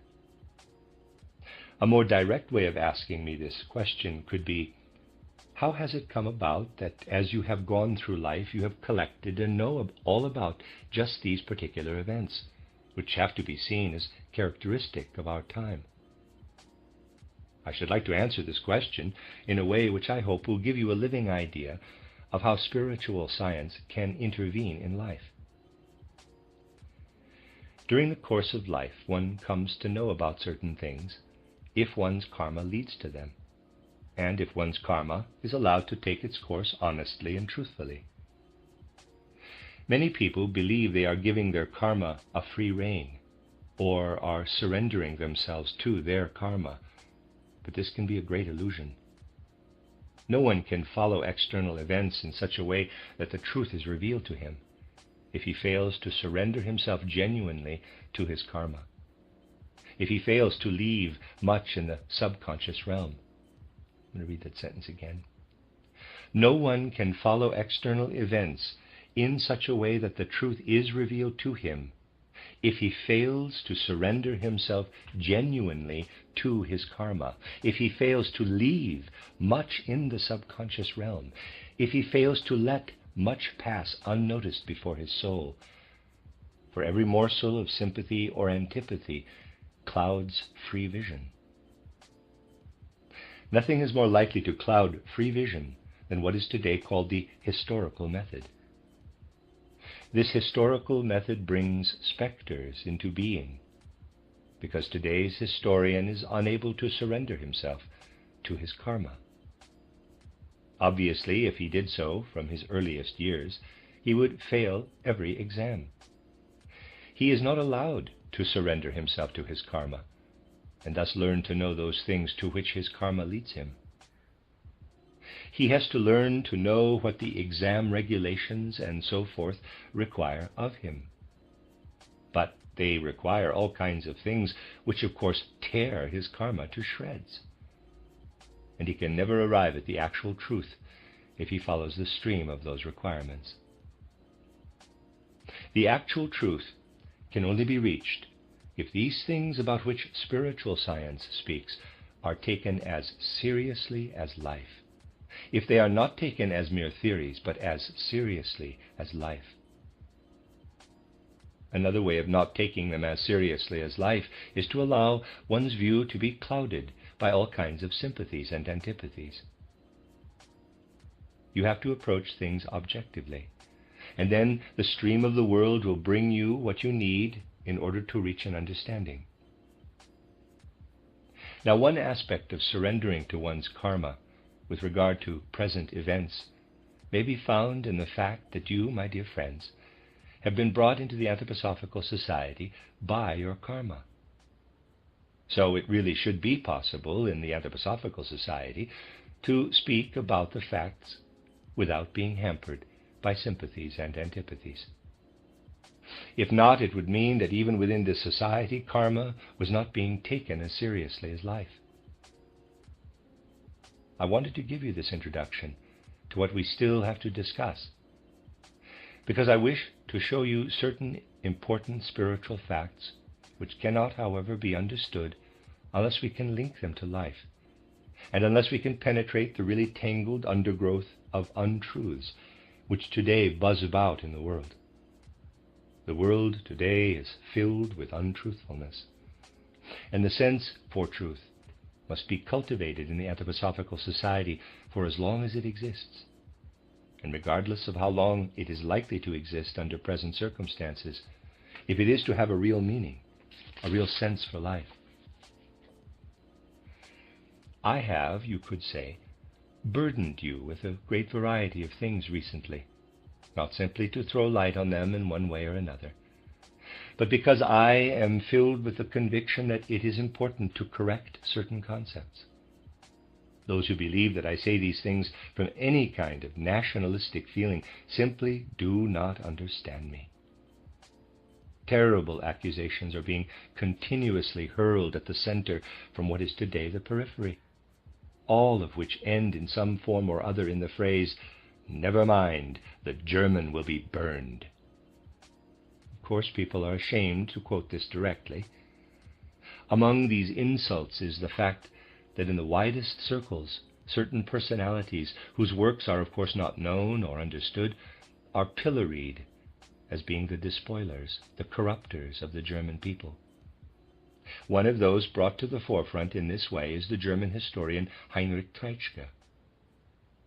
Now, as I have said, I should like to view such a personality not from a national, but from a purely human standpoint. I told you that I never had much to do with Treitschke, but that I did meet him once. I said that he was a somewhat blustering character. Today, let me add, that at that meeting I did form a picture of his being and his character, for we covered much more than just those first few words, which I have already quoted to you. We spoke about historical interpretation, about publications on history, which were causing rather a sensation then in the 90s. And there was time, banquets usually last for several hours, to go into many questions of principle with regard to scientific history. I was well able to form a picture of this man at the end of his life. He died soon afterward, quite apart from the fact that his work as an historian is very well known to me. The main thing I want to say is that Treitschke is a personality who gives us cause to approach him to some extent from an occult standpoint. Socrates spoke in a good sense of a kind of daimon. In the case of Treitschke, you could say that he was indwelt by a form of daimon, not an evil demon, a kind of daimon. You could sense that he was not merely driven by considerations of the materialistic intellect, but that his driving force came from within, from what Socrates called the daimonic forces. I could even say that this is what led him throughout the course of his life. This man from Saxony was an enthusiastic champion of the nascent German state, for he worked in a most significant way even before this state was founded. His title, German History, though, was written after its founding. In a manner characteristic of Central Europe, there lived in him something that is not known in the periphery, not only not wanted, but also not known, something which people do not wish to understand. This was a sense for reality, for what is concrete. There lived in him a certain aversion to abstract theories and to everything expressed in empty phrases. This aversion was present with daimonic force to such an extent that you could look, you might say, through the personality to the spiritual forces speaking out of it. In addition to this, Treitschke went profoundly deaf very early in life, so that he heard neither his own voice nor that of others, but associated only with his own inner being. Such a destiny turns a person in upon himself. The complete absence of a sense of hearing, far more than the absence of one of the other senses, brings a person who is so inclined into contact with occult powers, which are at work and which usually remain unnoticed because people are distracted by their sense perceptions from what speaks to them over and above their senses. So there is definitely a significance in a karma which makes a person totally deaf early on in life, and it is connected in this case with what I have called a daimonic nature. This nature, this human being, in contrast to many, indeed most people today, was formed and shaped as a whole. His intellect never worked in isolation. His whole soul was always involved. There were plenty of plain truths in the world, truths which can easily be confirmed by, quote, logical proof, close quote. But special note should be taken, whether one agrees with them or not, of truths with which human blood accords, truths filled with warm human feeling. Let me read that sentence again. But special note should be taken, whether one agrees with them or not, of truths with which human blood accords, truths filled with warm human feeling. For the human being is the channel linking the physical world with the spiritual world. And we approach the spiritual world not only by studying the theories of spiritual science, but also by acquiring a sense of how each individual represents a channel between the physical world and the spiritual world. Above all else, Heinrich Treitschke was a personality who strove to form his knowledge and his thoughts on the basis of a broad understanding, an understanding always founded on judgments of the soul and not of the intellect. His judgments were always warm because they were formed by the critical faculty of his soul. They may have had a blustery quality, but they were always warm through having been formed by his critical faculty of soul. From this angle, Treitschke always placed at the center of his considerations the question of human freedom, which, since he was an historian and prepared himself early on to become the historian of his people, for him was always linked with the question of political freedom, freedom from the state. There is among German literature a work which deeply penetrates the question of the relationship between the overall power of the state and the freedom of the individual. Not only the freedom living in the individual soul, but freedom as it can be realized in social life. I know of no other work in world literature which penetrates so deeply into this question. It is entitled, quote, The Sphere and Duties of Government, and is by Wilhelm von Humboldt, the friend of Schiller and brother of the writer Alexander von Humboldt. This work, written at the turn of the 18th to the 19th century, defends most beautifully the human personality in its full, free unfolding, against every aspect of state omnipotence. It is said that the state may only intervene in the realm of the human individual to the extent that such intervention leads to the removal of obstacles standing in the way of the personality's free unfolding. This work stems from the same source as Schiller's wonderful title, Letters on the Aesthetic Education of Man. I could say that Wilhelm von Humboldt's work on the limitations of the state is the brother of Schiller's Letters on the Aesthetic Education of Man. It stems from an age when people were endeavoring to assemble every thought from cultural life capable of placing the human being firmly on the soil of freedom. For various reasons, it was not much used during the 19th century, yet it was often enough consulted by those who, during the course of the 19th century, were endeavoring to reach an understanding of the more external aspects of the concept of freedom. Of course, the 19th century was, in one way, the time when, in many respects, the concept of freedom was laid in its grave. But people were still keen to come to an understanding of the concept of freedom. And in this connection, Wilhelm von Humboldt's work, The Sphere and Duties of Government, gained a degree of international importance in Europe. Both the Frenchman Lambolaya and the Englishman John Stuart Mill took it as their point of departure. This work was an important point of departure for both these thinkers. Both in their turn, and each in his own field, endeavored to come to grips with the concept of freedom. Lambolaya considered that the institutions of his country, insofar as they concerned the relationship between state and individual, were suited only to the smothering of any true freedom, any free unfolding of the personality by the state. John Stuart Mill, once he had discovered Wilhelm von Humboldt's work, took his departure from it and argued forcefully in his own work on freedom that English society could only undermine a true experience of freedom. With Labelaya, it is the state; with John Stuart Mill, society. John Stuart Mill's work poses the question, how can an unfolding of the personality be achieved in the atmosphere of unfreedom generated by society? Then Treitschke, with the critical faculty of soul I mentioned just now, and linking his work to that of Labelaya and Mill, himself wrote about freedom at the beginning of the 1860s. Treitschke's paper on freedom is of particular and special interest because, as an historian and as a politician, he is immersed in that schism which invades the human soul, when on the one hand it recognizes the necessity of a social structure called the state, and on the other is filled with enthusiasm for what we call human freedom. In this way, in the 60s of the 19th century, Treitschke set himself to discuss the concept of freedom on the basis of Labelaya and John Stuart Mill.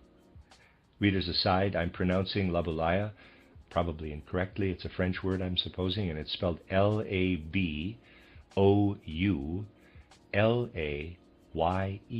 and I'm pronouncing that Labelaya. End of readers aside.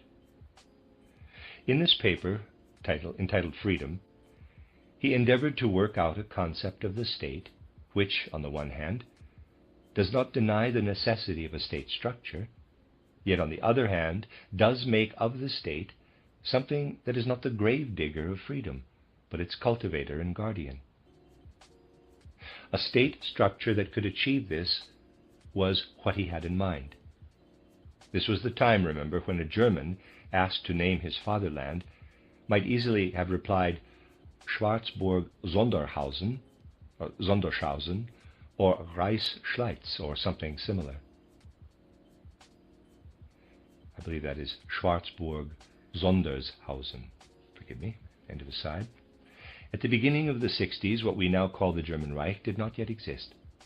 At a time when a great many people were thinking about bringing together in some way all the individual groups in which Germans lived, Treitschke, too, was thinking about the necessity of a state structure. But for him it was axiomatic that no state should be allowed to come about which did not guarantee to the human personality conditions in which it could unfold as freely as possible. Even if it cannot be maintained that Treitschke achieved any rounded-off philosophical concepts, nevertheless his paper on freedom does contain many points worth considering very deeply. In appreciating Treitschke, and taking into account those aspects which are important for an occult understanding of him, we must not forget that he was a fearless person, willing to serve no God other than truth. Many things that are said today without any objectivity about Treitschke are the height of stupidity. Such judgments buzzing about in the world today cannot be given even the flimsiest of foundations, for the simple reason that something is missing. I mentioned it the other day when I said that if people were willing to investigate what spiritual science has to say about the differences between the folk spirits, then fewer stupid statements would be made. I said this apropos of various stupid remarks made both by and about Romain Rolland. I had to say it because a really penetrating view of what is called a folk spirit can only be undertaken through spiritual science. Those who do not want to become involved in this can only reach rather subjective and therefore stupid judgments, such as those of Romain Rolland. Those who are willing to take into account what arises out of a spiritual scientific view of the folk spirits must be clear above all about one thing, that a person who is typical of his people will bear certain traits characteristic of that people. What made Treitschke typical was his daimonic nature. And it is true to say that to understand Treitschke is to understand much, not all, but much, of what was characteristic of the German people in the second half of the 19th century. Those for whom it is possible to gain a point of view from spiritual knowledge must investigate, not through cosmopolitan but through national individuals, the fundamental difference that exists between Western European and Central European judgments. This cannot be taken into account for matters which are general and human, but they are relevant insofar as the daimon of a people lives in the folk spirit. With this reservation, I shall say what I now have to bring forward. When the characteristics of a people are seen working through individuals, it is possible to say what a certain American said. It is better if I tell you what this American said, because if I use my own words, they might be taken amiss. He said, "A French judgment, if it comes out of the nature of the people, not an individual whose judgment might indeed be cosmopolitan, a judgment that comes out of the very substance of the French people, lives in the word. An English judgment lives in practical political concepts. And a German judgment lives in an a-national or non-national search for knowledge." This was said by an American traveling in Europe. It means that certain judgments formed in the West turn into something different when they are taken into the substance of the German people. In the West, they are abstract in character. But a German belonging to the German people tends to translate judgments into their concrete components. He thus calls many things by their true name, which are never touched upon by their true name in the West. Let us take a concept we have been discussing, the concept of the state.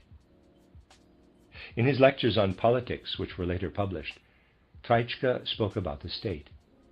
Of course, very many people speak about the state, but let us for the moment consider only what it means when someone speaks about the state by drawing on the very substance of the people to whom he belongs.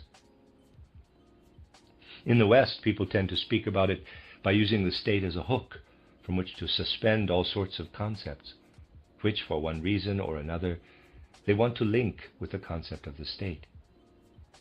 Thus they attach to it such concepts as freedom, justice, and many others. And they might even come up with the peculiar statement, the state must be divested of any concepts to do with power. The state must be a Reichsstaat, a state subject to the law. You could say this only so long as you are obliged to look squarely at the concept of the state. But if you approach the concept of the state in the way Treitschke did, you discover the mystery of the state. Instead of demanding that the state must be based on the principle that power is above the law, an assertion slanderously attributed to Treitschke, you come to realize that the concept of the state is unthinkable without the concept of power. Power is simply a truth in this situation, because it is impossible to found a state except by basing it on power. If you refuse to admit this, you are quite simply not representing the truth. So, Treitschke could not avoid speaking about the state in connection with power. This is then distorted by those who claim Treitschke to mean that in the German concept of the state, power is above the law. Yet there is no question that Treitschke ever thought like this. His soul was far too strongly imbued with the meaning of what Humboldt said in his title Sphere and Duties of Government. Just because the state cannot avoid unfolding a certain power, it must not be allowed to become omnipotent. I said that wrong before. A Rechtsstaat, not Reichsstaat, a Rechtsstaat, a state subject to the law, is a contradiction in terms, like saying, perhaps not iron made of wood, but certainly iron made of copper. The two concepts are disparate, to use a term from the sphere of logic. They have nothing to do with one another. But this conclusion can only be reached by one who takes things really seriously. From the same viewpoint, Nietzsche arrived at his concept of, quote, the will to power, close quote. Again, it is nothing but a monstrous defamation to impute that Nietzsche defended the principle of power. The only thing he defended was the need to consider how far power is indeed one of the basic drives of human beings. It is quite in character that Nietzsche should postulate the following. He says, there are people who, from certain principles of asceticism, defend the thesis that power should be opposed. Why do they do this? Because by their very nature they can achieve quite a degree of power by means of opposing power. To oppose power is their particular will to power. To stress powerlessness is merely their particular will to power. To stress powerlessness in an ascetic way gives them in their own way a particular power. What lay at the foundation of what Nietzsche said, and also what pervades Treitschke's considerations, is not to try and convince oneself that black is white, to see things as they are, in very truth, and not to turn out empty phrases. So you see, neither Treitschke nor Nietzsche intended to introduce into social life any kind of principle of power. Their concern was simply to show that power lives wherever the state manifests, and that it would be untruthful to maintain anything different. One could say that the karma under which Treitschke worked was to come upon the idea that it is a monstrosity to live with the illusion of abstract, empty concepts which one trumpets forth into the world. He wanted to take a straightforward hold on reality, and this is what is so attractive about his writings. From the same standpoint, he could say of the concept of freedom, the question as to whether the state exists in order to promote or not to promote freedom is no question at all. In other words, his object was to seek things where they live in their reality. I do not want to defend this, but simply to describe it. Surely a fearless human being who only wanted to state things as he saw them with his sense for truth cannot be weeded out by means of inciting opinions against him. And yet everywhere these days, people are weeded out by means of incitements against them. Treitschke is a fearless spirit whose aim, no matter what he is discussing, is truly never to mince his words. It would be far more to the point, I really must repeat this again, to indicate how Treitschke was in reality a kind of teacher for those who wanted to listen to him. There were not nearly as many who listened as is claimed nowadays. When Treitschke speaks about freedom, he does this far less as a critic of other nations than as an educator of his own. I should now like to read you a passage from his article titled Freedom, which ought to be at least as well known as so much that is quoted out of context, and which cannot possibly be understood without proper context. Having first discussed what aspects of society promote freedom, Treitschke writes, and this is a long quote, "It is still most timely," he, and Steiner aside, he is speaking in the 1860s, "to speak of class prejudices. How truly discouraging to discover that this great civilized nation," Steiner again, he means the Germans, "continues to acknowledge the legal concept of misalliance in marriage, a concept thrown overboard by the ancients at the beginning of their rise to civilization. We do not, of course, refer to that crude titled gentry who hold a career in the stable to be more respectable than a scientific calling, and the rule of the fist more noble than the free citizen's respect for the law. That caricature of aristocracy has had its comeuppance. But even the motley crowd of the so-called educated, well-to-do classes cherishes a multitude of unfree, intolerant class conceptions. How hard are the loveless judgments passed on the shamefully misnamed, dangerous classes. How heartless the deprecation of, in quotes, luxury for the lower orders, when a free and noble individual ought to be overjoyed to see the poor beginning to take some pride in themselves and the decency of their appearance? What abject fear at every sign of defiance and of self-respect among the lower classes! German goodness of heart has perhaps preserved our educated classes from developing this attitude in a form as crude as that held among blunter Britons. But so long as aristocratic interests, of which the cleverer among us have never been entirely free, take these forms, there is not much hope for our inner freedom. We enter a field in which unfreedom and intolerance flourish in abundance when we inquire after the class concepts of that most mighty and exclusive of all, in quotes, classes, or whatever else you would like to call this natural aristocracy, the male sex. Unbelievably widespread among us, lords of creation are the ramifications of a silent conspiracy, thoroughly to defraud women of a portion of harmonious human culture. For women gain a part of their culture only through us. Yet we take it for granted amongst ourselves that religious enlightenment is a duty of the educated man, but a bringer of corruption to the populace and to women. Indeed, how many of us find a woman most particularly winsome the moment she displays some glaring superstition? And as for, quote, politically minded females, close quote, they are an abomination we prefer not to mention. Is this indeed our manly faith in the divine nature of freedom? Is religious enlightenment really only a matter of sober understanding and not to a far greater degree a need of the soul? Yet we imagine a woman's warmth of heart might suffer if we let her take her own delight in the great spiritual works of the last 100 years.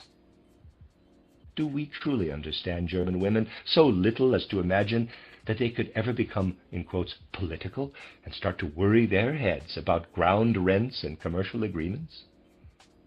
Yet the political poverty of our people has to it a human side which might be more deeply, more delicately, more intimately understood by women than by ourselves. Of this abundance of enthusiasm and love, which we so often confront with coldness, inner poverty, and heartlessness, could not a small fraction be reserved for our fatherland? Must the shame of the French occupation return once more if our women are to feel themselves, as do their neighbors in East and West, daughters of a great nation? With our unfree lack of magnanimity, we have maintained silence toward them for far too long about what stirs in our breast. We felt that they were great enough to be told no more than the most trifling of trifles, and because we were too small-minded not to begrudge them the freedom of culture and education, there is now only a minority of German women capable of understanding the earnest gravity of this momentous era. Close quote. You see how it is possible to quote from Treitschke's passages, which refer to matters of general humanity, even though on his part he wrote them out of a national spirit for his own nation. If any of the nations who today abuse Treitschke had among them a spirit who meant to them what he means to Germans, you would see that they would place him on the highest pedestal. Imagine an Italian Treitschke. What would the Italians say if the Germans were to speak of their Italian Treitschke in the way they and many others speak of the German Treitschke? The infinite tragedy of our age is that it is stamped with ignorance and with all that counts on ignorance. It would be utterly impossible for such untruths to buzz about in the world today if it were not at every moment feasible to count on people's ignorance. By ignorance, I do not, of course, mean the fact that not everybody has time to inform himself about everything. What I do mean is that a little self-knowledge is what is needed. Of course, certain situations cannot be judged if certain things are not known, and judgments born of ignorance, made about whole nations, work in the most terrible way. Today, so very much is born out of ignorance. This is, as a matter of fact, caused by that black magic. I have described it like this on other occasions too, known today as journalism.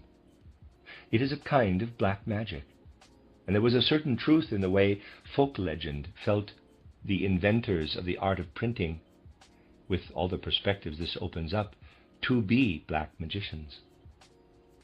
You might now exclaim, as if there were not enough follies and oddities in anthroposophical spiritual science, now the art of printing is described as black magic. But I did only say a kind of black magic. I have often stressed that it is wrong always to say, I must not let Ahriman anywhere near me, away with him. I must not let Lucifer anywhere near me. I only want to have dealings with the good gods. If this is what you want, you can have no dealings with the world. For whether you like it or not, the world hangs in the balance between Ahriman and Lucifer. It is impossible to have dealings with the world if you have this attitude of mind, an attitude which appears particularly frequently in our circles. One must achieve truthfulness, even in the smallest matters. This must be the practical outcome of our efforts in spiritual science, the practical outcome. You can feel this in yourselves. If you cannot develop the urge for truthfulness in yourselves, you will always be open to the danger of being infected, influenced by the untruthfulness that lives in the world. That is why I said the other day, in future all the efforts that have been made toward peace will be forgotten, and in the periphery, the only thing to be remembered will be the shouting down of peace. But it will not be remembered as a shouting down, but as something that was justified. Something else will be forgotten. This is sure to be what will happen. So at least our discussions here should be a contribution to making it possible to sense the truth of the situation. For today, one of the foremost demands made of those who are truly concerned with the welfare of mankind and the progress of mankind is that they should not allow themselves to be taken in by untruthfulness. Let us look at one of the facts of today, totally sine ira, but not sine studio, without sympathy and antipathy, but with a basis of facts. You have, I am sure, all read the note from the Entente to President Wilson. From a certain standpoint, this note, in contrast to all the earlier ones, could be regarded as a favorable symptom for the future. For if things are taken too far, if the bowstring threatens to snap, then there is once again hope, the hope that if spiritual powers are challenged, then the blow will also be returned by the spiritual side. This note certainly outdid all the earlier ones. Let us now look at the facts. Here, roughly, is Austria-Hungary, as it is today. The lecturer drew. Here's the Danube, and this is where Vienna would be. Now assume that the demands of the note from the Entente are met. It says that the Italians, that is the Austrian Italians, want to be liberated. The worst thing about this note from the Entente is that it suffers from that inner untruthfulness which arises out of total ignorance. That is why it is difficult to make the drawing I now want to make. There will be difficulties, as you will see. Assume that the Italian Austrians are liberated. Now the southern Slavs are also to be liberated. This is rather difficult. If the southern Slavs were liberated, the map would look like this, for they live everywhere over here. Further, it is said, funnily enough, the Czechoslovaks are to be liberated. We know the Czechs and also the Slovaks. It goes without saying that only the Entente has heard of Czechoslovaks. Let us presume that it is the Czechs and the Slovaks who are meant. If we go by what the Czechs themselves think, the result would be like this. Then on to the liberation of the Romanians. This is what it would look like. Also to be liberated, as the note says, in accordance with the will of His Majesty the Tsar, are the Poles inhabiting Galicia. But this is to be done by Austria herself.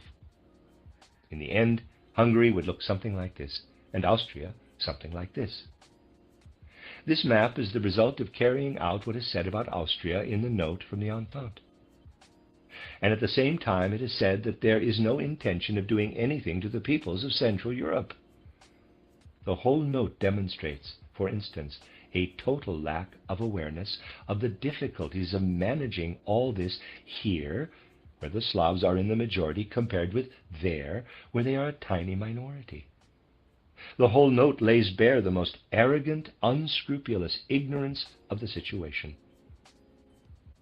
With this ignorance, historical notes are written. And to add insult to injury, it is further said that the only intention is, I really don't know, for it is almost too repulsive to repeat these empty phrases. What could be better proof than this note from the Entente of the fact that Austria was forced to defend herself? What could give better proof?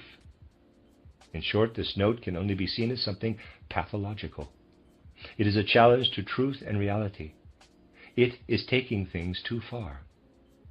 So let us hope, since it is a challenge to the spiritual world, that this spiritual world will find it necessary to put things right, even though, of course, human beings will have to be the tools with which the spiritual world will work. It really is time for an illustration, such as the one I have sketched here, to be shown all over the world, in order to demonstrate this utter historical ignorance and lack of understanding about Central Europe. Obviously, where power rules, reason cannot have much effect. But a start must be made by understanding that when rights and freedoms are mentioned, power is meant, actual power. Things must be called by their true names. This is what our time is suffering from, that people cannot bring themselves to call things by their right names, that people cannot make the resolve to call things by their right names.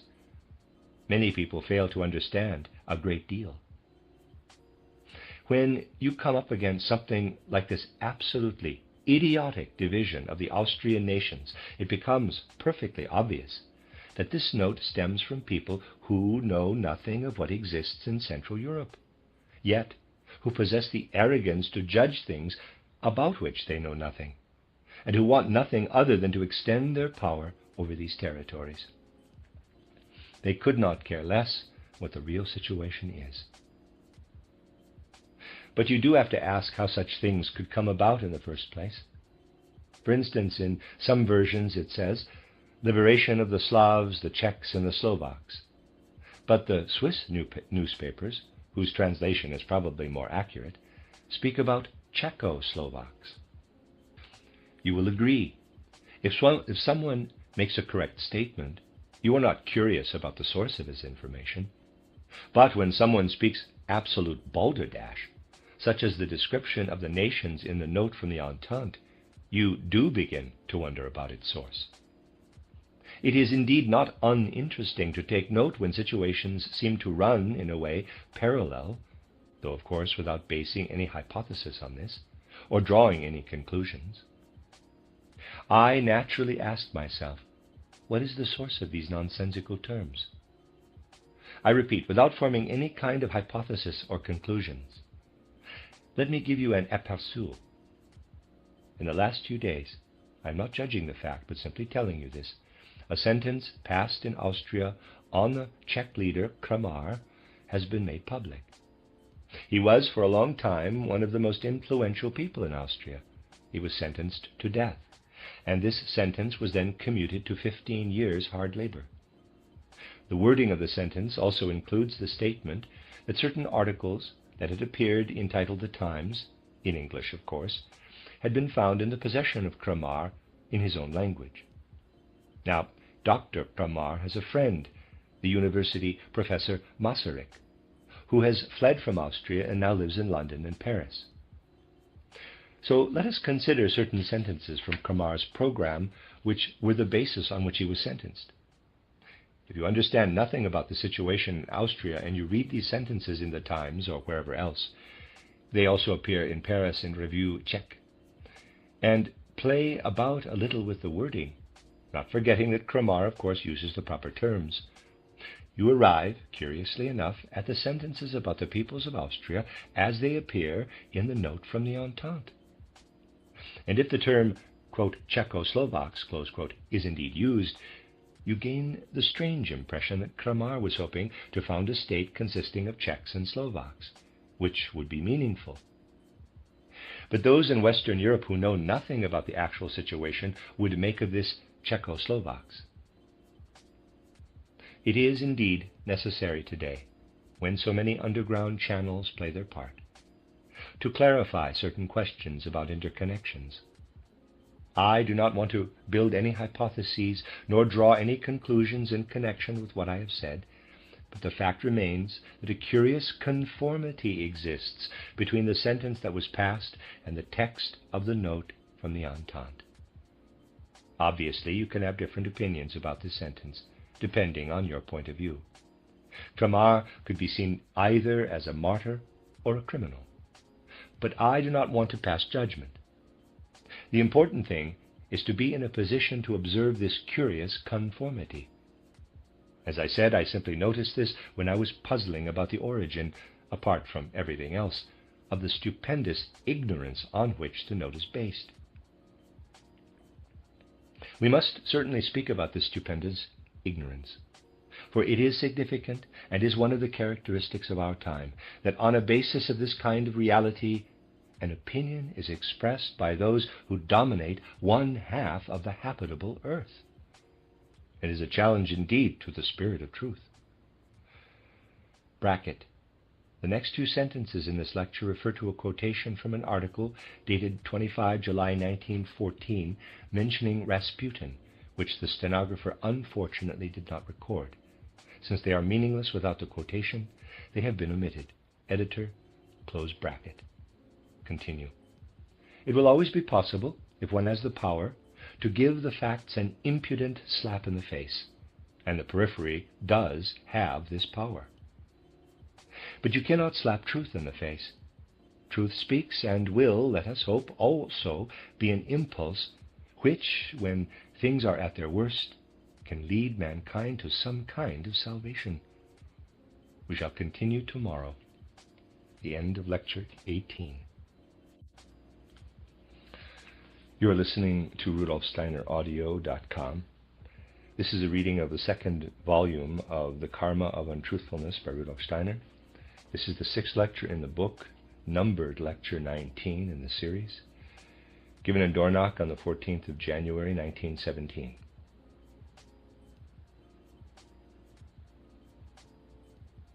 The nature of man is complicated, and very much of what actually goes on within the human being remains more or less beneath the threshold of consciousness, merely sending its effects up into consciousness. True self-knowledge cannot be won without first obtaining insight into the working of the subconscious, weaving below the surface in the impulses of soul. These, it could be said, move in the depths of the ocean of consciousness and come to the surface only in the wake of the waves they create. Ordinary consciousness can perceive only the waves that rise to the surface, and on the whole one is not capable of understanding their significance, so true self-knowledge is not possible. Merely pondering on what is washed up into consciousness does not lead to self-knowledge, for things in the depths of the soul often differ greatly from what they become in ordinary everyday consciousness. Today we shall look a little into this nature of man in order to gain, from this point of view, an idea of how the subconscious soul impulses in the human being really work. In this field we can, of course, to a greater or lesser extent, speak only in pictures. But if you bring together much of what we have hitherto discussed within our anthroposophical movement, you will be able to understand the realities that want to speak through the pictures. We can say, the invisible nature of man, his ego, his astral body, his etheric body, work through his visible nature. So what is not manifest works through what is manifest. However, the manner in which what is evident works through what is not evident is very complicated. But if we work our way bit by bit through the various parts of this complicated process and place them all together, we shall in the end attain an overall view of the being of man. Even this, though, will always remain incomplete, for the being of man is infinitely complex. But at least we can gain a certain basic knowledge of human nature as a valid foundation for self-knowledge. Today we shall examine how the separate components of man's nature express themselves in a more or less pictorial or formalized manner through physical life. Here is a human being. To illustrate what I want to tell you, I shall start with what we recognize for earthly man as the aspect of which we are conscious, the ego. I must emphasize that pictorial explanations can very easily lead to misunderstandings, because things said earlier seem to contradict other things said later. Follow carefully, and you will soon notice that such contradictions are in fact non-existent. So, let us start with the ego nature of man, with that component we call our ego. This ego nature is, of course, entirely supersensible. It is the most supersensible part we have as yet acquired. But it works through the physical. In the intellectualistic sense, the ego works in our physical being chiefly through the nervous system, which is called the system of ganglia, the nervous system radiating from the solar plexus. Diagrammatically, we can indicate this nervous system, this system of ganglia, this system of the solar plexus thus, and there's a diagram, dark shading.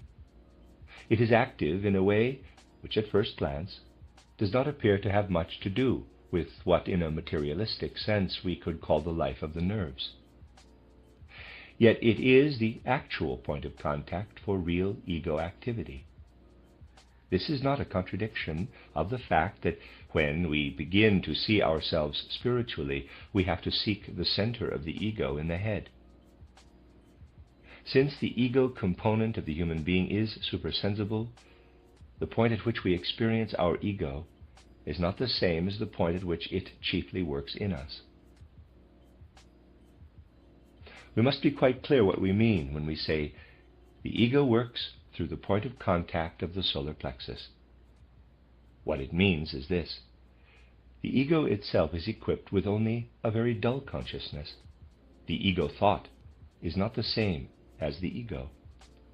The ego thought is what is washed up into consciousness, but the ego thought is not the real ego. The real ego intervenes as a formative force in the whole human organism through the solar plexus. Certainly you can say that the ego distributes itself over the whole body, but its main point of contact, where it particularly intervenes in the formative element of the human organism, is the solar plexus. A better expression would be the system of ganglia, because all the ramifications are part of this process, the system of ganglia. It is a process that lives in the subconscious and works in this system of ganglia. Since the system of ganglia plays its part in the circulation of blood as well, this does not contradict the fact that the ego expresses itself in the blood. The exact meaning of everything that is said must be considered. It is one thing to say the ego intervenes through the system of ganglia in the formative forces and in all the life processes of the organism, but something else is meant when we say the blood with its circulation is an expression of the ego in the human being. The nature of the human being is, as I said, complicated. To understand the significance of what has been said, it will be useful to answer the following question. What is the relationship of the ego with the system of ganglia and all that is connected with it? How is this ego anchored, as it were, in the abdominal organs of the human being? When the human being is in a normal state of health, the ego is chained to the solar plexus and all that is connected with it. It is bound by the solar plexus. What does this mean? This human ego, given to man during the course of earthly evolution as a gift from the spirits of form, has been, as we know, subjected to the temptation of Lucifer. The ego, as it now exists in man, and because it has been infected by Luciferic forces, would be a bearer of evil forces. The truth of this fact must definitely be recognized. The ego is not a bearer of evil forces because of its own nature, but because it has become infected with Luciferic forces through the temptation by Lucifer. It is in fact the bearer of truly evil forces, forces which, because of the Luciferic infection, tend to distort the thought life of the ego toward evil. Since the moment when the ego was given to him, man has been able to think. If there had been no Luciferic temptation, man would think only good thoughts about everything. But as the Luciferic temptation did in fact take place, the ego does not think good thoughts, but thoughts infected by Lucifer. This is a fact of earthly evolution. The ego is malicious and dastardly. It thinks only of showing itself in a good light and consigning everything else to the shadow. It is infected with all kinds of egoisms. This is how it is, because it is infected by Lucifer. Now, the system of ganglia, the solar plexus, is something in man that has come over from the moon incarnation of the earth. It is a kind of house for the ego. The ego fits into it in a certain way. In fact, it can be held a prisoner there. So, we have the following state of affairs. Because of its Luciferic infection, the ego tends all the time to behave in a dastardly, lying manner and place itself in the light while consigning everything else to the shade. But it is held prisoner by the nervous system of the abdomen. There it has to behave itself. By means of the nervous system of the abdomen, the properly progressing forces, which have come to us from ancient Saturn, Sun, and Moon, compel the ego not to be a demon in the bad sense of the word. So the manner in which we bear our ego within us is to have it bound by the organs of the abdomen. Assume now that these abdominal organs are unhealthy in some way, or not in a normal state. Not to be in a normal state means not to want to take in fully what fits into them spiritually, what spiritually belongs to them. The ego can be somewhat freer in its activity if the abdominal organs are not quite healthy. If this freeing is brought about by some physical hyperactivity, this can express itself in the human being in that the ego is let loose on the external world instead of remaining bound. When the ego behaves freely in this way, we have a case of psychological illness. The human being displays the characteristics of the ego infected by Lucifer. The characteristics of the ego of which I have spoken then make their appearance. There is certainly no need to be a materialist in order to understand fully the manner in which the spiritual, in this case the ego, can be bound to physical organs in life between birth and death, though in a way that differs from what is perceived by a materialist. There is no need to be a materialist to see how, in a manner of speaking, the devil can throw off his chains and break loose. This is one instance of psychological illness. The freeing of the ego, however, is not necessarily a question of psychological illness, because another state of affairs is also possible. In such an instance, it is not a question of illness in the abdomen, but rather a, in quotes, switching off of its normal activity. This is what happens in the great majority of cases of hypnotic consciousness. The functioning of the system of ganglia in the abdomen is put into a state either by natural causes or by all kinds of mesmeric effects, in which it is unable properly to keep the ego under control. Thus, in this way, too, the ego has an opportunity to become more involved with its environment. It is not embedded in the system of ganglia and is therefore free to make use of channels to the outside world, which enable it to perceive from a distance all kinds of processes in space and time, which, when it is embedded in the system of ganglia, are processes which it cannot normally perceive. So, it is important to know that a certain relationship exists between the hypnotized state, which in a mild way switches off the normal activity of the processes bound to the system of ganglia in ordinary consciousness, and certain forms of madness, where the switching off is caused by deformation or illness in certain abdominal organs. If the ego is freed, if it feels, you might say, free of its chains and is linked not with its body, but with the spiritual forces in its environment, this is always, in a way, a pathological state, just as is also the case in madness.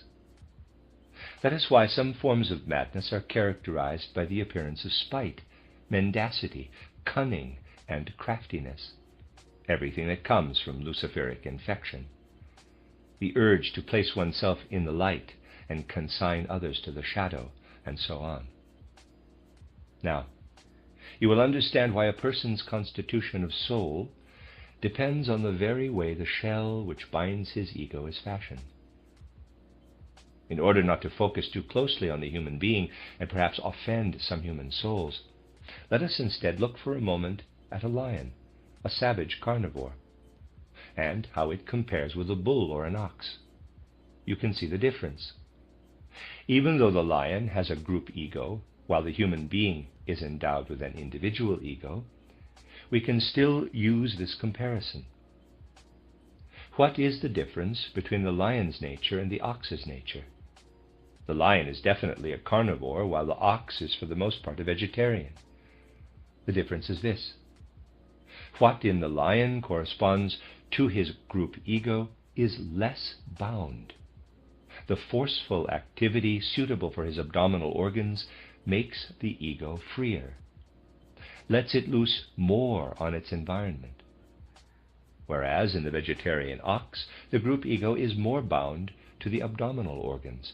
The ox lives more bound up in itself.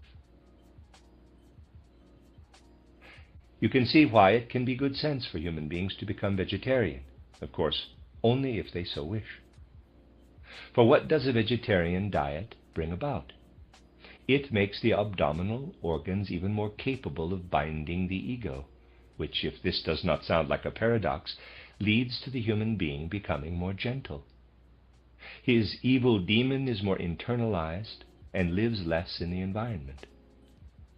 Nobody, however, should persuade himself that he does not possess this demon, for he does, but it is more imprisoned within him. It would be easy to set up an experiment to compare the behavior of hungry carnivores and hungry vegetarians. When hungry, one is apt to be less inhibited. So, it would be likely that the hungry vegetarians, who are in the habit of containing themselves as a result of their vegetarian diet, would be the more savage. For hunger brings about changes in the functions of the abdominal organs, which are then less able to fetter the ego than they are when satiated. I do not mean to be absolute in what I say, because the carnivore in any case binds the ego less strongly than the vegetarian. But I said that in comparison, the hungry vegetarian, in contrast to his state when satiated, is likely to be far more savage than the hungry carnivore, in contrast to his state when satiated. Human nature is indeed exceedingly complicated. One very good way of attaining some knowledge as a basis for true, genuine self-knowledge in life is to pay attention to the connection between the spiritual and bodily parts. I should add, though, that vegetarians should take care not to allow themselves to become too undernourished. If they are undernourished, they are in danger of damaging themselves, and then their chains, the prison for their devil, who shows himself in wiliness, lies, and so on, are weakened. They then let their devil out into the environment, and the environment is troubled by their problems. Either that, or else they themselves have the trouble.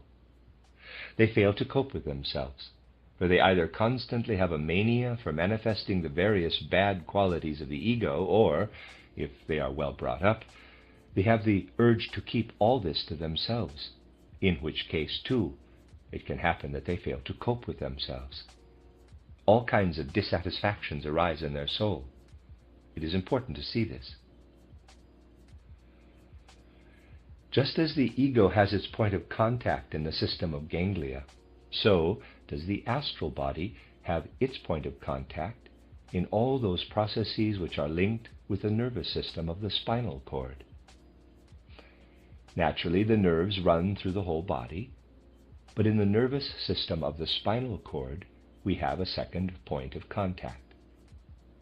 Included in this, of course, are, once again, all the processes connected with this spinal nervous system. I am not speaking of the cerebral nervous system. I mean the nervous system of the spinal cord, which has to do, for instance, with our reflex actions, and is a regulator for much that goes on in the human body. In the present context, we must include all the processes regulated by this nervous system. Again, we have to see that the astral body is either bound to everything connected with this spinal system, or that it can become free of it, through illness or through partial somnolence brought about by mesmerism or something similar. The entity which is bound here received its luciferic attributes, which are mingled a little with Ahrimanic attributes, as long ago as the time of ancient moon. Therefore these are weaker than the luciferic attributes of the ego, but they are present in the astral body too. If you want to turn your soul to a contemplation of the process by which this luciferic infection crept into the astral body, you will have to study what I said in my book, Occult Science, titled, about the separation of the moon from evolution as a whole. This infection made its appearance during the time of ancient moon. Here you will discover another reason for certain characteristics in the human being. Characteristics of an hypnotic nature, higher hypnotic characteristics, which are bound in the main to the organs of the chest, and which bring in higher experiences than do the organs of the abdomen. At the same time, you will see that if something is not in order, so that the astral body cannot be bound as it should be, something can again come about which is a psychological illness, a psychological disorder. Just as the ego can be released, causing signs of madness, so also can the astral body be released, which again leads to signs of madness. When the ego is released, this leads, as I have said, to characteristics such as spite, cunning, wiliness, fraudulence, giving prominence to oneself and putting everything else in the shade, and so on. When the astral body is released, this leads to volatility of ideas and lack of cohesive thought, manic states on the one hand, or on the other, to withdrawal, depression, hypochondria. Again, these conditions could be brought about by hypnotic or mesmeric intervention, but in this case the organs are not ill, but have had their normal physical function suppressed by the intervention of a hypnotist or mesmerist. There is much in our human nature which must be held in check, for in a way we do belong to the devil. We are at least partially decent human beings solely because the devils in us are held in check by the divine spiritual forces which have developed in the proper way through the periods of ancient Saturn, Sun, and Moon. Because of the various temptations, we do not possess all that great an aptitude for decency. A good many bad dispositions and moods of soul life are the result of meeting with the demon in us. The appearance of the demonic element comes about because what is bound can become unbound. We shall speak on another occasion about what it is in the life between death and a new birth that binds those aspects that are bound by our physical body now during life between birth and death. You will agree that we owe a great debt of gratitude to the cosmic order, that here between birth and death we possess our physical organism, for without it we would have no prison for our higher components. When these higher components are set free, after we have laid aside our physical body, different conditions come into operation, which we will discuss another time. Suffice it to say that the higher components still retain some fetters even then. Now, just as the astral body is bound in this way by the system of the spinal cord and all the processes of organic life connected with it, so is the etheric body bound by the cerebral system and everything that belongs to it.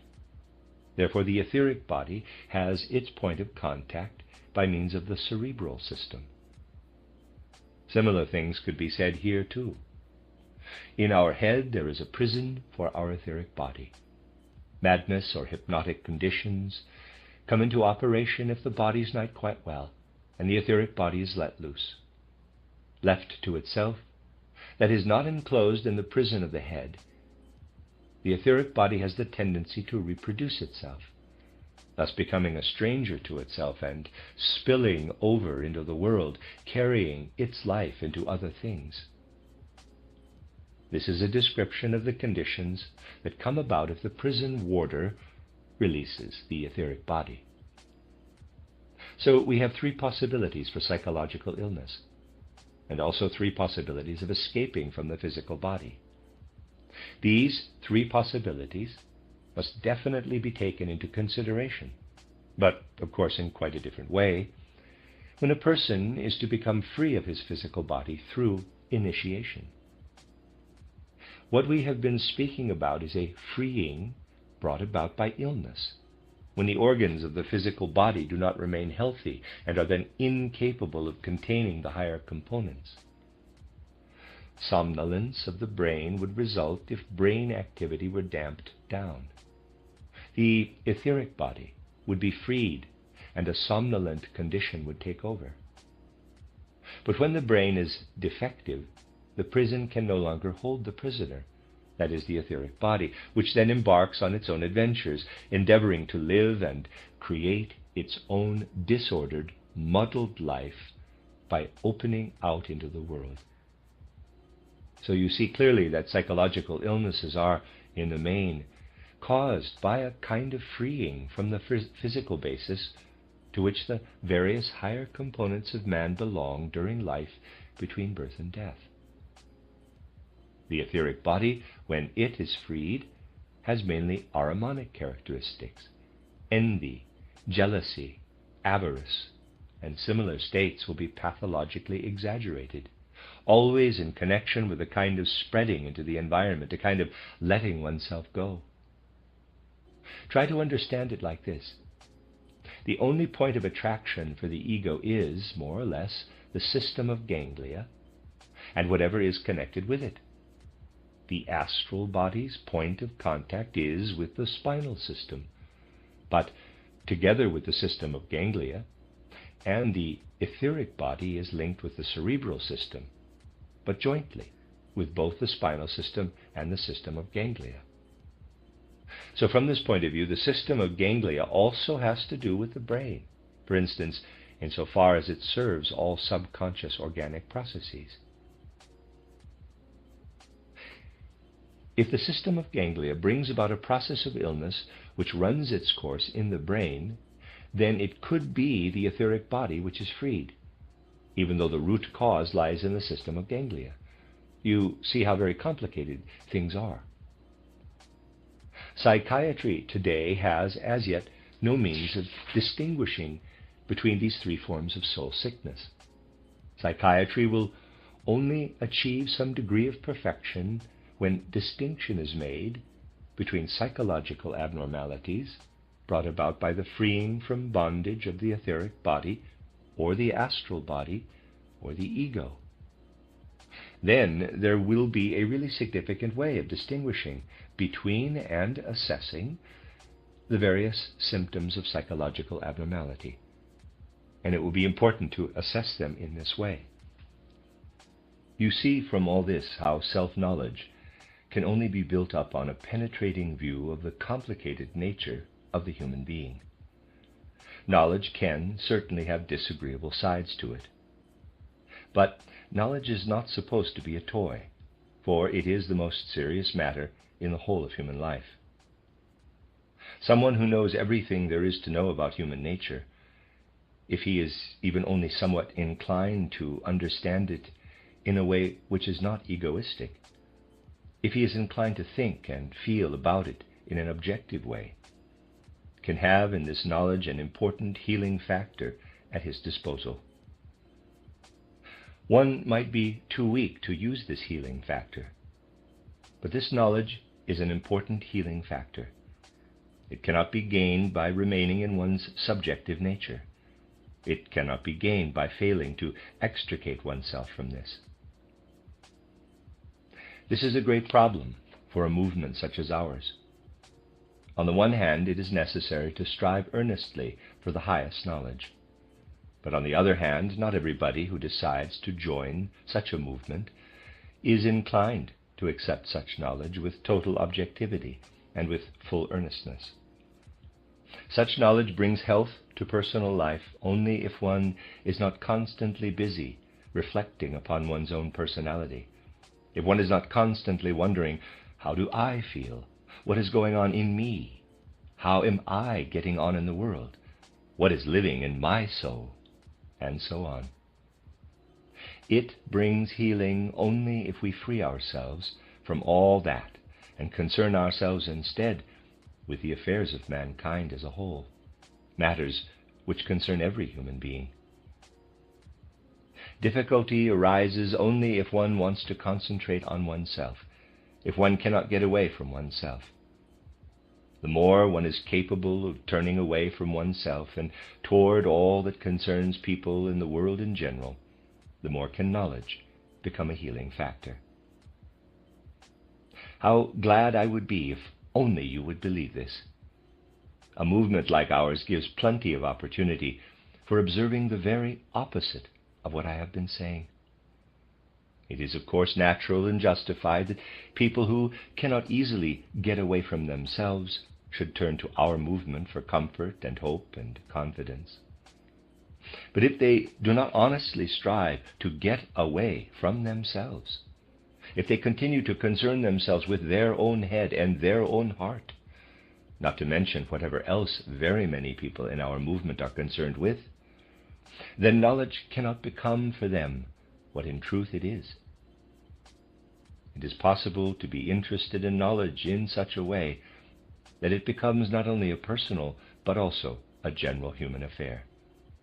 The more personal considerations are involved, the more one is distracted from what is healing in all the knowledge about the deeper aspects of the world. From the points of view we have now reached, we must endeavor to gain clarity about how certain impulses in human nature are connected with the freeing of the soul and spiritual element, either in states brought about by hypnosis or mesmerism, or in madness. A process of freeing is always connected with a merging into the spiritual element. But this is in turn bound up with a certain feeling of voluptuousness, with real voluptuousness, both direct and indirect. For whatever has become free, be it the etheric or astral body or the ego, in a way pours itself into the spiritual world. And this pouring forth is definitely connected with inner feelings of bliss. Somebody with a psychological abnormality gains a certain satisfaction from his abnormal soul activity, and is therefore loath to depart from it. In every age, those who have concerned themselves with the healing of psychological abnormalities have reported the following experience. When doctors have found a way of healing their patients, it happens that, as the moment of health approaches, the patient senses that he can no longer freely merge with his spiritual environment, and that he has lost a certain feeling of voluptuous bliss. So he begins to hate the doctor who has taken this from him. Usually those who are not psychologically ill are grateful to their doctor when he heals them. But efforts expended on the psychologically ill are met with the opposite. You will find this documented in the appropriate literature. Doctors have frequently found that when a cure is effected, or even only an attempt is made to overcome the sickness, the patient begins to find his doctor abhorrent, because he is taking away what the patient really wants, especially in his subconscious, even if he would consciously deny this. Such things lead us deep into the mystery of the human being's soul nature.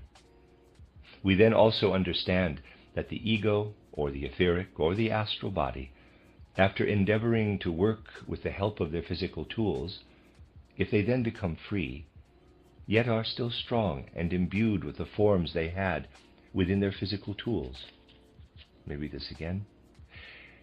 Such things lead us deep into the mystery of the human being's soul nature. We then also understand that the ego, or the etheric, or the astral body, after endeavoring to work with the help of their physical tools, if they then become free, yet are still strong and imbued with the forms they had within their physical tools, can more easily unfold certain forces than was possible for them within the diseased organs. That is why people with periodic illnesses, for there are cyclic, periodic abnormalities of the soul, when they once again leave their organism, often feel that they have capacities which they do not otherwise possess. This gives them great satisfaction, and when they then return to their physical body, a certain awareness of what they have experienced remains with them. They can sometimes be very clear about themselves and what has happened. During the first half of the 19th century, a well-known physician, Willis, cured someone suffering from madness. That is, he brought him to a point at which he was once more capable of thinking sensibly about himself. And this person, who was intelligent, wrote a kind of review of his madness. If you take into account what I have just said, you will well understand what this intelligent individual wrote. His illness involved the freeing of all three higher components. He wrote, quote, "I expected my fits of insanity with impatience, with bliss," close quote. Remember, he awaited the moment of leaving his body with impatience, because he knew he would then enjoy a kind of bliss. Quote, "Everything appeared easy to me. No obstacles presented themselves, either in theory or practice. My memory acquired all of a sudden a singular degree of perfection." Close quote. Someone who understands these things can tell from this that the patient must otherwise have suffered from severe constipation, that is, an abdominal condition, which led to a dulling of his memory. As soon as his ego tore itself free, his memory was again intact. Quote, "Long passages of Latin authors occurred to my mind. In general, I have great difficulty in finding rhythmical terminations, but then I could write verses with as great facility as prose." Close quote. You see how exactly the patient described himself, and it is understandable that in a certain way he endeavored to induce the abnormal state. This cannot actually be done, of course, but he was glad when it came, for it brought him voluptuous enjoyment. This is the main difficulty in the case of psychological abnormalities, for subjectively the patients have to be led from a happy to an unhappy state of mind, and so they are truly downcast about it. In their ordinary consciousness, this is different, of course, but in their subconscious, they are downcast if they are cured. Of course, they go to the doctor and say they want to be cured, but subconsciously they do not, in reality, want to be cured. This is the difficulty. The freed component or components resist with all their might being torn away from the bliss they enter when they are freed. You see how, by looking at things in this way, we do justice to the material foundation of our physical existence, and yet we do not become materialists. Take a person who is stupid to a greater degree than is apparent in external life. There are such people. Well, stupidity is only one stage on the way to a certain abnormality of soul, namely imbecility. The cause is possibly that the otherwise bound etheric body is free, because the brain is too compact and cannot achieve sufficient fluidity in the way it works. Perhaps this person shoots himself in the head without killing himself. Someone who knows what to look for, might find that this is not a bad thing, as long as he has not done himself any other harm. For the resulting loosening of his compact brain might lead to his becoming clever. There are certainly known cases in which head wounds have led to people becoming more wide awake than they were before. There is truly nothing in the physically perceptible world as complicated as the nature of the human being. It is more complicated than anything else in the world. To understand man in his totality, you have to view him in the way I have been describing.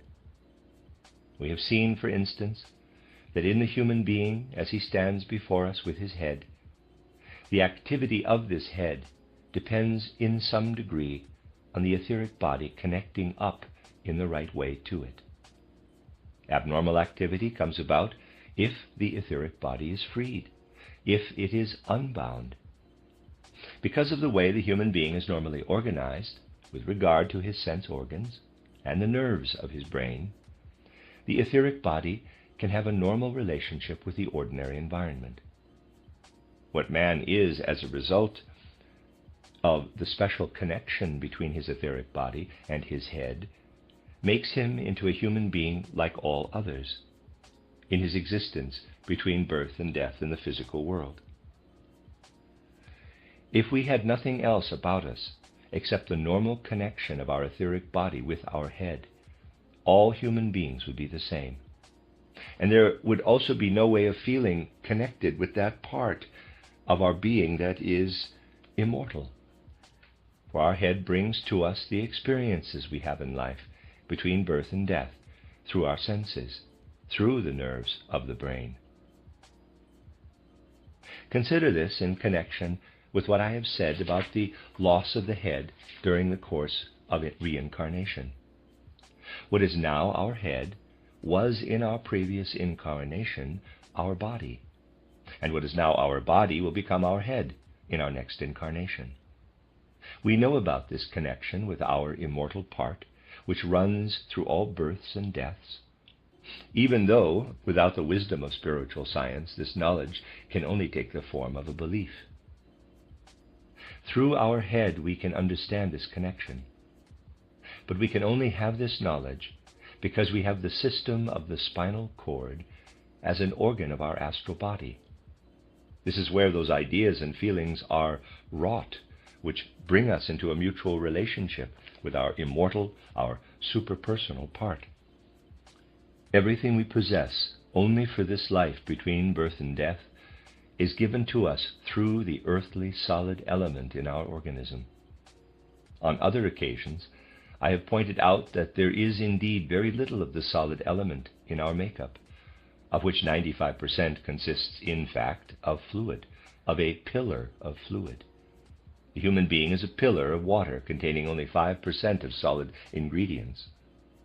Yet only this solid element can be the bearer of our ordinary thoughts in physical life. And only insofar as we are permeated by the fluid element with its pulsation can we know about our superpersonal part. And this fluid element with its pulsation is linked with the spinal system, which for the most part regulates this fluid element and its pulsation. How all this is related to certain things I have described on other occasions, to the pulsating rise and fall of fluid between the abdomen and the brain, I shall discuss tomorrow, for at the moment it would take us too far from today's theme. Now, because the human being bears the fluid element within him, he is linked with his super-personal part. But this fluid element also establishes his specific personality. If we had only heads, we would all think the same, feel the same. But because we also have hearts, the fluid element, blood, and other juices in us, we are specific in some degree. For through this element, the hierarchy of the angeloi can have a part in our being. The hierarchy of the angeloi can intervene in us via the fluid element. A third possibility for intervening in our being is given because even with the normal working together of the higher components with the system of ganglia, it is possible for the airy element and everything connected with it to have an effect on us. This happens in the process of breathing. It is very complicated, and it varies depending on where we breathe, on how much oxygen, how much humidity, how much sun warmth is in the air, and so on. It is the hierarchy of the archangeloi, the archangels, who work on us via the airy element. And everything that works in us from the hierarchy of the archangeloi, both those who have progressed normally and those who are retarded, works via the system of ganglia. Also, this is the route by which the folk spirits work, for they belong to the hierarchy of the archangeloi. The work done by the folk spirits in the human being takes its effect through the organs which are connected with the system of ganglia. This is why nationality is something so far removed from consciousness, something that works in such a demonic way. And for the reasons I have pointed out, it is linked so strongly with everything to do with locality. For the locality, the local climate, is far more closely connected with the working of the hierarchy of the archangeloi than one might imagine. Climate is nothing other than what works on the human being via the air. So you see that by discussing the system of ganglia, one is indicating how the impulses of all that belongs to the folk soul work in man's unconscious.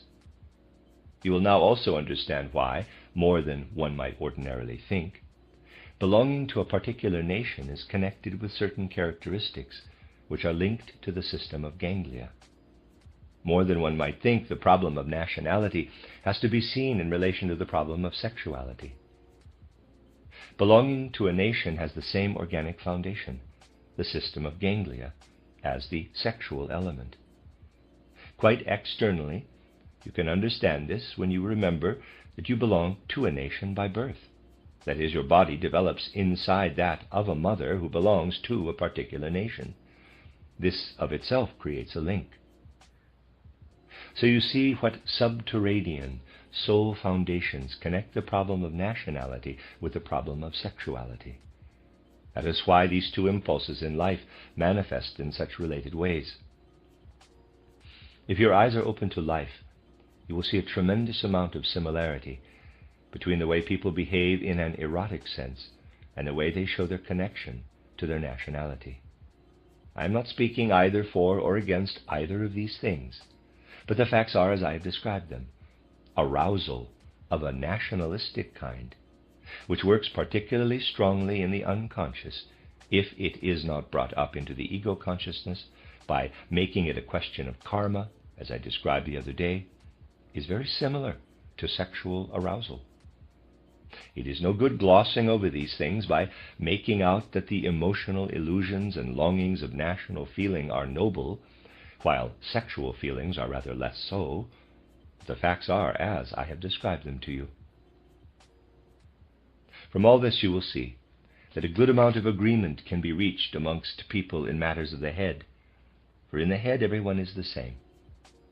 If we consisted of heads only, we would understand one another famously. It is peculiar to say, if we consisted of heads only.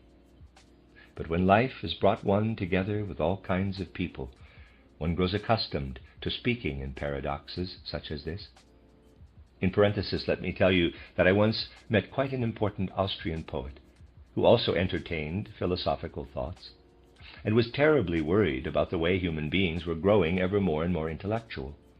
He said, "People are growing more and more intellectual, so in the end the rest of their body will waste away, and there will be nothing left but walking heads." He was quite serious.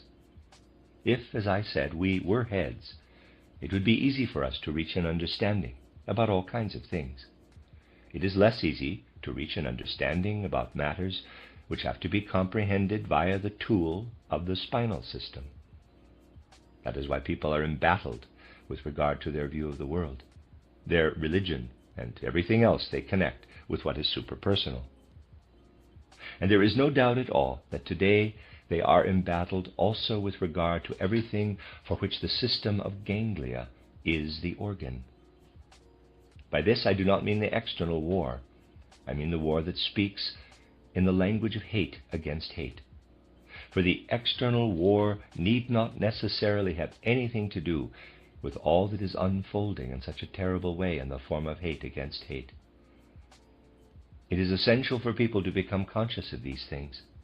Only if people can come to understand the nature of the human being will it be possible to find a way out of that chaos into which mankind is entered. Tomorrow we shall speak more about this chaos. But we must be clear about one thing. The knowledge and understanding we gain about the complicated nature of the human being must be filled with a mood that I described just now as an impersonal mood. So far I have only described harmless personal moods, such as those in people who cannot cope with themselves, who go on and on about their heart or one thing and another. But in the world at large we meet with less harmless moods, either personal or belonging to the egoism of a whole group. Occult knowledge is not always applied in a selfless manner, as you saw during our considerations over the past few weeks. We can certainly look more deeply into the impulses at work in human history if we have an understanding of the complexity of human nature. For what we can come to know with regard to the individual is connected in turn with all that happens between people, both on a one-to-one basis and also between the different groupings that come about during human evolution. Now, I told you that occult knowledge was used by certain secret brotherhoods in order to give a turn to events which would serve not general human aims, but the egoistic aims of a particular group.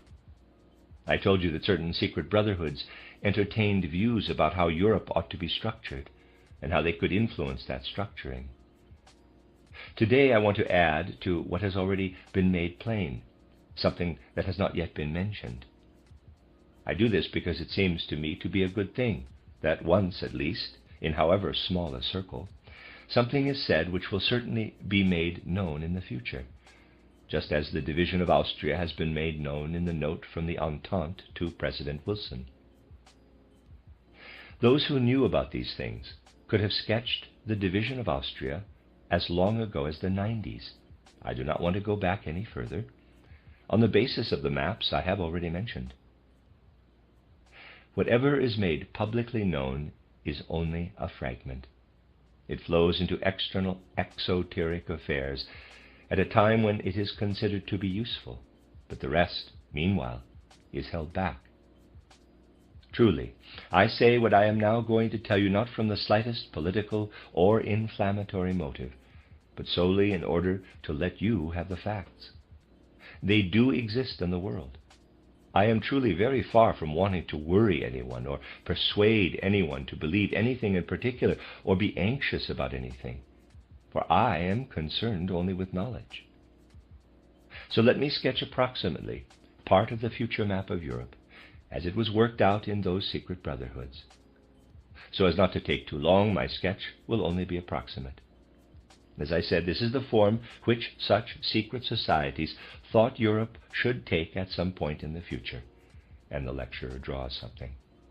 First, they turned their attention to the Southern European Balkan Confederation. This was to be a kind of bulwark against Russianism. Obviously, in the West, Russianism was considered to be the opposite pole. Definitely not something with which to remain linked forever, but something against which there would always be a need to fight. Since the intention was to weld together the present kingdom of Italy with the Balkan Slavs, and the southern Slavs at present belonging to Austria, this confederation would comprise a large part of the Apennine Peninsula, the Italian-speaking part of Switzerland, the southern part of Austria, Croatia, Slavonia, and Dalmatia. To this, the northern part of Greece would be added.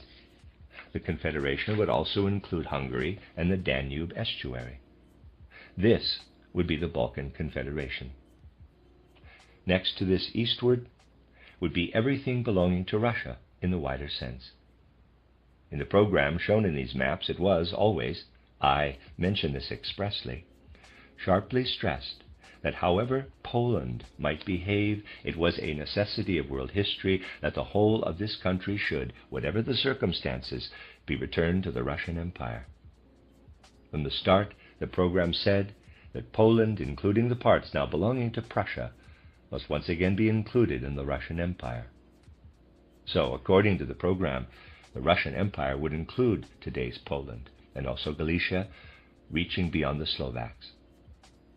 The part that I am shading here would dip in like a peninsula. This would be Bukovina, and the drawing was continued. Then would come France, which, starting at the Rhine estuary, would cover the territory over as far as the Rhine and the French-speaking part of Switzerland, and would be bounded here by the Pyrenees, and here something like this. Nothing much was said about the Scandinavian peoples. No doubt they have been granted a good long respite. The rest would be German-speaking Switzerland with Germany and the German parts of Austria. They would cover this area. And these colored parts would fall more or less into the sphere of influence, however that might appear, of the British Empire. Holland, Belgium, the coast, Portugal, Spain, the lower part of Italy. We can speak about the islands another time, and the southern part of Greece. So here we have a map for which the one we tried to draw on the board yesterday is clearly a kind of payment on account. The Central European part looks quite similar to that implied by the note from the Entente to Wilson. This is what was seen to be an ideal structure for Europe. I repeat yet again, this is not something remotely intended to influence anybody. All I want to show is that this structure for Europe, clearly traceable by me to the 90s or even the 80s, was taught in certain secret societies. The reasons for wanting to shape Europe like this were also always given. Ways and means, of course, the reasons were eminently sensible. For achieving this structure for Europe were more or less described. We shall talk about this tomorrow. Just let me say that I am not making this up. It is something that lived as a powerful impulse in many heads, something that had to be brought about, something that would have to be brought about by every effort. I know very well how ill will could easily maintain that it is improper, in consideration of a particular point, to say such things precisely here, of all places. But I do not want to be inflammatory, nor do I want to set up a picture of the future, either for those nations now at war or for those who are neutral. I have nothing to do with these things. I speak about them merely to show you the impulses which existed in those circles. What we have here is a picture of the future arising from endeavors to use certain impulses in the egoistic interests of a group. Those who are shocked to see what would disappear might remind themselves that we are concerned with the tasks of mankind in general. Things which emanate from the egoistic interests of a group are obvious, and there is no need to regard them as fateful, as pending fate.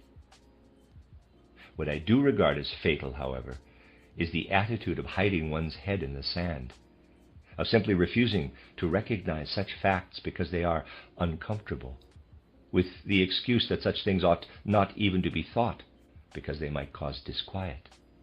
Of course, I know that it could be said, we should not speak about such things because they might upset people who are honestly striving to be neutral. But the foundations on which we stand ought to have enabled us to transcend this kind of upset by now. We should be capable of looking at what is really happening in the world. And when I say these things, it is on the assumption that you are sensible enough to take them in the right way. The end of Lecture 19. You are listening to RudolfSteinerAudio.com. This is a reading of a cycle of lectures entitled The Karma of Untruthfulness. This is Volume 2, the 7th lecture in this volume, which numerically in this cycle of lectures is Lecture 20, given in Dornoch on the 15th of January, 1917. I pointed out yesterday how the spiritual components of man's being have their points of contact in his physical organism.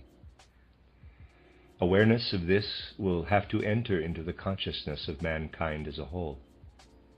For it is this knowledge that, in truth, must lead man to the light out of the darkness of today's materialism, which will last for a very, very long time. Never, though, must the thread of spiritual knowledge be lost entirely. At least a small group of human beings must always ensure that this does not happen.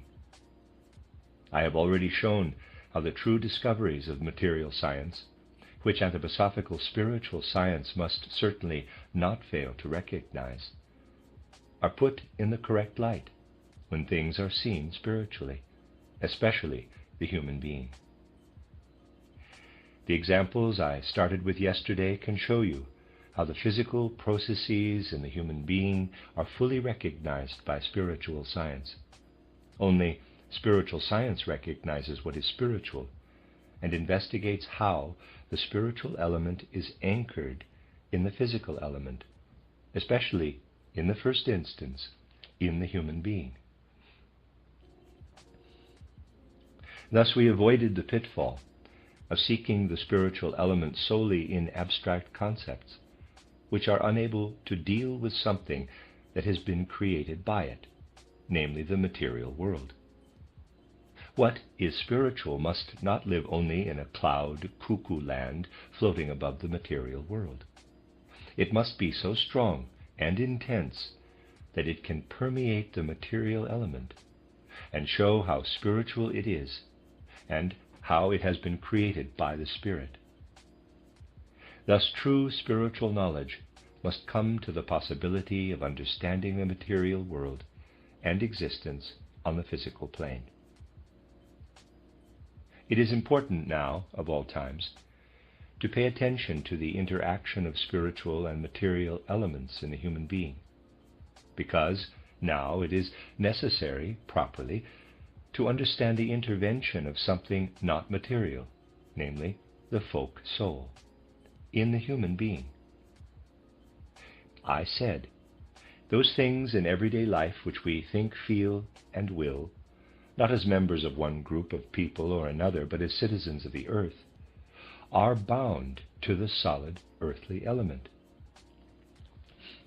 Even though only 5% of our body is made of this earthly element, I said that in us which gives us, in the world between birth and death, our purely personal knowledge, will impulses, and degrees of feeling, is bound to the mineral, solid element of the brain.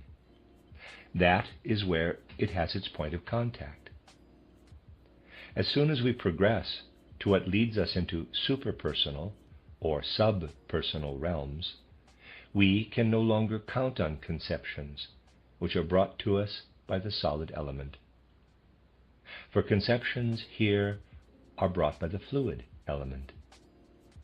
And conceptions which take us so far into the superpersonal or subpersonal realm that we come to the intervention of the archangeloi in our being are brought to us by the airy element. The airy element is the mediator between these archangel beings and their sphere and everything which the human being experiences in that very subconscious way I described yesterday. Well over 90% of our physical being is a pillar of water, a pillar of liquid. But this liquid element in the human being, of which very little account has so far been taken by natural science, is the main bearer of life in the human being. I have pointed out how the aeriform element works through the liquid element into the solid element, which is anchored in the brain. We breathe in. Because we breathe in a stream of air and fill our body with it, the organ we call the diaphragm is pushed down. In this sucking in of the stream of air, and everything that goes with it, down to the lowering of the diaphragm, is to be found that sphere in which the impulses emanating from the kingdom of the archangeloi work. Just as all this remains in the subconscious, so does the real manner of the folk soul's working remain in the subconscious. As I said by way of comparison yesterday, it surges up like waves, in a form that differs utterly from the way it lives down there in the depths. When the diaphragm is pushed downward, it, in a way, dams up the blood in the veins of the abdomen. This pushes the stream of cerebral fluid upward through the spinal cord, so that it pours into the brain, or rather round the solidified mass of the brain. So now, as a result of breathing in, the cerebral fluid is in the brain, has been pushed up. In the way these pulsations of the cerebral fluid work lie all the impulses that come into man from the sphere of the archangeloi. Everything man can have in the way of conceptions and feelings which lift him into the realm of the superpersonal or subpersonal. Everything that connects him with the forces that reach beyond birth and death. And in the brain itself, the cerebral fluid comes up against the solid element. Parallel with this runs the process by which all our ideas and conceptions ebb and flow in the liquid element. These ideas and conceptions are spiritual entities which ebb and flow in the liquid element. And they appear as our everyday conceptions relating to the external world because they come up against the solid element and are mirrored by this solid element into consciousness. When we breathe out, a damming up takes place in the blood vessels of the brain, and the cerebral fluid is pushed down through the spinal cord into the abdomen. There is room for it there, because breathing out has raised the diaphragm. So thinking and having ideas and so on is not the mere brain process of which the sciences of anatomy and physiology dream today. What takes place in the brain is a mirroring back by something solid. And this is connected with what is not mirrored, but remains in the fluid element, whence, via the detour of breathing, it regulates the influence of the aeriform element. This is also the detour via which everything is mediated to us, which belongs to a particular climate, the local soil conditions of a particular terrain, and all the other influences connected with breathing. That part of breathing which never enters our consciousness, but remains like an ocean swell, is where spiritual realities surge. Via the detour through the cerebral fluid, the breathing process is connected with the brain. Here you have a physical process belonging to the whole human being, described in such a way that you can recognize it as a revelation of the Spirit which surrounds us everywhere, just as does air or humidity.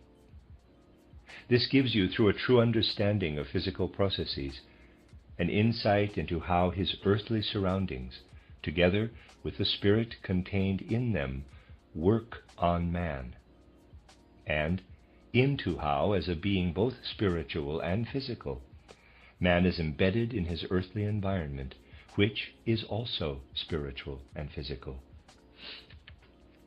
The air, water, and warmth which surround us are nothing other than bodies for the spirit, just as our muscles and nerves are bodies for the spirit. I am presenting you with these things now because they show how human life is founded on processes which are not at all obvious to present-day science. It will be the task of the fifth post-Atlantean period to raise these processes to the level of true knowledge. During the course of the fifth post-Atlantean period, this realization must enter into everything we do, in teaching, in education generally, and in the whole of external life. It must in due course be recognized that what is seen as science in materialistic circles today will gradually have to disappear from the life of the earth, together with all the consequences it has for life. All the battles still to be won in the fifth post-Atlantean period will be no more than an external expression of a spiritual battle, just as, in the final analysis, the present battle is an external expression of the confrontation between materialism and spiritual life. Hidden though these things are, behind today's infinitely sad events, lies the battle of materialism against spiritual life. This battle will have to be fought to the end.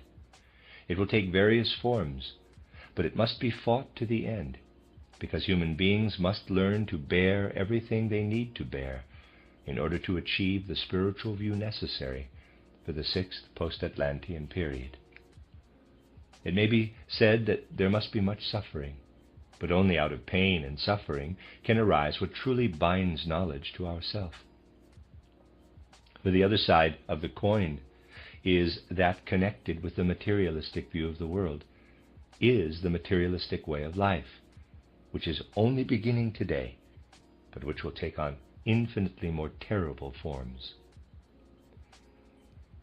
The materialistic way of life began when science became willing to recognize only what is material. It has already led to a stage at which people are prepared, in life too, to accept only what is material. This will be taken much, much further and will become far more intense. For the fifth post-Atlantean period must be lived to the end. In all areas it must reach a kind of climax. For spirituality needs its opposite pole if it is to recognize itself with the intensity that will be needed if mankind is to step with maturity into the sixth post-Atlantean period. So do not shy away from following the spiritual guidelines offered as a possibility for comprehending the external facts of the world.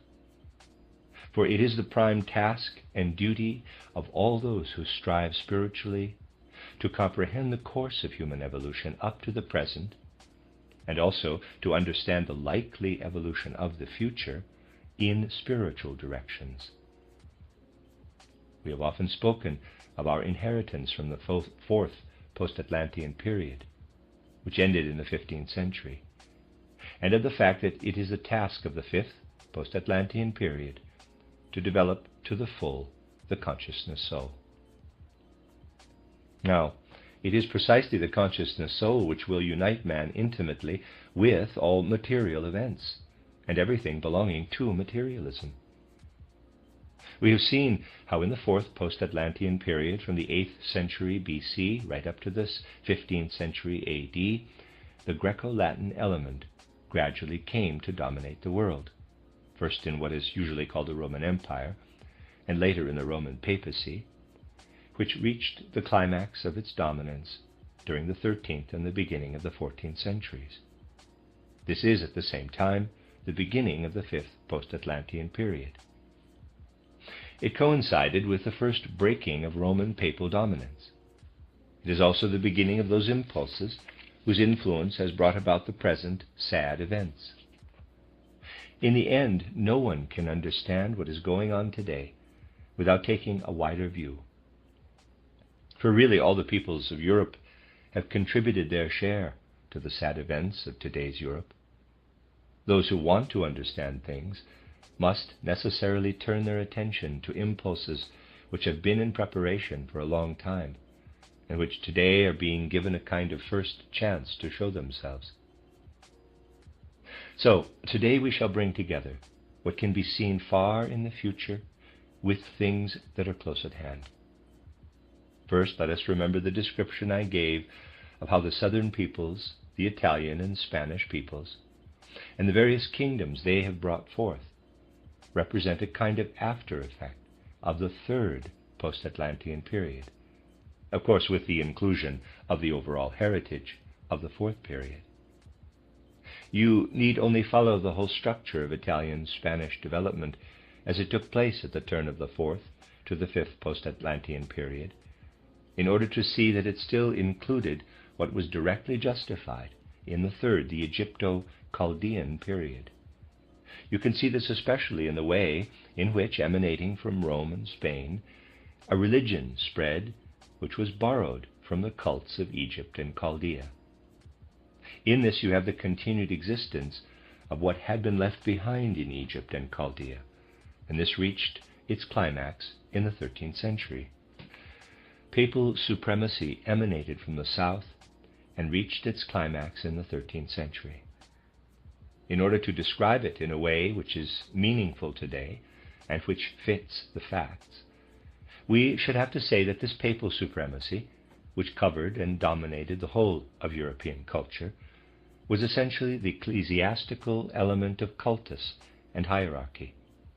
This ecclesiastical element of cultus and hierarchy, which was a transformation of ancient Rome into the Roman Catholicism, which streamed into Europe, is one of the impulses which continued to work like retarded impulses throughout the whole fifth post-Atlantean period, but especially in its first third.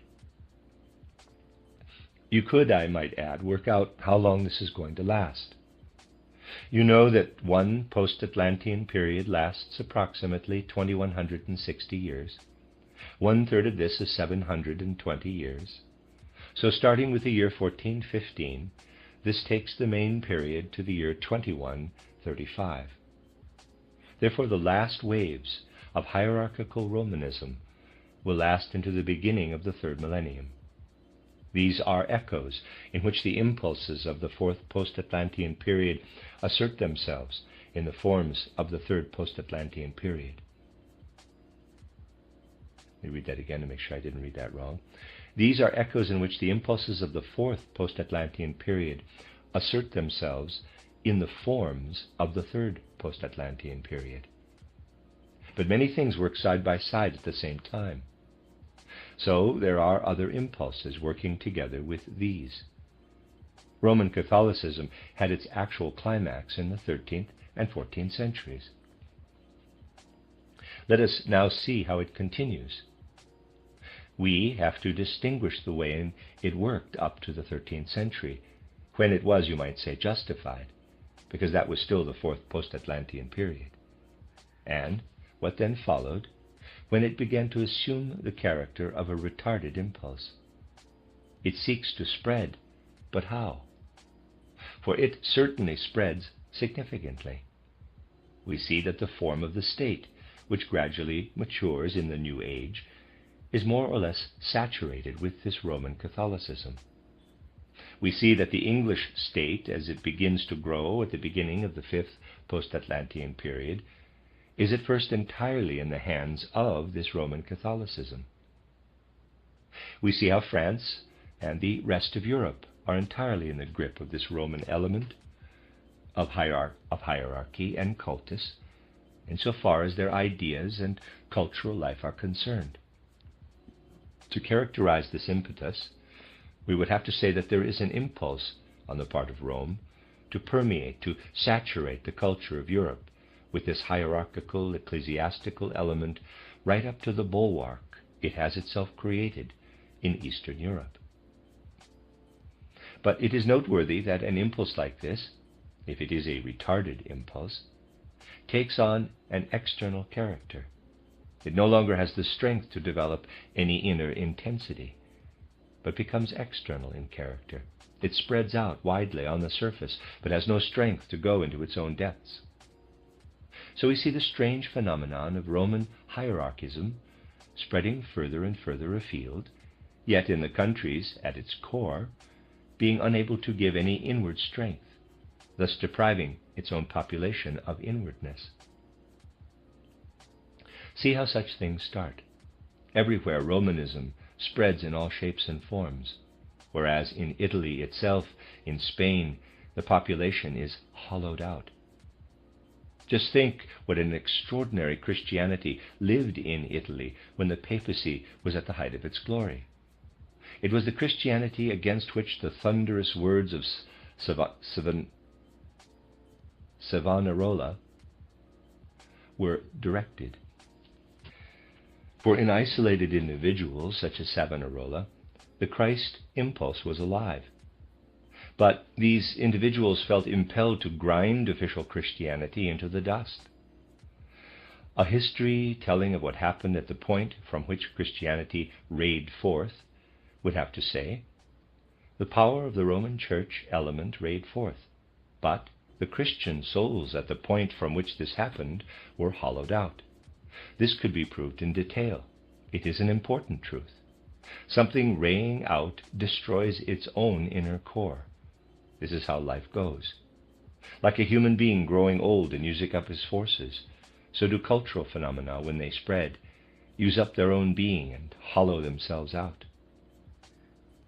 On earlier occasions, I have shown how the French state was in a certain way a recapitulation of the fourth post-Atlantean period in the fifth. Here we now have a second case of raying forth.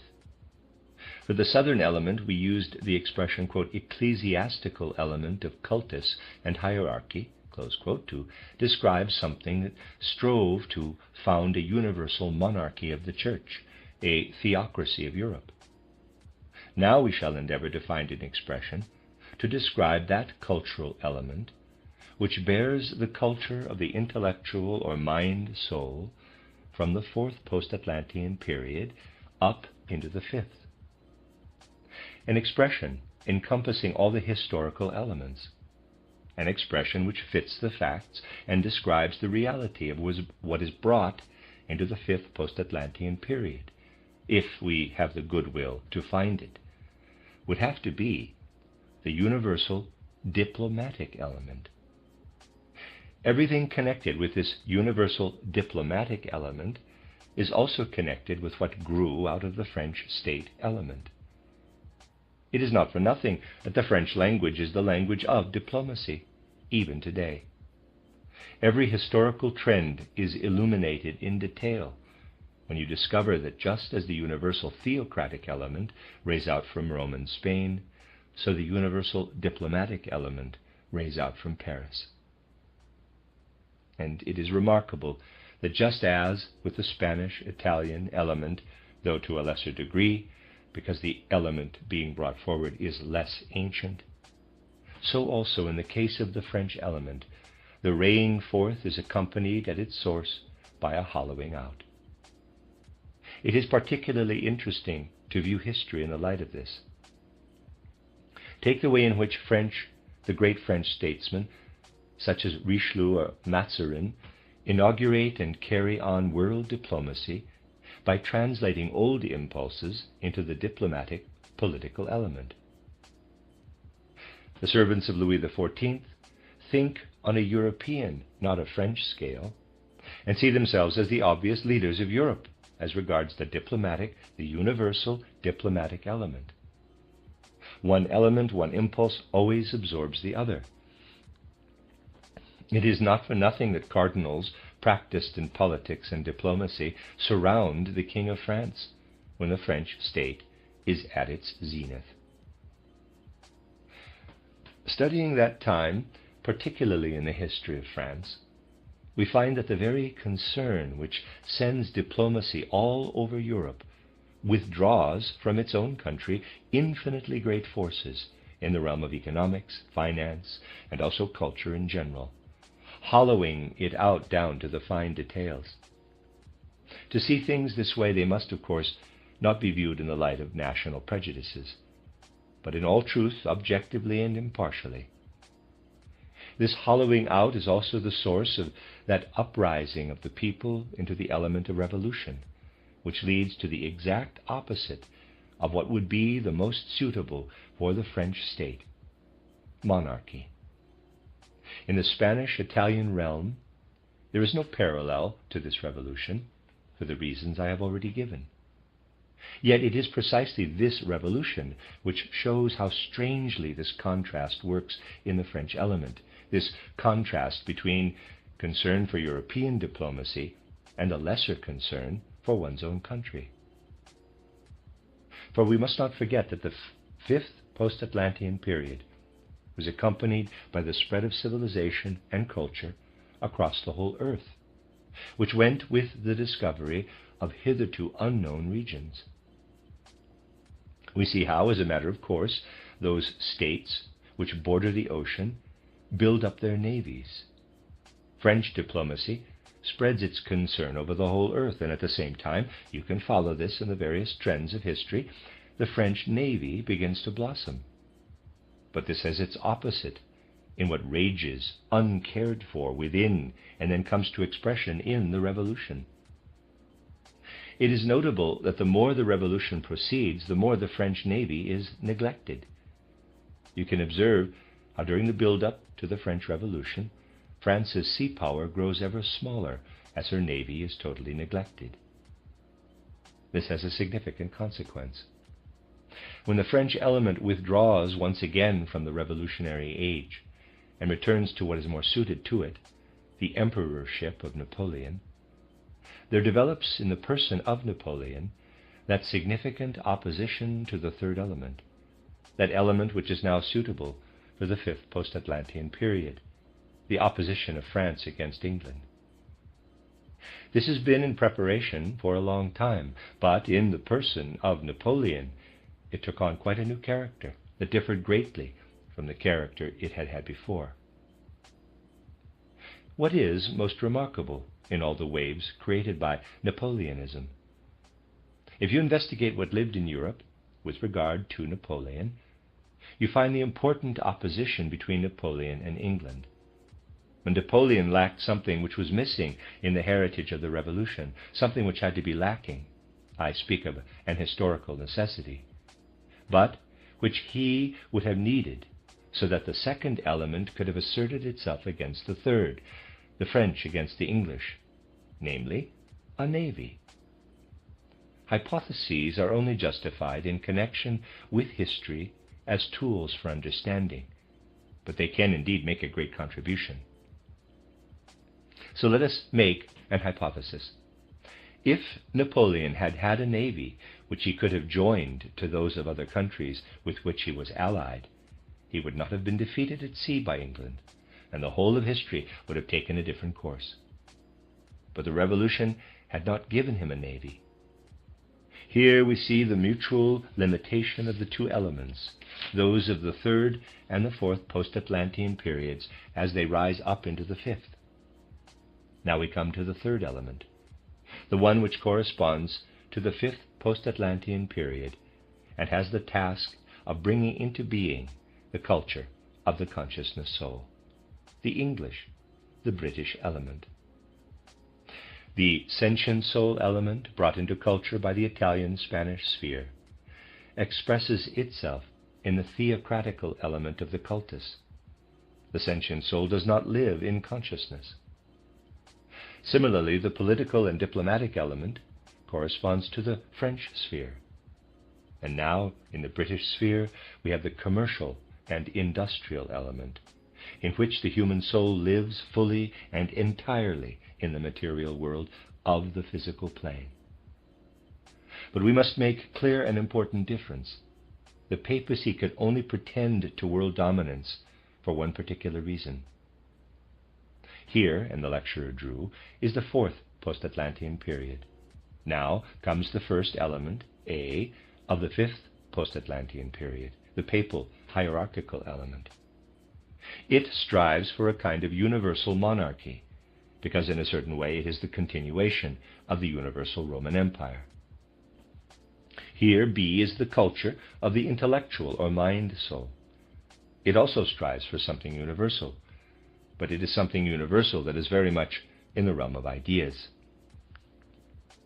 The most important consequence of the spread of the French element are not the conquests, which are merely side effects, but the saturation of the world with the political spirit, with political diplomatic thinking and feeling.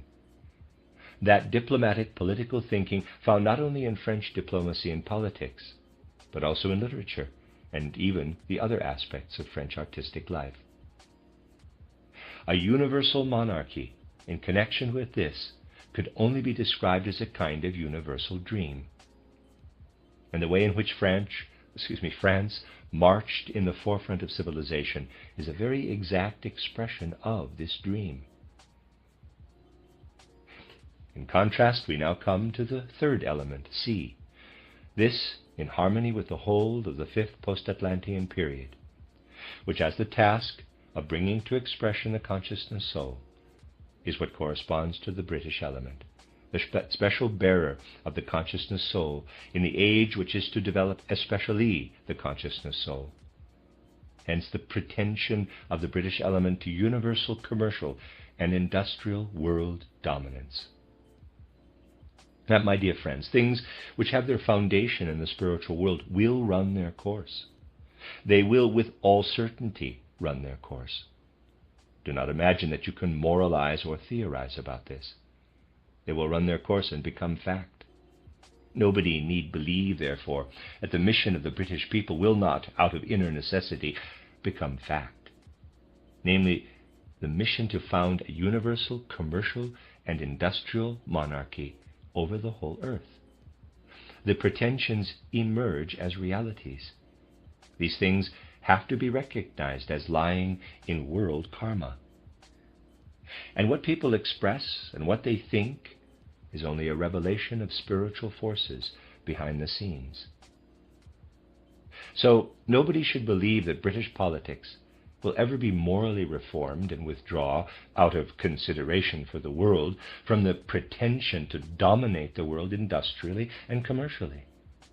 Therefore, we need not be surprised either that those who understand these things have founded societies whose sole aim is to realize such aims by the use of means which are also spiritual means. This is where the forbidden interplay begins. For obviously, occult principles, occult means, and occult impulses are not permissible as promoters, as driving forces, especially in the fifth post-Atlantean period, which ought to be a purely materialistic civilization. The moment occult impulses work behind the spread of this purely materialistic culture, things become questionable. Yet, as I have shown you, this is what is happening. There are those who want to foster world dominance, not only with the forces available on the physical plane, but also with the impulses of occultism, the impulses which lie in the world of the invisible. But these occult means are not used to work for the good of mankind in general, but only for the good of a group. If you see the connection between such encompassing viewpoints, given to you from deeper knowledge and everyday events, you will thoroughly understand a great deal. There are still plenty of praiseworthy idealists. This is not meant as any kind of mockery, for idealism is always praiseworthy, even when it errs, who believe that the network of commercial and industrial measures, which has been spread by the British Empire over various countries, can only last as long as the war, and that after that, people will once more be free to go about their own commercial business. Apart from a few illusions, which will be raised by creating some interregnum or other, or by some other means to prevent people from becoming suspicious, all the measures that have been set up during this war to control commercial traffic throughout the world are not intended as something that will disappear once the war is over, but as something which is only beginning with the help of the war and will then continue. The war merely provides the opportunity for noses to be poked into business records. But do not imagine that this poking of noses into business records will cease after the war. I am speaking symbolically to describe something that will take place on the widest scale. What I mean is that commercial world dominance will become more and more thorough. I am not saying all this in order to be inflammatory, but simply in order to show you what, out of the impulses of world history, really is the case. Only by recognizing what is really the case can people learn to conduct themselves appropriately. That is no doubt why that map of the European world turned out in the way I showed you on the blackboard yesterday. Let me repeat. I have traced this map back to the 80s of the 19th century. How far back it goes beyond that, I do not know. I state only what I know, only what I can assert with certainty. That is why I have said nothing about the Scandinavian countries, since I do not know whether any plans have been made for them too. I limit myself strictly to what I know, and wish to stress this particularly on this occasion, though it is a principle which I follow on every occasion. Further, this map, that is, this rearrangement of European affairs, has the tendency to serve the formation of a universal commercial monarchy. Europe is to be arranged in such a way that a universal commercial monarchy can be founded. I am not saying that this is to happen by tomorrow, but you can see that part payments are already being demanded. Only compare the most recent note to Wilson with a map of Europe, and there you have it. Nothing is said as yet about Switzerland. This payment on account will be demanded later. But as the demands appear one by one, they will correspond to the map I drew yesterday. The division of Europe shown there is suited to the founding of commercial world dominance. Study the details of this map, and you will see that it is well conceived as a basis for founding what I have just said. I said commercial world dominance. There is no need, actually, to possess all the territories, for it is quite sufficient to arrange them in such a way that they fall into one's sphere of influence. It is also very cleverly arranged so that at first those very regions will be drawn into the sphere of influence, which I yesterday colored yellow, as being the ones to be claimed as British, the peripheral territories. Indeed, in order to leave the others a little longer in the warm glow of a certain idealism, it is possible to arrange things in such a way that one practices the commercial domination oneself, while leaving the others to play about with territories for a little longer. But the spheres of influence will be established, as the drawing shows. It is quite irrelevant whether in the year 1950 there will be a Belgium or a France extending right up to the border. The important thing is what power Belgians have in Belgium, or the French in France, and what power the British have in Belgium or France. In order to found commercial world dominance, it is not necessary to actually possess the territories. What we must be clear about is that this world dominance is to be commercial and industrial. This is the basis for something extremely important. I should, though, have to give a whole series of lectures if I needed to prove these things to you in detail. This would be perfectly possible, for the things I am saying can be proved very profoundly. Today, however, I can only draw an outline. In order to found a commercial and industrial world dominance, the first thing to do is to divide the main region into two parts. This has to do with the nature of commercial and industrial affairs. I can only explain this by using an analogy. Whatever takes place on the physical plane always requires a splitting into two parts. Imagine a teacher without any pupils. There is no such thing. In the same way, there cannot be a commercial empire without another region which is its counterpart. Therefore, if a British commercial empire is founded, then a Russian opposite pole must be founded too, so that a differentiation can arise between buying and selling, so that the necessary circulation can come about. Two regions are needed. If the whole world were to be made into a unified realm, it would be impossible to found a universal commercial realm. It is not quite the same, but similar to saying that if you produce something, you need a buyer, otherwise you cannot produce. So this twofold split is necessary. And the fact that this has been initiated as a major trend is a great, indeed a gigantic conception on the part of those secret brotherhoods of which I have spoken. To create this contrast is a conception of universal proportions, against which everything else pales into insignificance. This contrast between the British commercial empire on the one hand, and on the other all that emanates from the Russian sphere, involving through their spiritual capacities preparations for the sixth post-Atlantean period, together with everything I have described to you, it is a great, gigantic, admirable conception of these secret brotherhoods about whom we have spoken.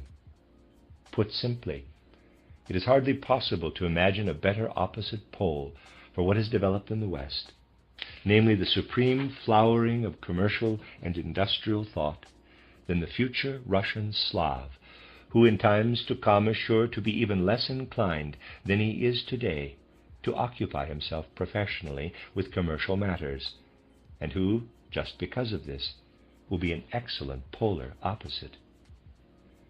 A commercial empire of this kind will, of course, have to state its own terms.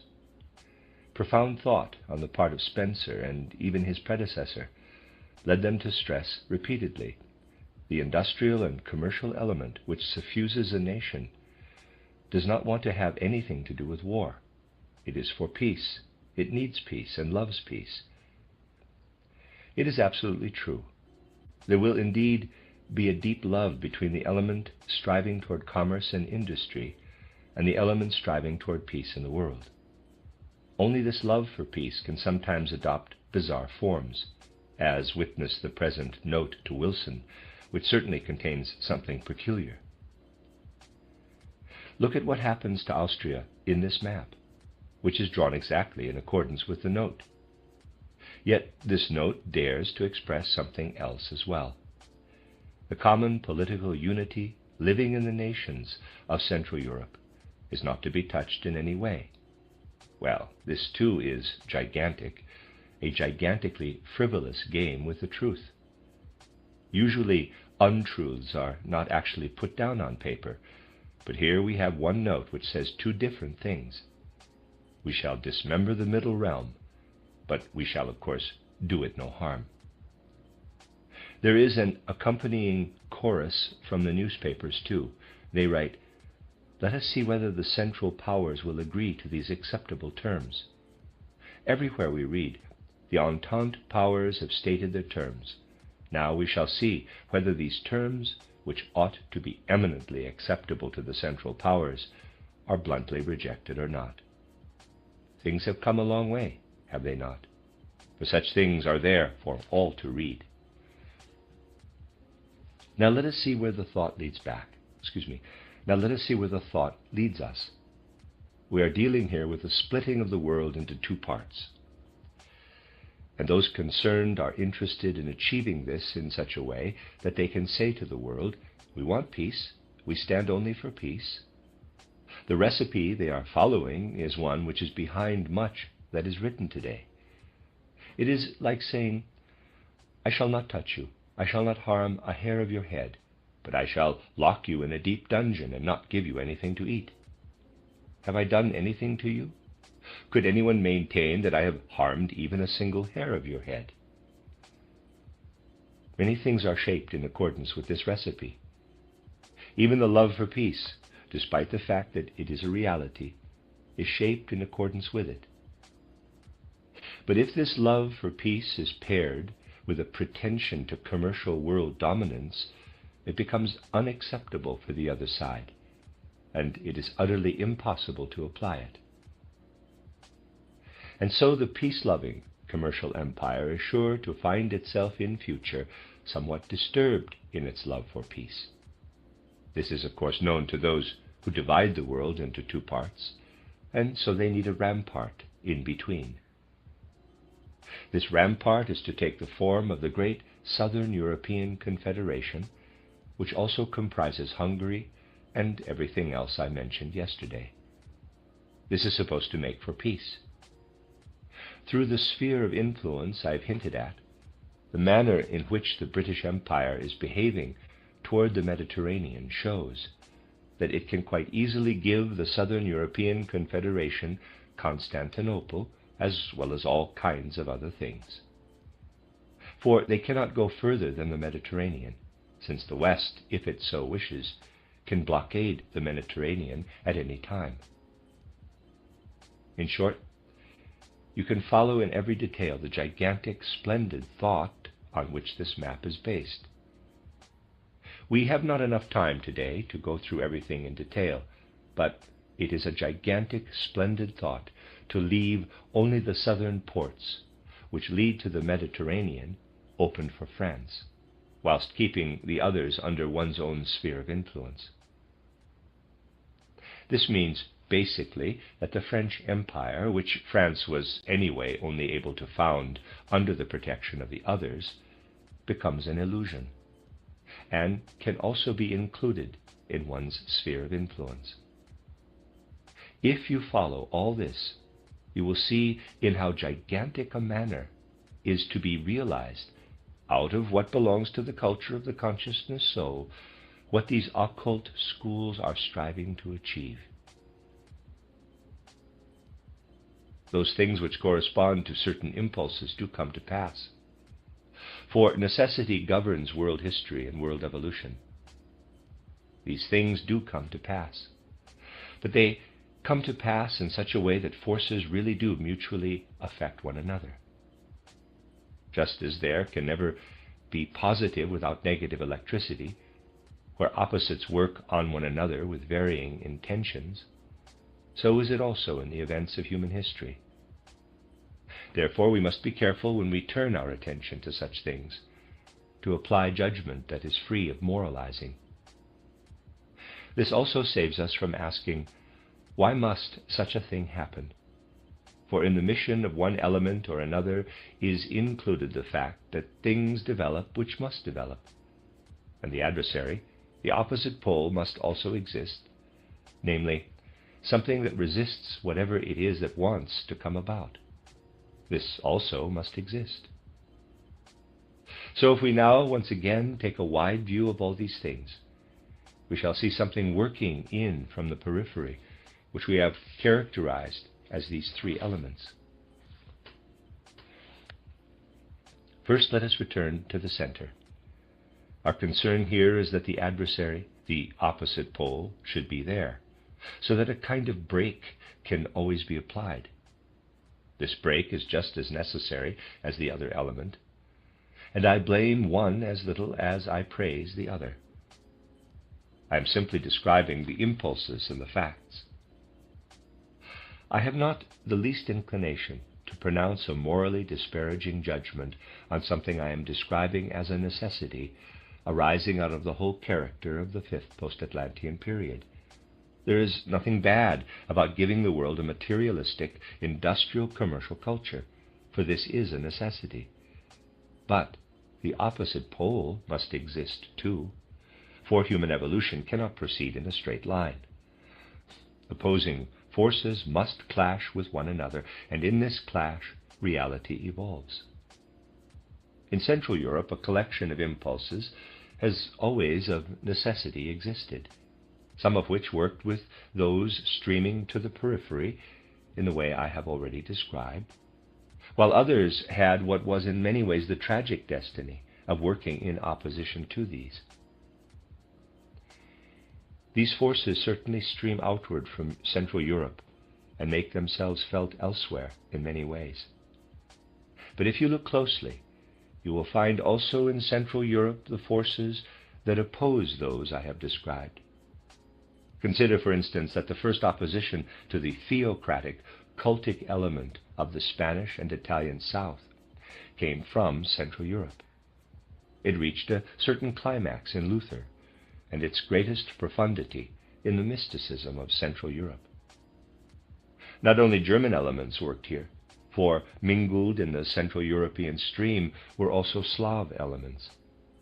Here there was a desire not for the Christianity of the papal hierarchy, but for precisely that inwardness that had been hollowed out in the south. Savonarola was, after all, simply executed. This inwardness lived in the Czech, John Hus, and in Wycliffe, who stemmed from the Germanic element in England and in Zwingli and in Luther. Its more profound element is to be found in the mysticism of Central Europe, which, by the way, is very close to the Slav element. Precisely these relationships show how things fulfill themselves in a remarkable way.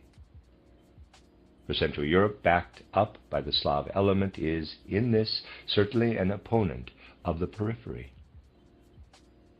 So, although they are in many aspects still disunited politically, Central European influences and Slav influences work together. In an occult sense, too, they work together fundamentally, in a wonderful way. We see how a certain materialistic element develops more and more in the south, reaching a peak in such people as Lombroso. We see this materialistic element setting the tone elsewhere in the periphery as well, right up to Oliver Lodge, about whom we spoke recently. We see materialism projecting itself into spiritual life. But on the other hand, we also see how this is opposed by something which emancipates itself, to start with from the Roman hierarchical element. In this, Copernicus, the Pole, stands behind Kepler, the archetypal German. In this, Slav spirits, in particular, stand behind those who are German spirits. Indeed, I could say, on the physical plane, we see links between what is Central European and what is Slav. Hus, the Czech, Copernicus, the Pole, others might just as easily be named. These form a link stretching across the physical plane. We see, too, how in Central Europe the Slav element joins with the German element. We see the Eastern European Slav element growing together with Europe. This, though, we only see when we consider the occult situation. Let me give only one example. The soul of Galileo lives again in the Russian Lomonosov, and the Russian Lomonosov is in many ways the founder of Slav culture in the East. In between these two lies the spiritual world, so that we might say the Central European Slavs are still linked with the people of the West on the physical plane. What lies behind this is linked with the people of the West via the higher plane. This fits entirely with the fact that the Russian element follows the Slav element, but it also fits with the situation in which the Western Slav element must be thought of as having a relationship to Western Europe differing from that of the Eastern Slav element. Therefore, only those who do not think in accordance with human evolution as a whole, but solely in accordance with the English-speaking empire, will want to assimilate Poland in the Russian Empire. This point in particular gives an example of the difference between the kind of thinking which is concerned only with a particular group and that other kind of thinking which is concerned with the good of mankind as a whole. The thinking which is concerned with the good of mankind as a whole could never include a territory of Poland in the Russian Empire. For in a remarkable way, it is precisely the Western Slavs with their profoundest characteristics who belong to Central Europe. I cannot speak today about the checkered destiny of the Polish people, but I just want to say that the spiritual culture of the Polish people found one of its culminations in the Polish Messianic movement. Let everybody think what they like about this reality, which, out of the substance of the Polish people, contains spiritual feelings and spiritual ideas belonging to mankind as a whole. We are speaking here, in a way, about that Gnostic element which corresponds to one of the three soul components which are to flow from the Western Slavs to Central Europe. The second element lies in the Czech people, to whom, not for nothing, John Hus belongs. Here is the second soul component inserted into Central Europe out of the Slav element. And the third component is from the southern Slavs. These three soul components push westward like three cultural peninsulas, and most certainly do not belong to the Eastern European Slav element. Externally, on the physical plane, by means of political marriages, but inwardly by means of what I have just been explaining, this Austria has come about whose purpose it is to amalgamate German and Western Slav peoples precisely so that the Western Slavs can unfold in accordance with their own impulses. This has nothing to do with any principle of dominance. Anyone who has known Austria in the second half of the 19th century will regard as utterly ridiculous what is said in the present note to Wilson about Austria and a certain principle of dominance.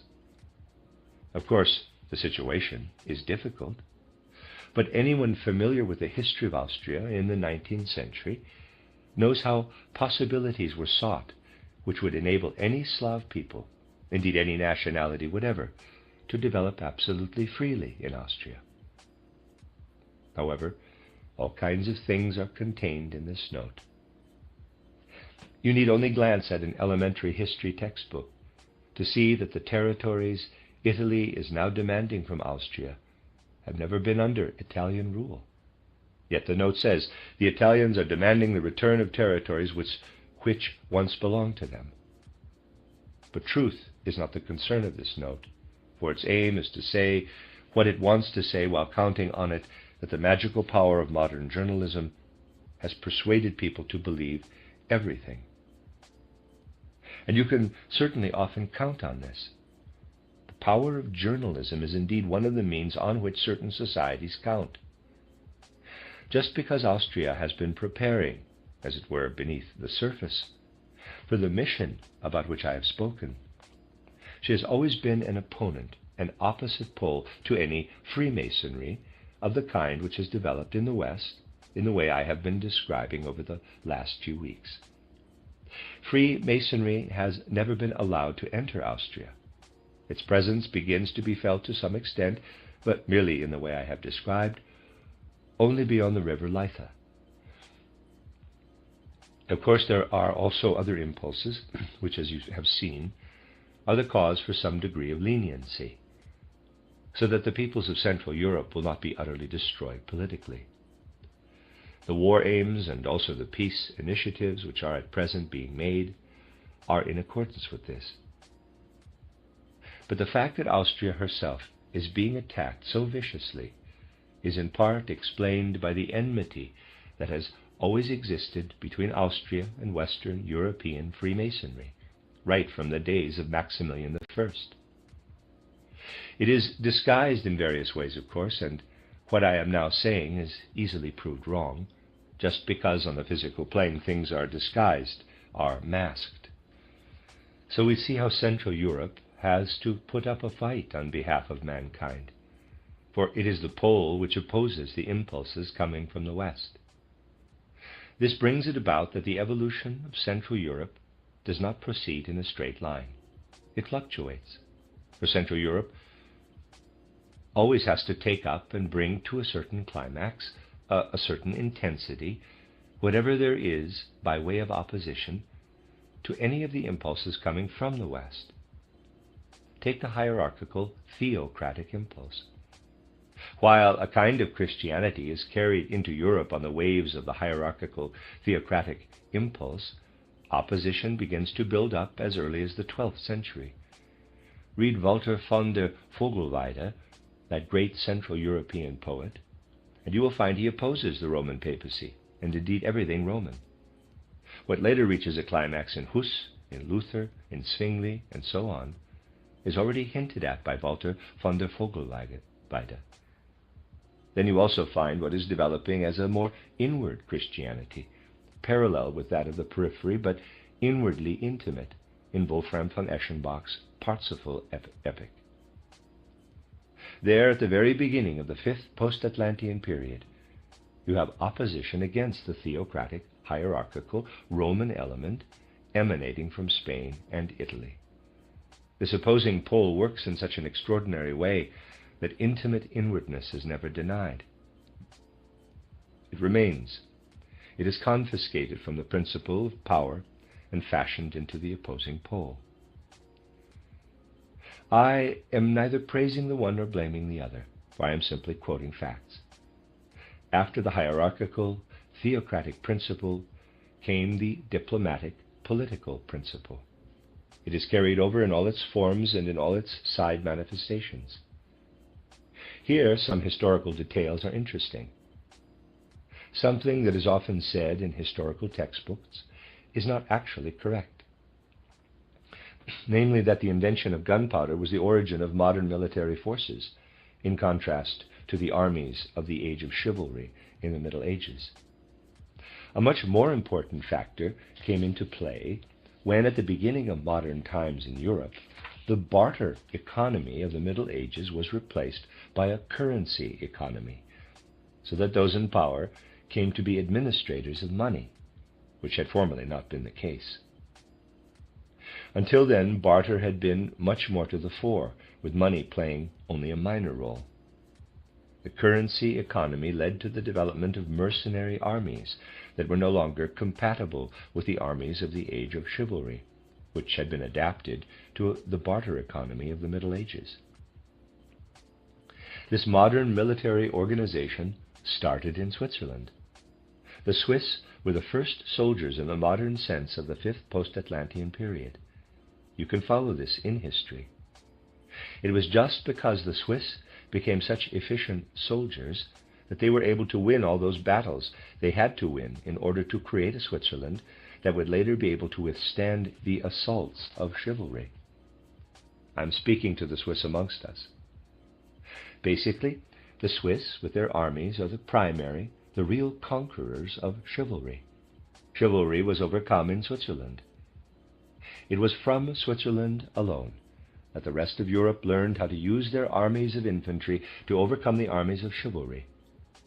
Study history and you will find that this is true. Now let us proceed in history to Napoleon. Why were Napoleon's soldiers and armies superior to those of Central Europe?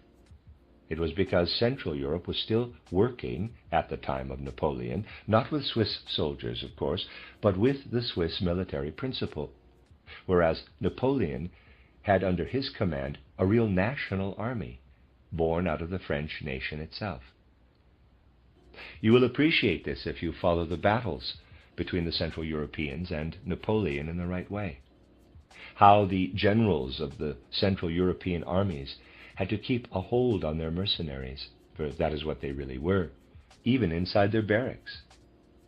Thus they never had the possibility of a strategy of long battle lines. Napoleon is the first to be able to use long battle lines because the French army at his disposal is a national army born of the people. When strategy necessitated a wide distribution of his forces, he did not need to worry that the men might desert. The Prussian general, on the other hand, for instance during the famous campaigns of Frederick the Great, was constantly concerned that a troop dispatched to a distant spot would desert. For his was not a national army, but a crowd, collected and sometimes coerced from all quarters. They came from all over the place, including quite foreign parts. The national army was invented in France, and this meant that Central Europe, starting with Prussia, also established national armies modeled on that of France. The Central European national armies came into their own when they assumed a French character. So we see how even in this field things work parallel with the periphery.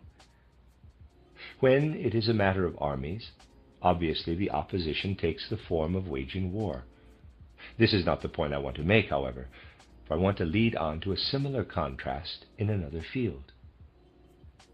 So far, we have seen that the hierarchical, theocratic Roman character met its opposition in Central Europe in everything that culminated in the Reformation. the diplomatic French character made its way into Central Europe up to the time of Frederick the Great, right into the 18th century. Lessing was still in a position to debate whether he might indeed write Laocoon in French. Read the published correspondence of the 18th century. In Central Europe, people wrote excellent French and poor German. The French element flooded the whole of Central Europe. We can say that what the Reformation had done to what came up from the south, Lessing, Herder, Goethe, and those who came after them did in relation to the French diplomatic element. Here in Central European literature, Goethe, Schiller, Herder, and Lessing emancipate themselves from the West, just as in the Reformation, Central European Christianity emancipated itself from the South. But this process of separation goes hand in hand with one of combination. In his youth, Lessing still wrote a great deal in French. Leibniz wrote the whole of his philosophy, apart from what he wrote in Latin, in French, not German. In both these fields there was, at the same time, a working together and a standing in opposition. It is quite correct to summarize as follows: the South and Central Europe, opposition. The West and Central Europe, opposition. With the third element, the British, it is the same. At first there is some kind of a parallel course.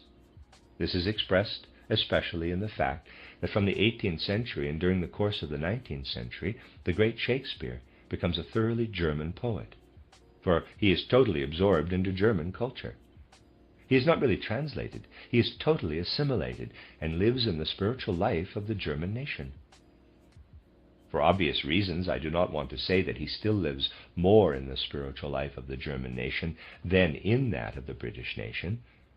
But look at the whole development, starting with Elias Schlegel, who first translated Shakespeare into German, and on to Lessing's subtly spiritual penetration into the spirit of Shakespeare. The enthusiasm for Shakespeare felt by the German naturalists of the 18th century, and also by Goethe. The absolutely outstanding, not translations, assimilations into German of Shakespeare by Schlegel and Tieck, and so on, right up to the present. Shakespeare lives in the German nation. When I went to Vienna and sat in on the literary history lectures, in addition to my scientific studies, the first I heard were by Schröer, who announced he would be speaking about the three greatest German poets, Schiller, Goethe, and Shakespeare. Of course, Shakespeare has not been captured in the sense that it is claimed that he is actually German, but this one example shows how standing in opposition can at the same time take the form of an absolute working together. Thus it was with regard to the diplomatic, political French element, and so it happened also with regard to the British element. At the same time, the opposite pole must be present as well. The third element has not yet found a form in Central Europe. The first was all that led to the Reformation. This was in opposition to the southern hierarchical element. The West is opposed by what culminated in Goethe's Faust. And what we now hope for in Central Europe is the development of the element of spiritual science. In consequence, there will arise the sharpest opposition between Central Europe and the British realm, an opposition even sharper than that of Lessing, Goethe, and their successors with regard to the diplomatic French element. Thus what took place between us and the followers of Mrs. Besant, and so on, was no more than a prelude. These things must be seen from wide points of view. I hope you know me well enough not to think that I speak out of any petty vanity when I say certain things. But I do believe that the great opposition is to be found between what works with experiments on the physical plane, even to proving the existence of the spirit, on the one hand, and on the other hand, what in the human soul longs to rise up to the spiritual world. There is no need for anything as coarse as the declaration of an Alcyone, as the actual physical Christ, for the more subtle descriptions of Sir Oliver Lodge would be quite sufficient. One senses what is intended. Well, I suppose there is no harm in saying these things. There is indeed a kind of opposition between two things that came into being more or less simultaneously when, on the one hand, Sir Oliver Lodge pointed to the spiritual world in a materialistic way, while at the same time I was writing my book Vom Menschenrätsel, in which I endeavor in a totally Central European manner to point to the paths which are being taken in Central Europe by the human soul to the world of the spirit. There is no greater contrast than that between the book by Oliver Lodge and the book Vom Menschenrätsel. They are absolute opposites. It is impossible to conceive of any greater contrast. This very clear differentiation only began more or less at the commencement of the fifth post-Atlantean period. Before that, things were still rather different. At first, the universal Roman realm exercised its power, even as far as England, and the sharp differentiation between England and France only really came to the fore with the appearance of the Maid of Orleans. But then everything began, everything which was to happen within the context of these differentiations. The remarkable thing is that even within this context, the impulse appears which says that a link ought to be created with the opposite pole. Thus, as I have often shown, we see the utterly British philosopher Francis Bacon of Verulam, the founder of modern materialistic thinking, inspired from the same source as Shakespeare, working across so strongly into Central Europe in the way I have described. Jakob Böhme, too, was inspired from the same source. He transforms the whole inspiration into the sole substance of Central Europe. And again, from the same source, comes the southern German Jesuit Jacobus Baldus. You see, beneath the surface of what takes place on the physical plane, there works what is to bring about harmony. But one must see things as clearly differentiated and not let it all disappear into a nebulous jumble. One of the greatest, most gigantic spirits of the British realm stands quite close to the opposition against what is merely commercial within the British commercial empire, and that is James I. James I brings in a new element by continuously inoculating into the substance of the British people something that they will have forever, something that they must not lose if they are not to fall utterly into materialism. What it is that he inoculates into them is something that is linked by underground channels to the whole of the rest of European culture. Here we are confronted by a significant mystery. You will agree, neither one thing nor the other can be called either justified or unjustified. Things simply have to be comprehended as necessary facts.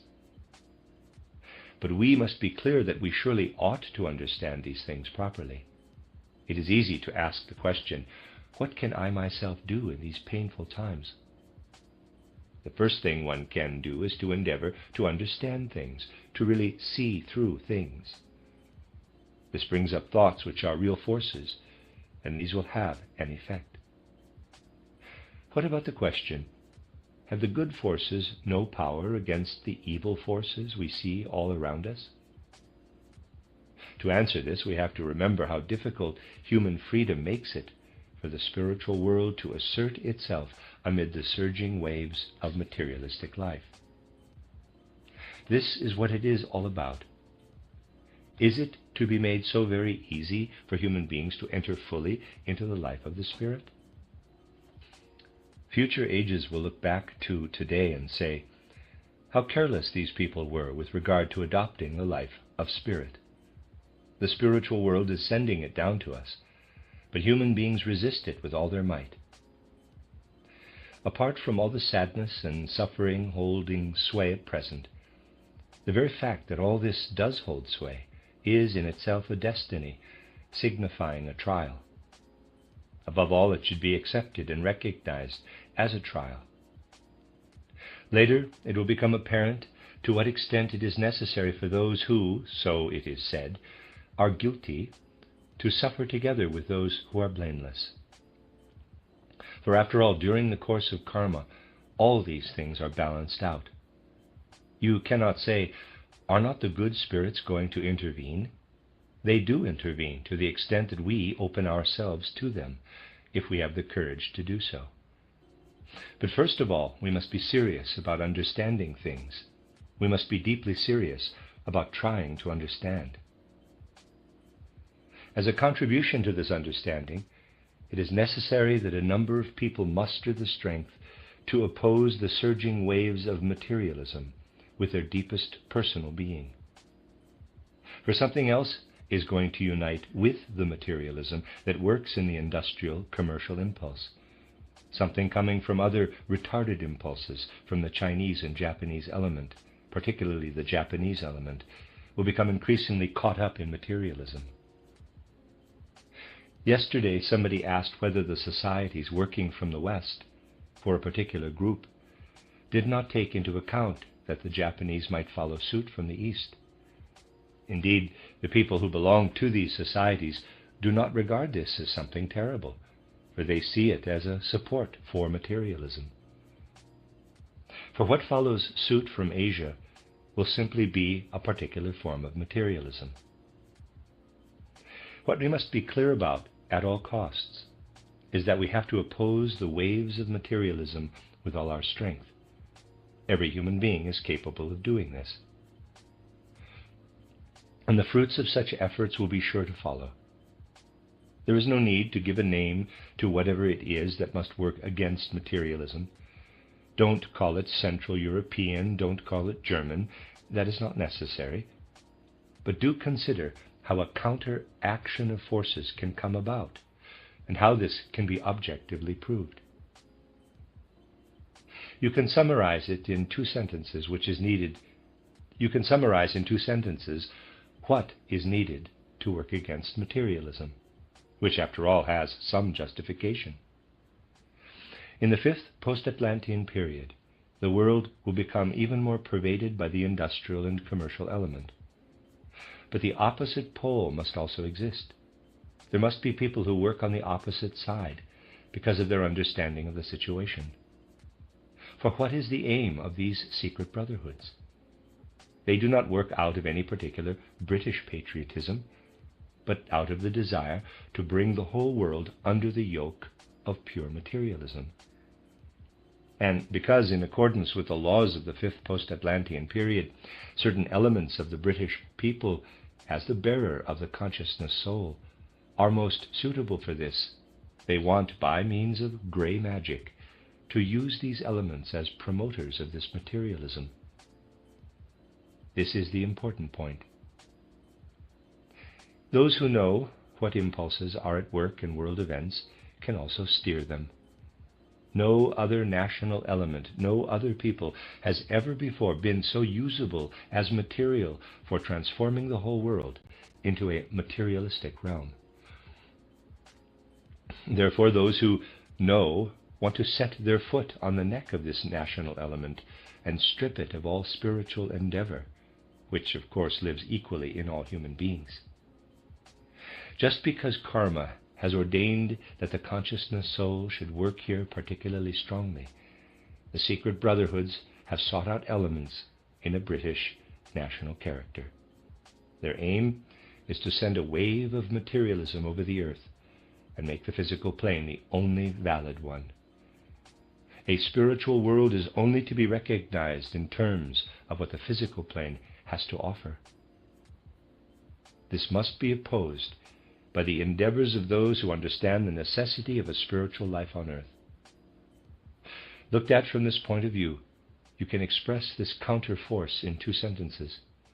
One of these is well known to you, but it does not yet come fully out of the hearts and souls of human beings. Quote, "My kingdom is not of this world."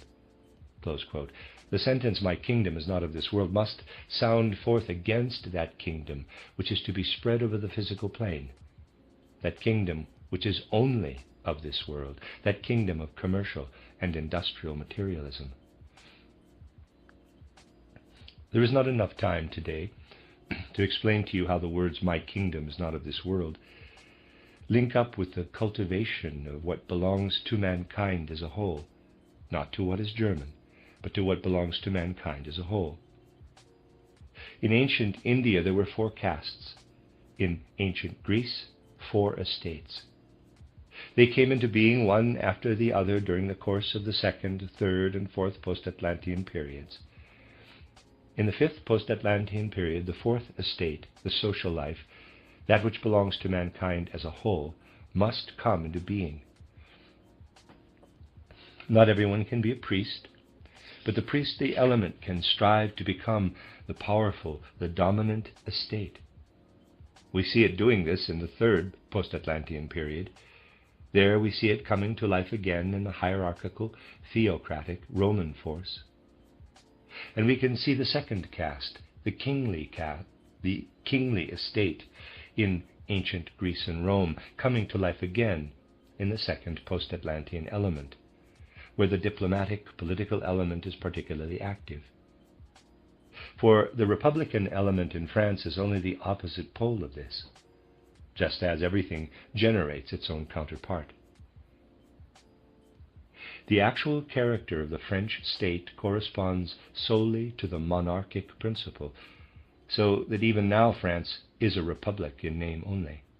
In reality, she is ruled by a king, who happens to be a lawyer who used to conduct cases in Romania. It is not a question of terminology, but of facts. What is so terrible today is the way people allow themselves to be so easily intoxicated by words. If somebody is called a president, it does not necessarily mean that he is a president, for what matters is the actual situation. The 3rd estate, as we know, is the industrial element. What was commerce in ancient Egypt and Greece? This is striving to come to the fore again in the British Empire, and for the moment must still be dominant over the 4th element, which will eventually be the general human element. It is interesting to observe this in one particular phenomenon. You do have to gain some insight into what is really going on if you want to understand the world. Ask the question, where has the theory of socialism been worked out with the greatest discernment? You will receive a curious answer: among German socialists. For in accordance with the principle I explained to you, the Germans always have the mission to work concepts out in their purest form. So even for socialism, the Germans have worked out pure concepts. But the German concept of socialism does not fit in at all with the state of affairs in Germany. Social conditions in Germany do not correspond in any way to the German theory of socialism. For instance, it is quite comprehensible that, after teaching in a socialist school for a while, I should have been banned from teaching there, after I said that it ought to be in keeping with socialism to develop a theory of freedom. On behalf of the leader of the Social Democrats, I was told it is not freedom that matters, but reasoned persuasion. Socialist theory does not fit in with social conditions. In other words, social theory ought to be developed on the basis of the evolution of mankind. On this basis, its 3 great principles are developed. Firstly, the principle of the materialistic view of history. Secondly, the principle of added value. And thirdly, the principle of class war. The 3 principles are minutely worked out, but they do not fit in with social conditions in Germany. However, they correspond exactly to social conditions in England. That, after all, is where they were worked out. That is where Marx worked on them, first of all, and then also Engels and Bernstein. This is their source. Here they fit in, because, to take the 3rd principle, they are founded on the class war. And this class war is waged basically in the British soul. Think of Cromwell. If you study all the impulses that have reigned in the British soul since Cromwell, you will wind up with material for the 3rd principle, the principle of class war. Furthermore, since the invention of the spinning jenny and the commencement of the social life which came into being as a result, everything that has flowed into the theory of added value has been uppermost in the British Empire. And the materialistic view of history is, when you look at it, nothing but Buckle's view of history translated into a pedantic German way of thinking. Look at Buckle's title, History of Civilization. It is written in accordance with the way such things are written within the framework of British culture, namely according to the principle of never entering into consequences. Darwin, too, did not enter into the consequences. He limited himself in a certain way. But in Karl Marx's materialistic view of history, the matter is transformed with severity, regardless of consequences, in, if you like, a pedantic German way. It is interesting that no theory has been worked out for the general human element, the fourth caste or class. In this element there can be no question of dominance, for there is nothing below it over which dominance might be exercised. It is solely a matter of laying the foundation for human beings to relate with one another. A theory for this will only come about when the general human element given in anthroposophical spiritual science is made the foundation. This, if it is not misunderstood, will lead to that other second sentence, which is to be added to the first, my kingdom is not of this world. The second sentence is, quote, render unto Caesar what is Caesar's, and unto God what is God's, close quote. This means that a proper attitude to life, a real cultivation of life, can only come about when one realizes that the spiritual element must be cultivated, because the spiritual world must penetrate down into the physical world. But there is no point in making any statements at all unless they can be comprehended wholeheartedly in the soul. These statements must be comprehended. Quote, render unto Caesar what is Caesar's, and unto God what is God's, close quote, and, quote, my kingdom is not of this world, close quote. Then the atmosphere of the spiritual world will come. An atmosphere that has nothing to do with these materialistic things which have especially to develop in the fifth post-Atlantean period. But for this to happen, things must be seen in their true guise. To summarize what we have been considering, let me say, may your hearts strive to see things in their true guise. Only if hearts exist which see things in their true guise and penetrate that terrible fog of untruth which shrouds everything in the world today, can we progress in an appropriate way. As I said, since the bowstring is stretched to its limit, it will break. In this sense, this document that people have had the temerity to present to the world at this stage, and whatever is said in response to this document, does in the first instance hold out a prospect of improvement. Whatever horrors still lie ahead of us, this document represents a challenge to the Spirit of Truth himself, and he will certainly intervene in these matters in an appropriate manner. You need only remember, let me say this in conclusion, the exemplary, or should I say non-exemplary manner in which we ourselves have been treated.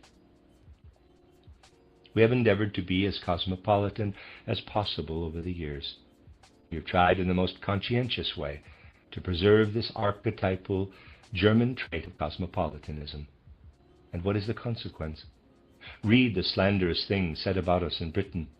The theosophists there have slanted everything to make it appear that we have some kind of Germanic aspirations. We have no such aspirations. They have been foisted on us by others. Edward Schuré, one on whom we relied so heavily in France, and toward whom we have never been tempted to display any kind of Germanic quality, since he is fundamentally himself the bearer of German cultural life to France, even he has interpreted things containing no trace of nationalism as being pan-Germanic. How curious that only the other day we should have found under Edward Schuré in an encyclopedia, quote, the mediator of German culture to France, close quote. This is entirely apt. For truly, the only French thing about Schuré is the language he speaks.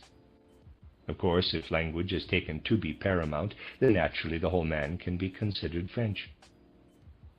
So, one is a pan-Germanist if one does not speak about the Germans in the manner preferred by the French chauvinist Charest.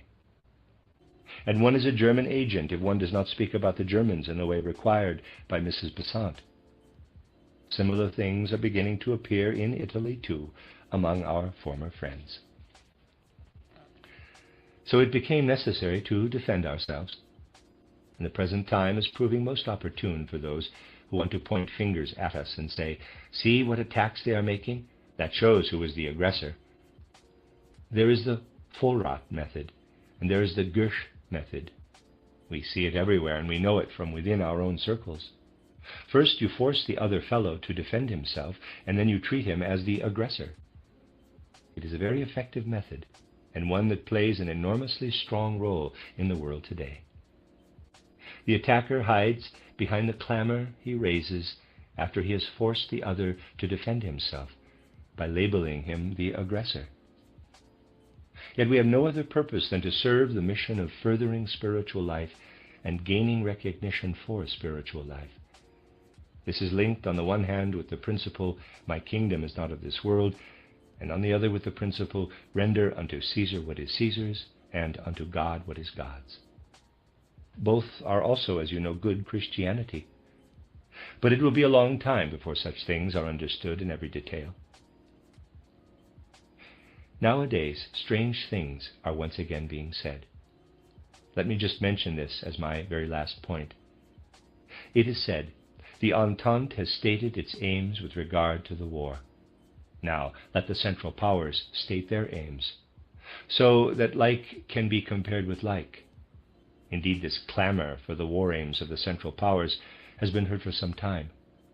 Well, we have discussed some of the war aims of the Entente. But why should Central Europe name its war aims? It never had any. It has none. So quite naturally it took the stand, "We will gladly negotiate, for then it will become clear what it is you want, and then we shall have something on which to base our talks. But as far as we are concerned, we have nothing in particular to say. We merely want to live." Of course, this does make it possible for the others to say, "They are not willing to tell us what their war aims are. That means there must be something suspicious going on." There is nothing suspicious going on. Central Europe wants nothing now that it did not want in 1913 and 1912. It had no war aims then, and it has none now. It is not what is said that is important, but whether what is said conforms with reality. On every side, we now hear the loud cry that a particular cunning, wily trick lies at the bottom of the Central Powers' Christmas call for peace. So this Christmas call for peace is supposed to contain some trick, some wish to dupe everybody else. On many sides it is said that the Central Powers never wanted peace, but were only seeking for some clever way of carrying on the war. The answer to that is, if only they had reacted to this call for peace. All they needed to do was accept it, and they would soon have known whether it was some kind of trick. Along this path lies genuine thinking, rather than an inclination to believe in empty phrases. We must, my dear friends, overcome the empty phrase with all the forces of our soul. This is the most intimate task we have to accomplish in our own soul. The end of Lecture 20. You are listening to RudolfSteinerAudio.com. This is a reading of the 8th lecture in the volume cycle, The Karma of Untruthfulness, Volume 2 by Rudolf Steiner. And it is Lecture 21 in the entire cycle series of 2 volumes, given in Dornach on the 20th of January, 1917. Impulses connected with the spiritual world, whatever their direction, can only be understood from the viewpoint of spiritual science. As we have seen playing into today's events, there are impulses which we have traced back to human beings, but only to those who know how to handle spiritual impulses in one way or another. We must ask ourselves, why do certain people do the kinds kind of things we have been talking about. Which leads to the next question: why are we living in an age when untruthfulness, is working as a dominant force in the world? A force which drives human beings with a veritable passion that could, if only it would turn toward the truth instead, bring about infinitely much in the way of healing. These things are indeed connected with what are, at the moment, the deepest impulses of humanity. We can gain a closer understanding of them in a manner appropriate for our time by including in our considerations the most urgent task of that spiritual scientific view of the world which we have made our own. Remember that our anthroposophical spiritual science seeks to understand certain spiritual aspects which exist in the world, certain forces which are at work in the world of human beings, insofar as they develop not only between birth and death, but also between death and a new birth. It is difficult for people today to think about these things in the right way, because they have lost certain faculties which were once present in human evolution. For a while these faculties had to go underground, but now they must light up again through spiritual science. We know well enough that in olden times the human soul was linked with the spiritual world in a way that was more elementary, more natural. Such links did not have to be brought about by active spiritual work, but existed of themselves. We called them atavistic. We know, too, that in those days it was impossible for human beings to doubt the existence of life after death. The possibility of such doubt only arose for an interim period, which is now to be succeeded by an age in which all shall know about life between death and a new birth. In those olden times, something else, a third condition, came as naturally to the human soul as waking and sleeping do today. In today's state of being awake, human beings are restricted entirely to the physical world, which they can perceive with their senses. They live between birth and death in a world which they can experience through their senses and through their understanding, which is bounded by the brain. And in sleep, they are unconscious. The entities of ego and astral body in which they live between falling asleep and waking up are not yet strong enough to supply them with a comparable consciousness. We know that the astral body has only been developing since the time of ancient moon, and the ego only since the beginning of earth evolution. Both are young, measured against cosmic evolution, and they are not yet strong enough to achieve consciousness when left to themselves, between going to sleep and waking up. Dreams, however, with all their manifold pictures, do rise up out of sleep.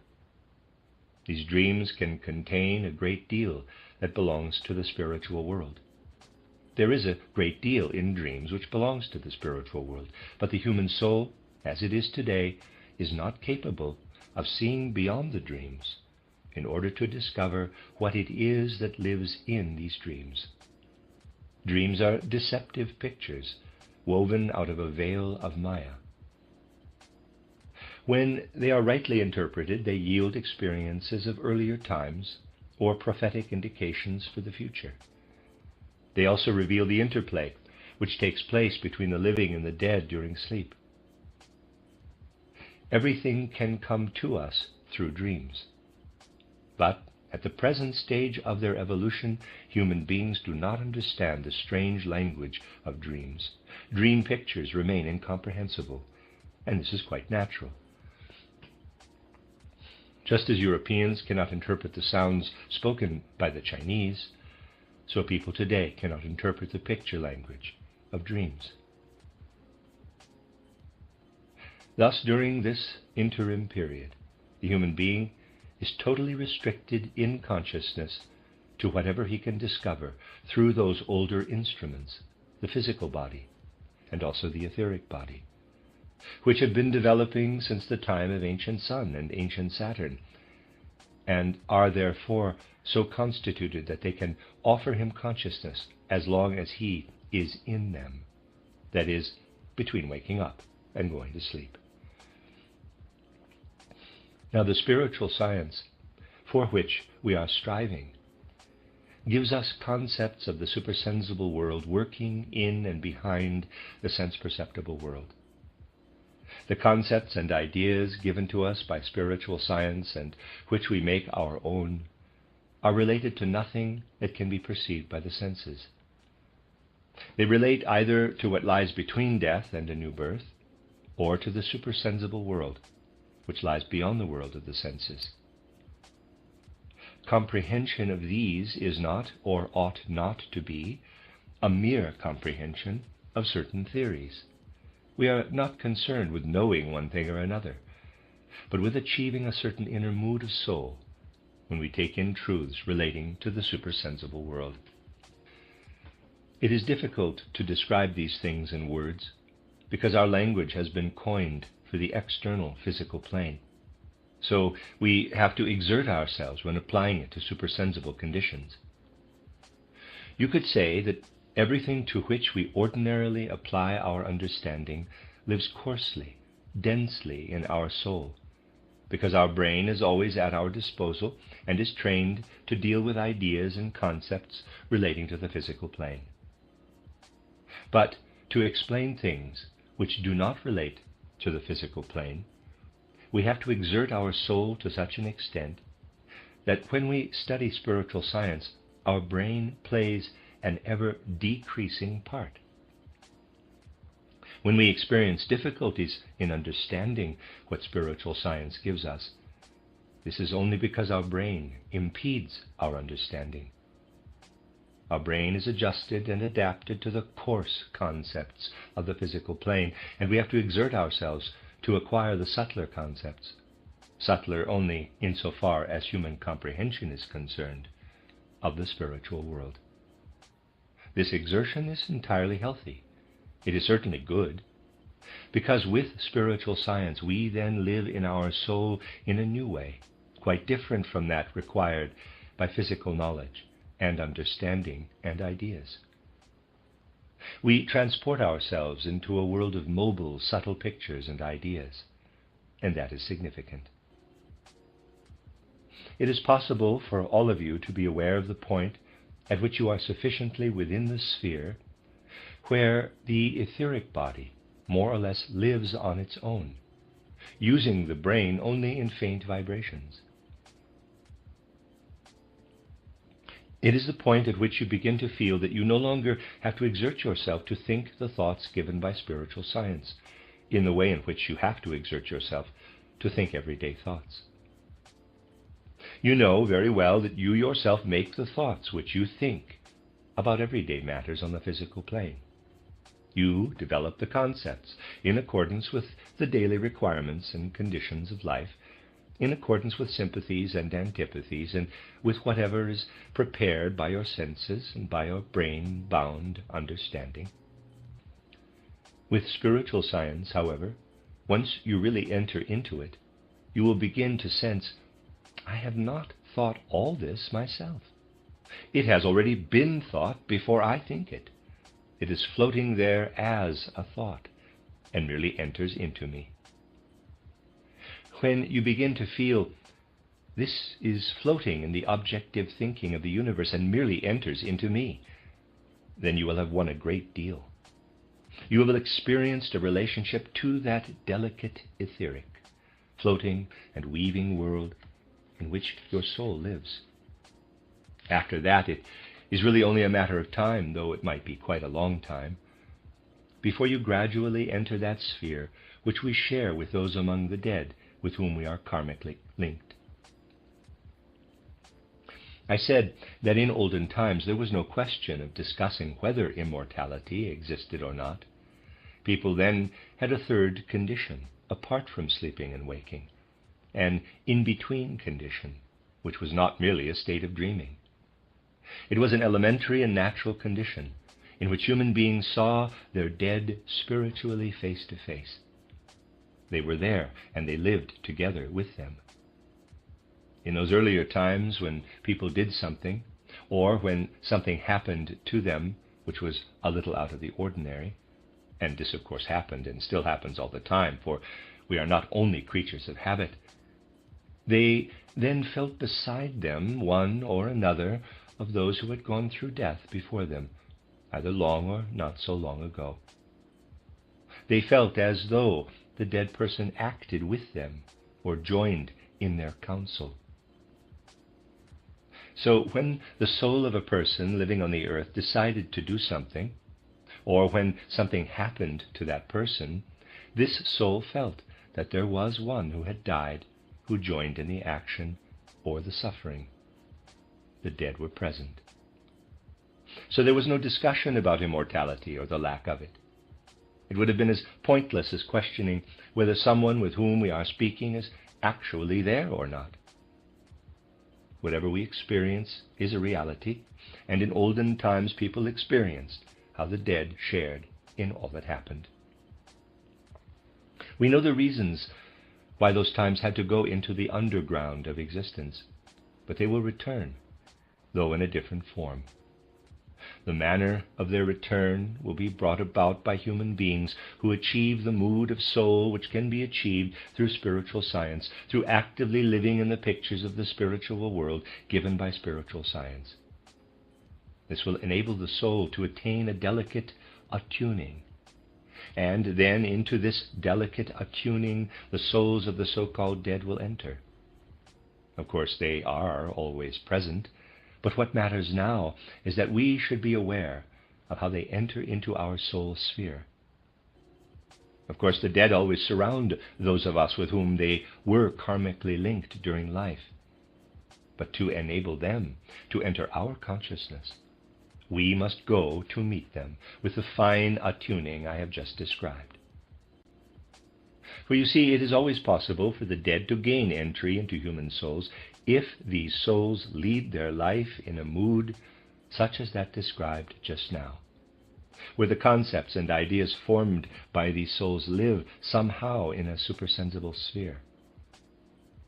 From the bodily physical aspect of man, the dead have to flee, for at the moment they cannot enter there.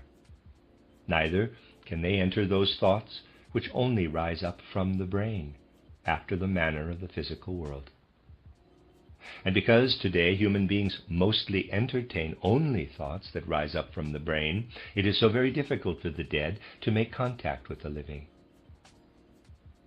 But if the living go to meet the dead, by developing the fine attuning that arises when one concerns oneself a great deal with supersensible ideas, then the dead can enter that floating and weaving world which extricates itself from the bodily aspect and takes no account of it. Today, everything depends on whether human souls will find it possible in some measure to tread the path which leads to the dead. For then the dead will come to meet them. There must be a meeting in a common realm. I have often stressed that what spiritual science has to say about the supersensible world, the concepts and ideas we develop, all this is there for both the living and the dead. That is why I have recommended the practice of reading to the dead, that is, of unfolding thoughts oriented to them which refer to the supersensible world. Doing this is a way of offering them a bridge, and it is one which can reach not only those who have died recently, but all those who have died even a very long time ago. In this way, the living have the possibility of approaching the dead. And similarly, the dead have the possibility of working into the thoughts of the living. When you have absorbed the spirit of spiritual science, you will be able to form from such arguments a fair conception of the fact that in the materialistic age we human beings have lived through for so long, the dead can have less and less influence on the course of events here in the physical world, for human beings have turned toward more materialistic ideas, relating only to the physical plane, ideas which are of no use to the dead. So, events in the physical world now run their course without any or with only very little influence from those who have passed on. This will have to change. Active communication must once more be established between the living and the dead. Those who have died must become able to work into the physical world, so that what takes place there no longer goes on solely under the influence of conceptions which arise in this physical world. So our pursuit of spiritual science is indeed intimately bound up with giving the dead an opportunity to work here in the physical world. It must be said that a grave and lofty aim of our work in spiritual science is the creation of a link between the spiritual world, where the dead have their home, and the physical world. Then the dead will no longer have to say to themselves that they are more or less exiles from the physical world, owing to the fact that the living down here cannot develop thoughts through which the dead might bring their influence to bear in this physical world. Many, for sure, will say, I have been striving to open myself to the ideas of spiritual science, but I have seen no sign of any influence emanating from the dead. My dear friends, these things demand a good deal of patience.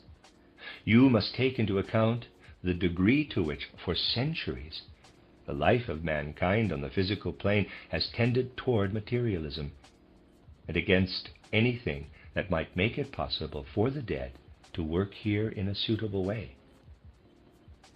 Amongst all that has been going on for centuries, certain feelings, certain sensations have developed, which human beings now entertain quite unconsciously toward the spiritual world. To these feelings and sensations, what comes today from spiritual science frequently appears as no more than abstract theory. One may well be convinced that what spiritual science has to say about the spiritual world is true, and yet it has not thus far entered so fully into one's whole soul life as to enable one to develop those sensations and feelings which do not disturb the delicate and subtle play of what comes over from the dead. It is not easy to see these things in their proper light. People today are the children, or the grandchildren, or the great-grandchildren, or even the great-great-grandchildren of those who have lived during recent centuries, and who have, under the influence of rising materialism, turned their sensations and feelings in certain directions. These directions are now expressed in every detail of these feelings and sensations. We can have the best will in the world to turn in the right way to someone who has died, to remember someone in the right way. But the whole disposition of our feelings and sensations, working, perhaps one could say, through our blood, which flows down to us from our ancestors, is not suited to placing before our soul, in a proper way, the delicate and intimate manifestations and revelations which come from the dead. Instead, our feelings are like flickering lights, excitable flickering lights, which interpose themselves in front of these subtle impulses, which are today still so very delicate and intimate.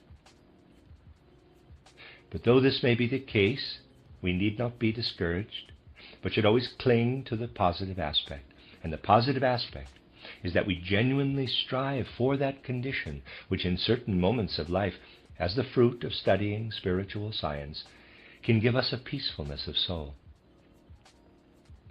What matters is that peacefulness of soul, the fine attuning in that peacefulness of soul, which makes it possible for us to receive these delicate, intimate manifestations and revelations from the kingdom of the dead. Something else too is necessary, and that is the goodwill to resist all that untruthfulness about which we have been speaking in these lectures. All these untruthfulnesses that buzz about in the world enter into what might be called the spiritual aura, and generate there a thick fog which the dead find impossible to penetrate. This thick fog contains all that black rubbish which comes, for instance, to name only one source, from today's journalism in the form of untruths which are printed and repeated, creating an aura of untruthfulness spanning the earth. It is no exaggeration to say that it is exceedingly difficult for the dead to penetrate this black fog. Therefore, with the help of ideas such as those we have been developing concerning the absolutely concrete untruthfulness buzzing about in the world, it is necessary to endeavor to reach clarity, to really make the effort in this field to recognize the purely external truth of the physical plane, insofar as this can become accessible to us, in order not to cover our soul with a dense fog through which the spiritual world simply cannot penetrate. You will understand how very necessary this is. In conjunction with the concepts we have just been discussing, let us now touch on the question: what is the aim of those secret societies which send impulses of the kind we have been describing into the world? Impulses which then live in the life of untruthfulness, and which have led out of this untruthfulness to the painful events of today. What do these secret societies want? Among others, we cannot go into everything, there is one particular thing they want. They want to materialize materialism even further. They want to create even more materialism in the world than would come about as part of the natural evolution of mankind in the 5th post-Atlantean period. They want even more materialism. This is only one aspect of what they are aiming for, but it is the aspect we want at least to touch on here. With this aspect in mind, such societies are founded, and with this aspect in mind, people are persuaded to join them. People who are approached during their lives because they are deemed suitable. There are the most varied types of such societies. One type, much in evidence in the West and taking all kinds of forms, includes organizations which practice ceremonial magic. Ceremonial magic can, of course, be good magic, but we are speaking now of those societies which do not practice ceremonial magic for the good of mankind in general, but for the good of certain groups of people, or certain specific aims which are not general human aims. Let us look first at those societies which practice ceremonial magic from this point of view. As we have said, it can be good, but in these societies it is not good. Certain kinds of ceremonial magic have definite effects on the human physical body. Everything physical is, after all, a manifestation of the spirit. Certain spiritual aspects which come into being under the influence of ceremonial magic can have an effect on the human physical body, specifically on the system of ganglia, as I described it the other day, and also on the spinal system. The cerebral system is the most difficult of all to influence by means of ceremonial magic. All this has to be done via the detour of the spiritual element, but it can be done, and it can become effective. Imagine certain secret societies carrying on a form of ceremonial magic directed toward its gray or black aspects. Imagine they influence their members in a way that affects even their physical body, even the delicate vibrations and weavings of their physical body, so that something spiritual flows into this physical body. What is the consequence? The consequence is that something now comes about which was suitable in earlier periods of human evolution, but is no longer permissible today. Such procedures make it possible for the spiritual world to influence those human beings who participate, even though they do not turn toward it along the path I have described. This means that it becomes possible for the dead, as well as other spirits, to influence the members of a circle created by ceremonial magic. In this way, today's materialism can be made hyper-materialistic. Imagine a human being, and there are countless such in the West, who is entirely materialistic, not only in his view of the world, but also in all his feelings and sensations. And then imagine this materialistic disposition increasing to a high degree. Such a person must of necessity develop an urge to exercise an influence on the material world, not only while he lives in his physical body, but also after he has died. He is bent on the following: when I die, I want to have some abode through which I can affect the people I have left behind on the earth, or who are trained in such a way in relation to me. There are indeed certain people today whose materialistic urge is so great that they strive for means by which they can cultivate connections with the physical world even beyond death. And such means through which a person secures for himself the possibility of affecting the material world from beyond death are abodes of certain kinds of ceremonial magical practice. This is something that can have immense consequences. Imagine a number of people brought together to form a certain brotherhood. These people know others have gone before us. Their urge to exercise their power was so great that their life on earth was not enough for its gratification, so they want to go on gratifying it even after death. For them we are creating an abode, and through the acts of ceremonial magic we perform, they work into our bodies. Because of this we gain greater power than we have. Because of this we are enabled to exercise a certain degree of magical power over other weaker people who stand outside such brotherhoods. When we speak words, when we give a speech, these dead souls work in us, because we have been prepared by sharing in these acts of ceremonial magic. It is one thing if somebody who simply participates honestly in the cultural processes of our time gives a speech in Parliament or writes a newspaper article. But it is something entirely different if a person who belongs to a circle of ceremonial magic and is thus strengthened by the power, urges of some who have died. Let me read that again. But it is something entirely different if a person who belongs to a circle of ceremonial magic and is thus strengthened by the power, urges of some who have died, gives a speech in a parliament or writes an article for a newspaper. The latter exercises an immensely greater degree of influence in the direction of his wishes than would be the case if he did not have this backing. This is one side of the matter. The other side is that those who enter the circle of certain societies practicing ceremonial magic are securing for themselves a power that reaches beyond death, a kind of ahrimanic immortality. For these people, this is their main concern. For them, the society they enter provides a kind of guarantee that certain forces, which should by rights only live in them until the moment of death, will continue to live even beyond death.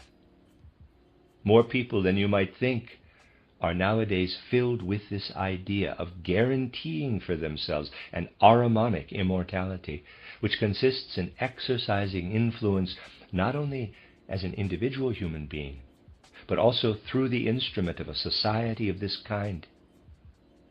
Such societies exist in the most varied forms, and individuals who have attained certain degrees of advancement in these societies know, as a member of this society, I shall become to some degree immortal, because forces which would otherwise come to an end at my death will continue to work beyond death.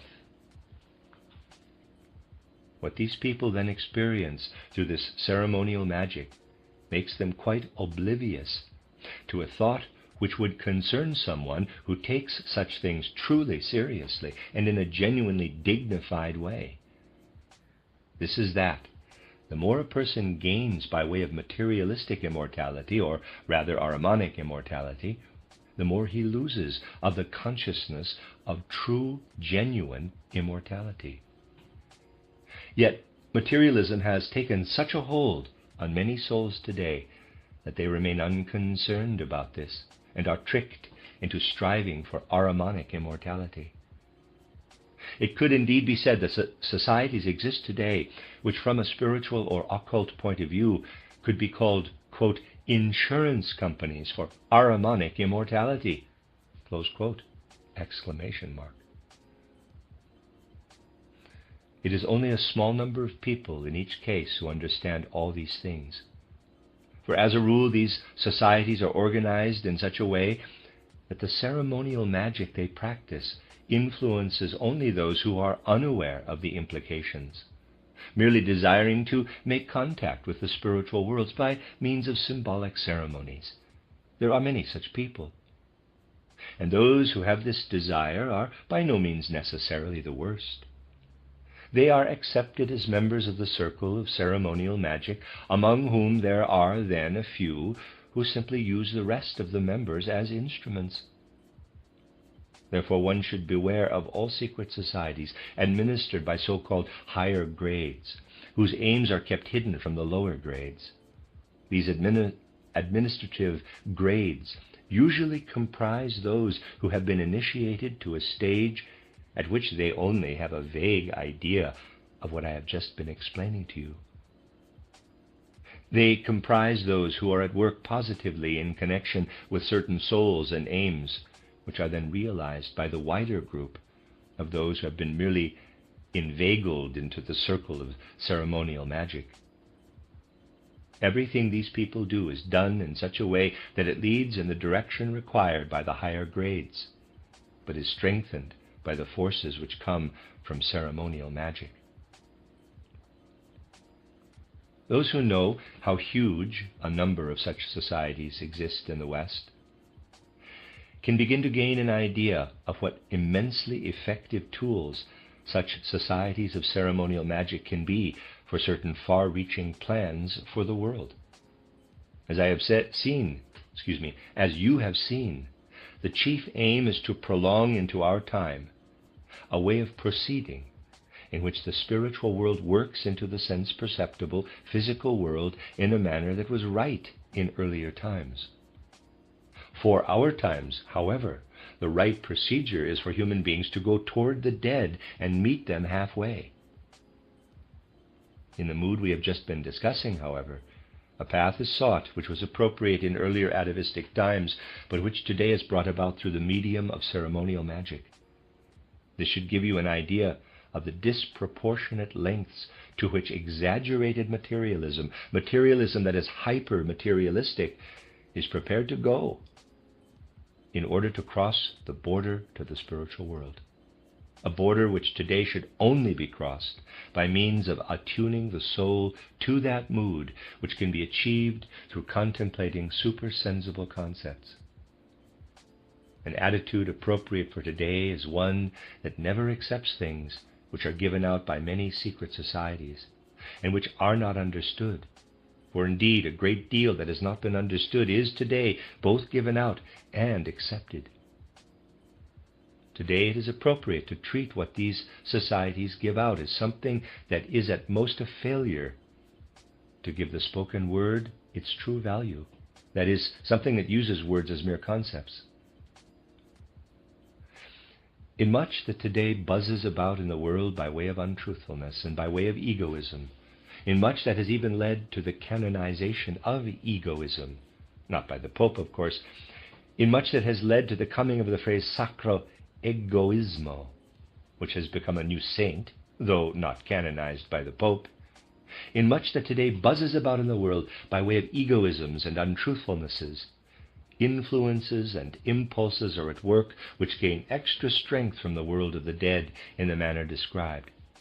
And by searching for these impulses, you will be led on to link up with other impulses, about which you can find information in my book titled The Spiritual Guidance of Man. The lectures on which this book is based were given in 1911 in Copenhagen for the most varied reasons. You will find there a description of how certain angelic powers remained behind in the third post-Atlantean period in order today to unfold a force resembling that developed during the ancient Egyptian epoch.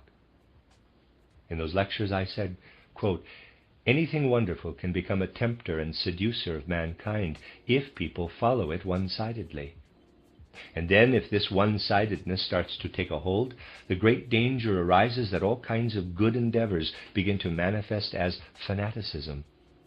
True though it is that mankind progresses by means of its noble impulses, it is equally true that an over-enthusiastic, fanatical pursuit of these most noble impulses can lead to all that would be worst for their right unfolding. Close quote.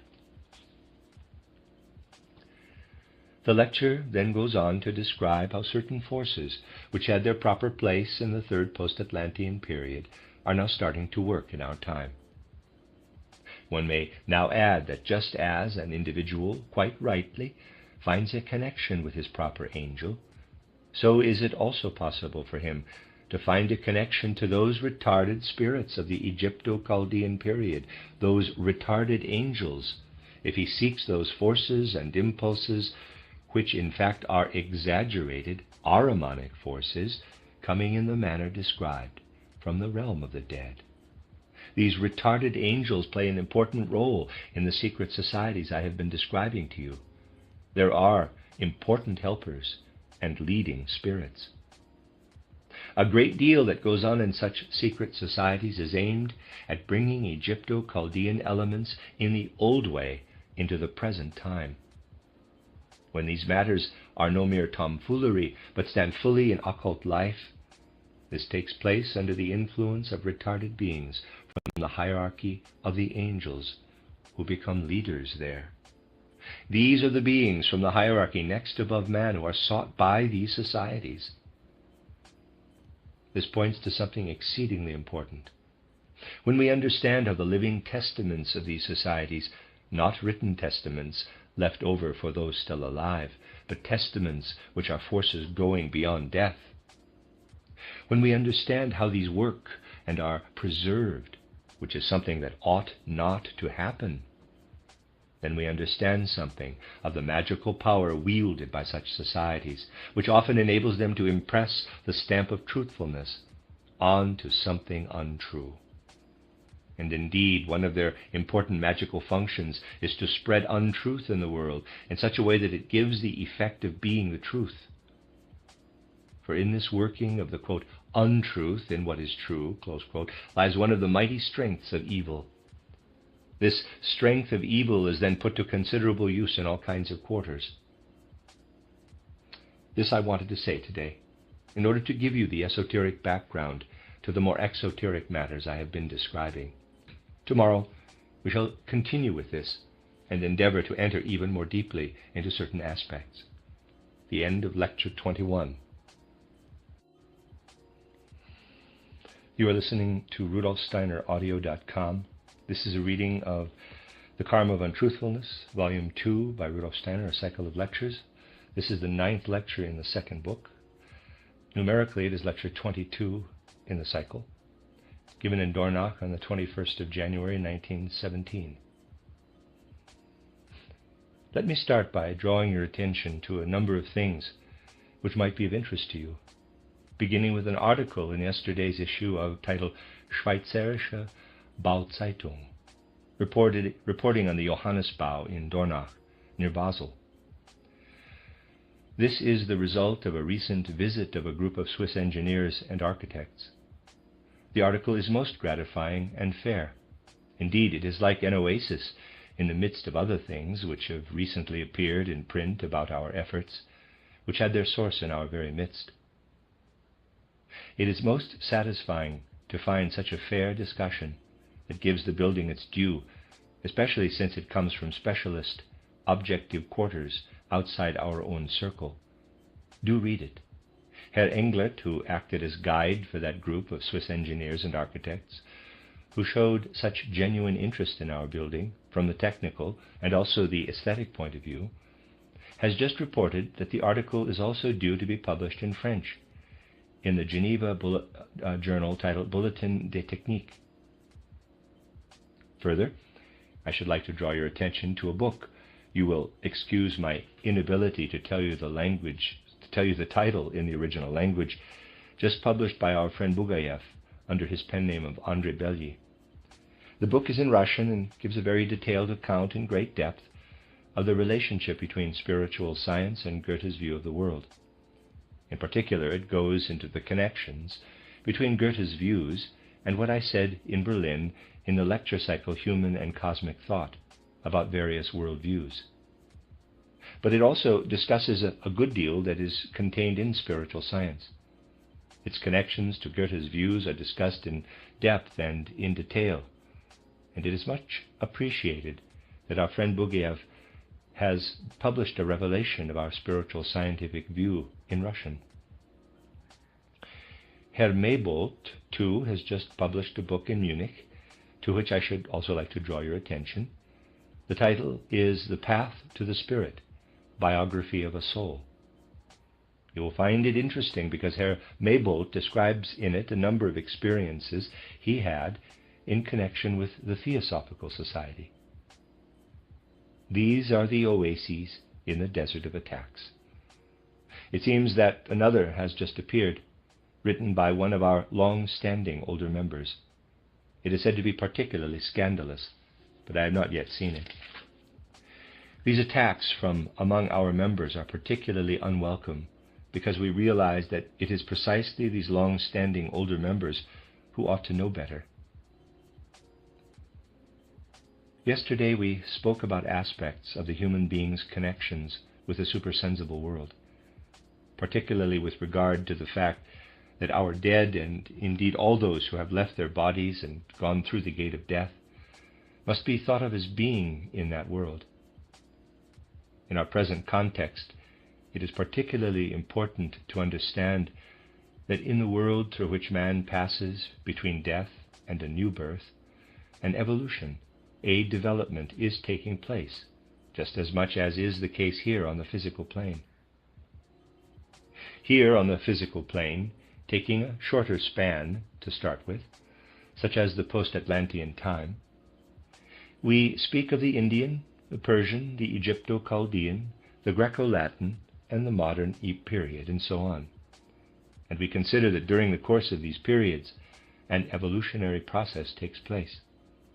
In other words, that human souls and the manner in which these souls manifest in the world during this sequence of periods differ in characteristic ways. Similarly, if only one can find sufficiently graphic concepts, one can speak of an evolution that takes place for these periods of time in the sphere through which the dead pass. There, too, an evolution takes place. On all kinds of occasions where this has been possible, this evolution has been discussed in different ways. But relatively easy though it is to speak of evolution on the physical plane, and as you know, it is not all that easy in this materialistic age, it is naturally less easy to do so with regard to the spiritual world, since for that world we lack sufficiently graphic concepts. Our language was created for the physical plane, and we are forced to use all kinds of paraphrases and graphic substitutes in order to describe the spiritual sphere in which the dead are living, especially with regard to evolution. Naturally, of particular interest now is the fact that life between death and a new birth, in our fifth post-Atlantean period, is suitably different from what it was in earlier times. While the materialistic cultural period is running its course here on earth, a great deal is also taking place in the spiritual world. Since the dead have a far more intense experience of everything connected with evolution than is the case for people living on the physical plane, their destiny is most intensely dependent on the manner in which a certain evolution takes place in definite periods. The dead react far more intimately, far more subtly, to what lives in evolution than do the living, if we may use these expressions. And this is perhaps more noticeable in our materialistic age than has ever been the case before. Now, to assist our understanding of a number of things we shall be discussing, I want to introduce into these lectures something that has emerged in relation to this, as a result of careful observation of the actual situation. To do this, I shall have to widen our scope somewhat and speak today about various aspects in preparation for the statements toward which our train of thought is leading. I have already pointed out that the right way to look at the human being in relation to the universe is to consider the individual parts of his being separately. From the spiritual point of view, what exists here on the physical plane is more a kind of image, a manifestation. Thus we may regard as fourfold the physical human being we see before us. First, we see the head. As you know from earlier discussions, the head, as it appears in a particular incarnation, is supposed to have reached its final stage in that incarnation. The head is the part most strongly exposed to death. For the way our head is formed is for the most part the consequence of our life in our previous incarnation.